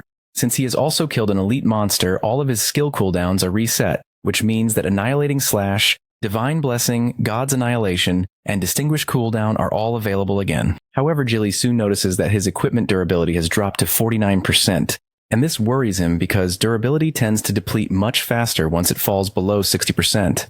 He realizes that he does not have much time left. Even though this bothers him, he still feels that it is a pity, because he was actually enjoying how easily he had been killing all those demons. But as he wants to advance further, he convinces himself that he needs to focus on his speed and stop wasting his weapons before meeting Nabos. He knows he has a few hidden levels that he can use to buy new weapons, but if he keeps wasting them like this, he will not have enough left to buy potions when he fights the boss monsters. With that in mind, he decides to use Chaotic God-Slaying Crescent Blade, fully aware that the skill will consume a large portion of his weapon's remaining durability. Still, he knows he has to weigh the pros and cons, and using the skill turns out to be the right choice. The move proves extremely effective because with just one slash, he wipes out every Hell Ghoul in his path, clearing the way forward. He gains another 150,000 XP. All the party members stare at him in shock and awe. Joss thinks to himself that not much time has passed since he met Jilly, yet the kid has already become so much stronger. Valorga, on the other hand, feels that Jilly is not even going all out, yet his power is already immense. Even Boban silently cheers for Jilly, impressed by his strength. Meanwhile, Grandpa Wubul watches in awe and admits, though not out loud, that the boy has long surpassed him. Jilly's overwhelming power gives everyone around him a deep sense of security, and because of that, even in their shock, their fighting spirit only grows stronger. He then realizes that he is standing right in front of the Eye. He picks up his speed because he doesn't want to delay this any longer. He knows that once he defeats the Eye monster, he will be one step closer to his ultimate goal, which is going home. Gathering his strength, he leaps high into the air and delivers a powerful slash that cuts across the Eye. The monster's blood splatters across his face, but he does not care because he knows he has moved one step closer to facing the boss monster, Nabos. Meanwhile, in the Cosmos headquarters of Country a bodyguard explains to the CEO that the target suddenly disappeared on a train in Country C's B City. He adds that the team is still searching for him and assures his boss that he should not worry because the man's wife is still in their custody as bait, so he will eventually appear. The CEO, who is calmly playing golf in his office, does not look worried, but deep down, he is furious. When the bodyguard continues to speak, the CEO suddenly strikes him with the golf club, shouting that after all this useless talk, there is still no progress, and he is wasting his time. The bodyguard trembles in pain and fear as the CEO lifts his head with the golf club, warning that he does not care how it is done, but if he does not get results within a week, he will kill him. All the other bodyguards bow immediately, knowing that their lives are entirely in his hands. At the same time, in Country C's B City, a reporter rushes to Chief Su and reports that the giant monster near the Southern Sound Sea has suddenly vanished, and similar incidents are happening in other cities. Su turns to him, demanding how such a thing could disappear, and asks whether the satellites managed to capture anything. The reporter explains that all satellites malfunctioned at the same time, and no new images were recorded beyond the old ones. This makes Sue suspicious, so she asks if there were any witnesses. Her subordinate replies that there were, but every single one of them said the same thing, that a god descended into their world and destroyed all the monsters. Sue becomes intrigued and begins to consider the situation from a divine perspective. Meanwhile, back in the temple, Nabo's eye vanishes into thin air after being cut by Jili. As a result, the boy gains 4 million XP, levels up, and receives the Purple Moon Key and the title of Demon Slayer. The title can only be earned by killing Nabo's eye or by slaying 1,000 demon-type monsters. It will also synchronize with the Cosmos World server and grant 10% extra damage against demon-type monsters, along with 10% damage reduction from them. However, the downside is that Jilly's sword durability has dropped to 39%, and a system notification appears, warning him to replace his weapon soon. Jilly realizes that the durability has decreased more than expected, but before he can plan his next move, Boban approaches and kicks him on the leg. Jilly deflects the attack easily and stares at him, while the other party members shout, asking if Boban has lost his mind. Boban, however, just says that he wants to know when Jilly became this strong and how he managed it. Jilly replies casually that he only killed a few monsters and leveled up. Joss laughs, saying that he thought Boban was possessed, but realizes he is only jealous. The Shadow Assassin blushes and tells everyone to stop laughing. He then turns to Jilly and says that no matter how powerful he gets, he will still surpass him one day. But for now, they are teammates, and he trusts him completely. He extends his hand and suggests that they defeat the Guardian of the Temple together. Jilly shakes his hand and tells him to keep working hard, and Boban smirks in response. Just then, a sudden noise echoes from the end of the hallway, drawing everyone's attention to the dark corridor. Sally nervously asks if anyone knows what is happening. Before anyone can answer, the entire hallway lights up and the ceiling starts to crumble above them. Thankfully, Filorga reacts quickly and uses his power to shield everyone. He warns his teammates to stay alert because he senses that Nabos is about to appear. When he turns back, he sees two enormous eyes staring at them from the darkness, and realizes that the boss-level monster has finally arrived. In the cities where monsters attack, rubble covers the ground and everything feels destroyed and lifeless. The scene looks straight out of an apocalyptic movie where humans are forced to hide in basements to stay alive. Children are crying, some people are screaming in pain and agony, while others sit injured beside the bodies of their loved ones. In the middle of all this chaos, a man who has completely lost his mind screams that the end has come and that this is punishment from God. He claims that the gates of hell have opened and that everyone is going to die, when he suddenly begins attacking the women nearby. A soldier rushes forward to restrain him as he continues to yell that the world is ending. Nearby, a little girl clings to her mother and asks what the man means and who God is. The woman, who turns out to be Professor Miyataki, gently explains that if someone were to create a simulation identical to their world, then those who live inside that world would see the creators as gods. Before she can finish her sentence, another voice joins in. It is Professor Sheng Dai-chung, a teacher from Gwangju University, who completes her thought and asks the madman if, by his reasoning, their world might also be a simulation.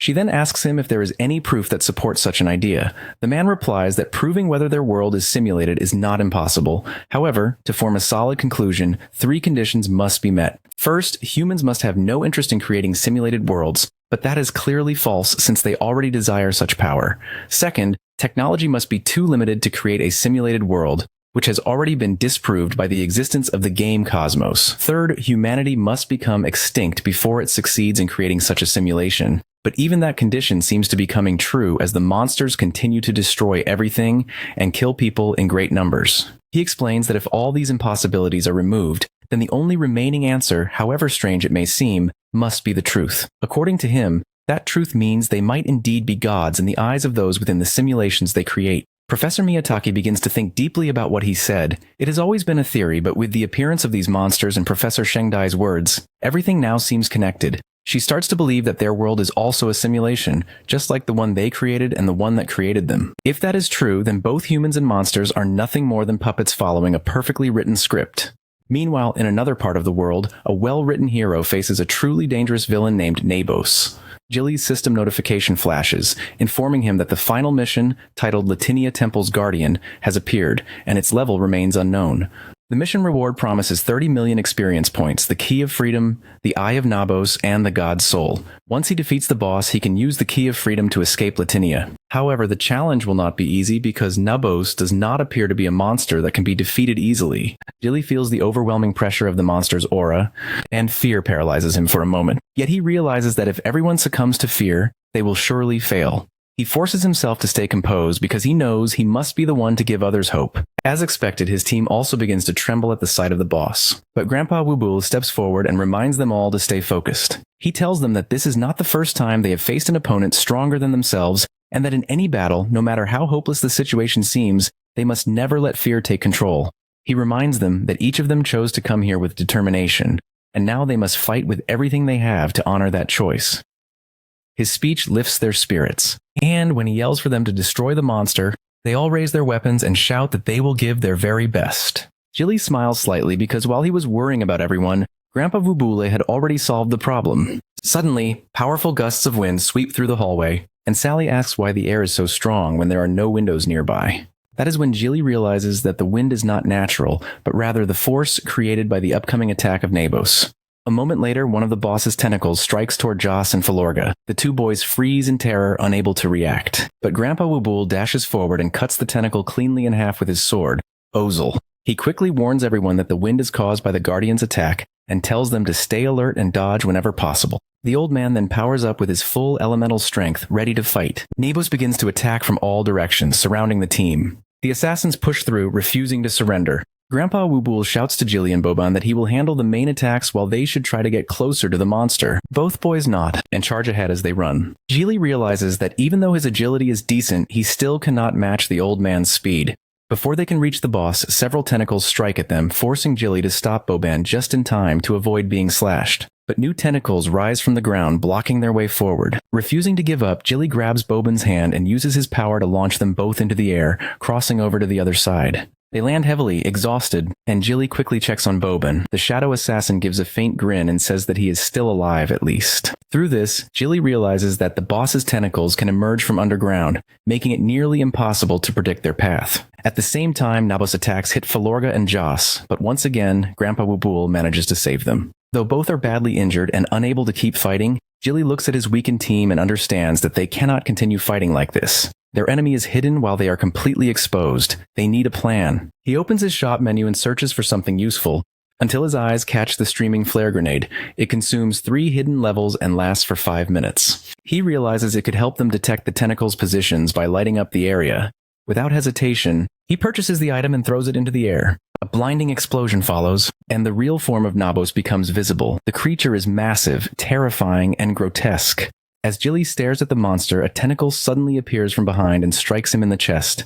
The impact throws him backward, blood spilling from his mouth as he gasps for breath. Nabos has used the Lightspeed Pierce attack to wound him, but the assault does not stop there. The monster launches its other tentacles to attack again, intent on crushing him completely. Meanwhile, in Country A's L City, another apocalyptic scene unfolds. The buildings lie in ruins, and there is no sign of human life. On the rooftop of a shattered skyscraper, 2 figures sit and watch the destruction below. One of them comments that this must be what the world of the creator looks like, and that there seems to be little difference between this world and their own. The man says that watching weak humans being crushed by monsters brings him pleasure. The girl beside him with long black hair quietly agrees. Her name is Emir. The blonde man smirks and asks if she is not enjoying herself, but she coldly tells him to get lost and report to Lord Sherry that their target is not in this city. When he suggests that they should simply kill everyone instead of wasting time searching, Emir glares at him and replies that if he does not obey, she will find pleasure in killing him instead. Nervously laughing, the blonde man agrees to deliver the message and quickly flies away. Alone on the rooftop, Emir pulls out a small photograph from her chest. It shows a beautiful girl with long brown hair holding hands with a boy, and Emir stares at it in silence. Jilly coughs up so much blood that his XP decreases by 2,800 points. The system notification constantly shows that he has received piercing critical damage and has a bleeding status, which is why his HP will continue to drop due to this, and he needs to apply necessary treatment to stop the blood. The boy, however, is in extreme pain because he has never been this damaged before, and his lungs are pierced. Plus, he cannot even properly breathe. It feels like his body is burning right now. But he has no time to stop because Nabos is standing in front of him, taking pleasure in his weak state. With that, the Guardian attacks again using his Lightspeed Pierce, and Jilly looks at it, knowing that he cannot move and the danger is coming towards him. The rest of the party look at the scene in front of them, but they are too shocked to move and too helpless to do anything. The Guardian Nabos then starts laughing, knowing that he has caught Jilly and he will definitely kill him now. Poor Sally and Lucius look at their friend and realize that considering the Guardian's attack speed and power, there is very little chance that Jilly is going to survive. However, then they see sudden lightning and realize that there is someone helping him, and when Lucius takes a very good look, she realizes that it is Grandpa Wubule taking the boy on his back and using his lightning speed to avoid the attacks. Nabos then takes one of his tentacles to attack again, but Grandpa Wubule uses his Thunder Drive to run. He then makes it with Thunder Slash to change position with such high speed that even Nabos is not able to catch up to them. Sally looks at her old man with pride in her eyes, and Lucius cannot believe that Wubule is actually managing to dodge every attack while also carrying someone.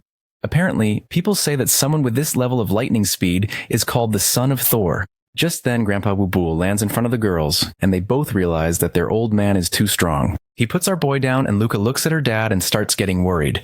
The boy then tries to console her, saying that he is all right, and then he turns back to the old man, saying that he is grateful that he saved him. Grandpa Wubule then looks back, saying that that kind of injury is not fatal, and he will protect him until he quickly heals himself.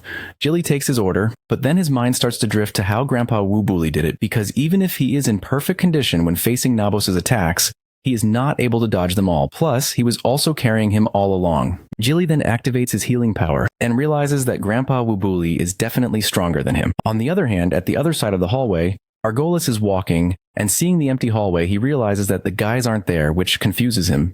He then thinks of a possibility that they might have destroyed the seal and managed to get to Nabos. He then says that he underestimated those scums, but considering how powerful Nabos is, he should have already torn them to pieces by now. But then he realizes that his Lord Hades has wanted him to bring the Dog Slayer back to life. But if Nabos has got to him before him, then the boy must be dead, and he did not fulfill his promise to his lord. With that, he uses his magic to open a portal towards the underworld, and mutters to himself that his Lord Hades is going to nag him again, and now he has no choice but to bring back Jilly's corpse. Meanwhile, on the other hand, Grandpa Wubule is busy defending against all of Nabos's tentacle attacks while also fighting. Jilly takes a very good look at his speed and attacks, saying that he can actually dodge all the high-speed tentacle attacks so easily. And what's even more dreadful is that Nabos's attacks are still increasing in speed. For the current him, who is level 100, even if he adds 2/3 of his attribute points into agility, he won't be able to achieve that level of speed, like Grandpa Wubule. And this is a horrifying realization, plus how the hell was Grandpa Wubule able to achieve this? The old man then uses his sword to slice every tentacle which still comes in front of him, and thinks about his past and how he got here. Many years ago, the camp leader announces Wubule, Andrew Wiggins, and Dominic Davis's names and selects them. He then announces that all three have passed the training and will become Class A heroes. However, at that time, Wubule was only 10 years old, but he already looked like a Hulk. The old wise master then declares that all three of them will be part of Class 27, and he hopes that they all will work together, trust each other, and strive to protect their country. All three heroes then took a bow.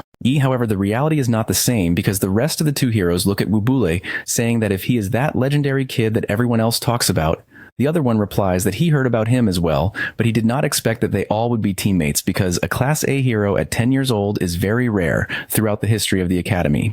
The man then says that he heard the boy has a thunder element and cleared the Class A mission in 30 minutes, breaking the Academy's record. The other one gasps in disbelief, saying, is that not the same record as the 12 heroes Clinton? However, what they don't know is that Wubule is hearing everything, including the fact that they call him a monster.